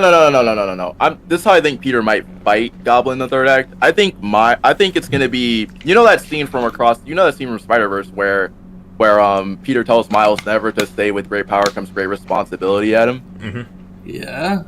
Yeah. What I think could happen is that Miles might try to convince Peter to come help him fight Goblin by saying those words, and Peter just cuts him off, and Miles goes and fights him, and Peter's just watching on the TV, and he hears the other Spider-Man is struggling fighting the Green Goblin, and he's not gonna make it. Where's the other one? Oh, and then you realize I was wrong. It's time to get back in the game. Yeah, I was wrong. Let me go ahead. I feel like for that to happen, like, Peter would have to be absent for like 90% of the campaign, which no one would want. Yeah. But I honestly feel like here's the thing. I feel like that would make sense. When I was playing the second game, I cared more about Peter's story than I did Miles. Honestly, I cared more about Peter's story than Miles. But at Like, the I same feel time, like I cared about Harry more. I feel like this probably isn't gonna happen, but like, I feel like Goblin is either gonna kill. He hates Peter. He doesn't really give a fuck about Miles. So like, I'm assuming he's gonna try kill MJ.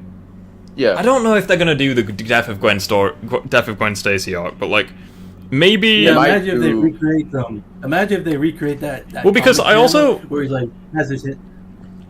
I also don't think they'd do that, purely because they've already done a bloodlusted Peter versus Miles. They probably wouldn't want to do it again. So, like, maybe... Wait, would they do bloodlusted Peter...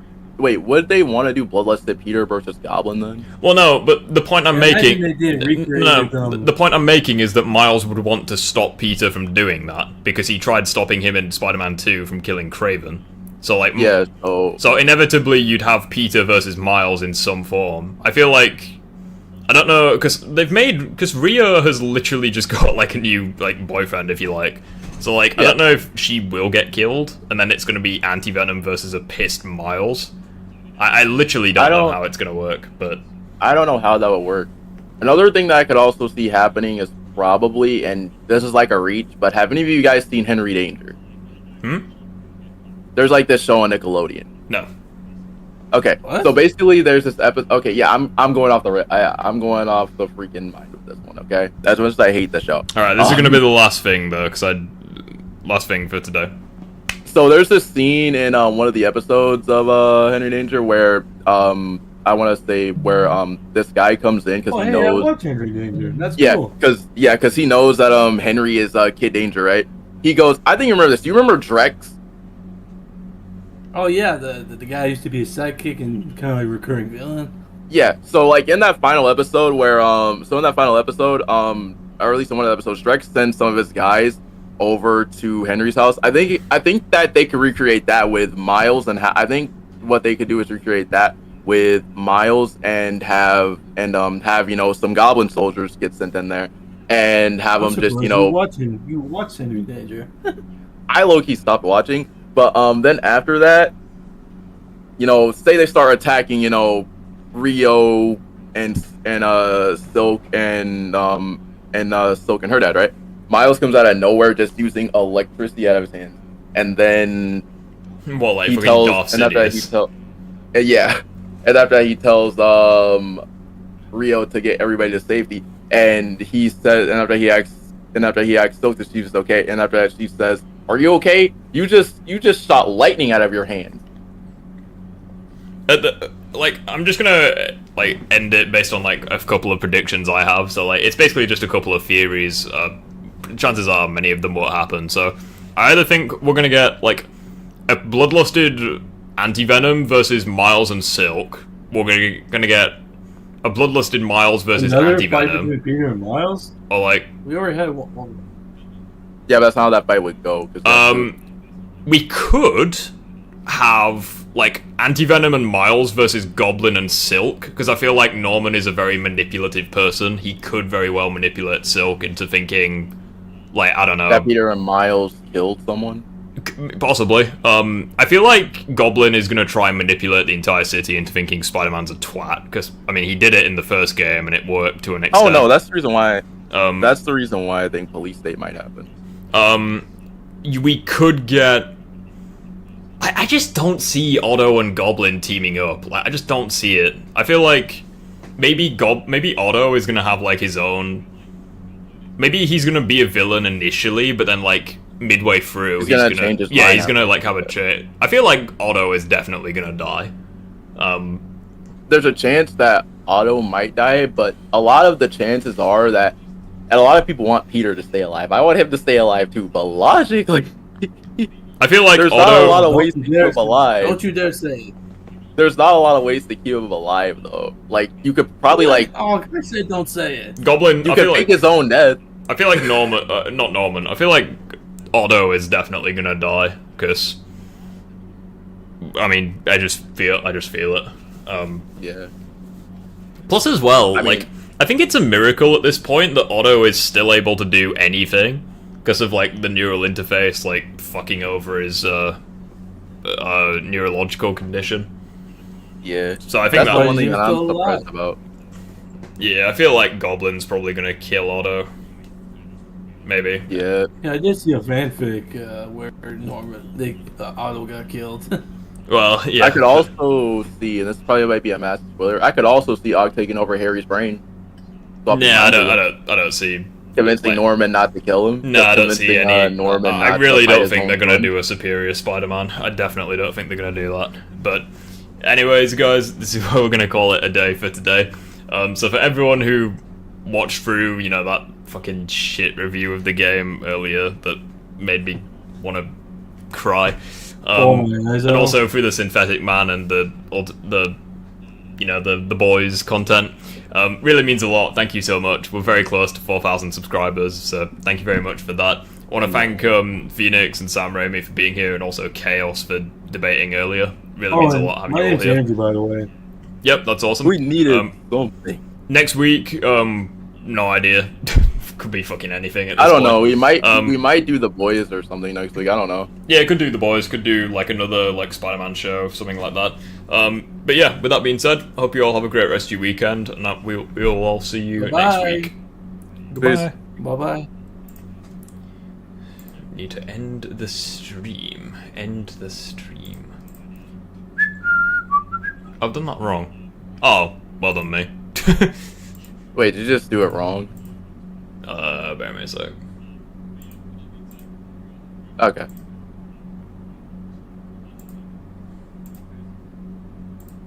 Yep, take care, guys.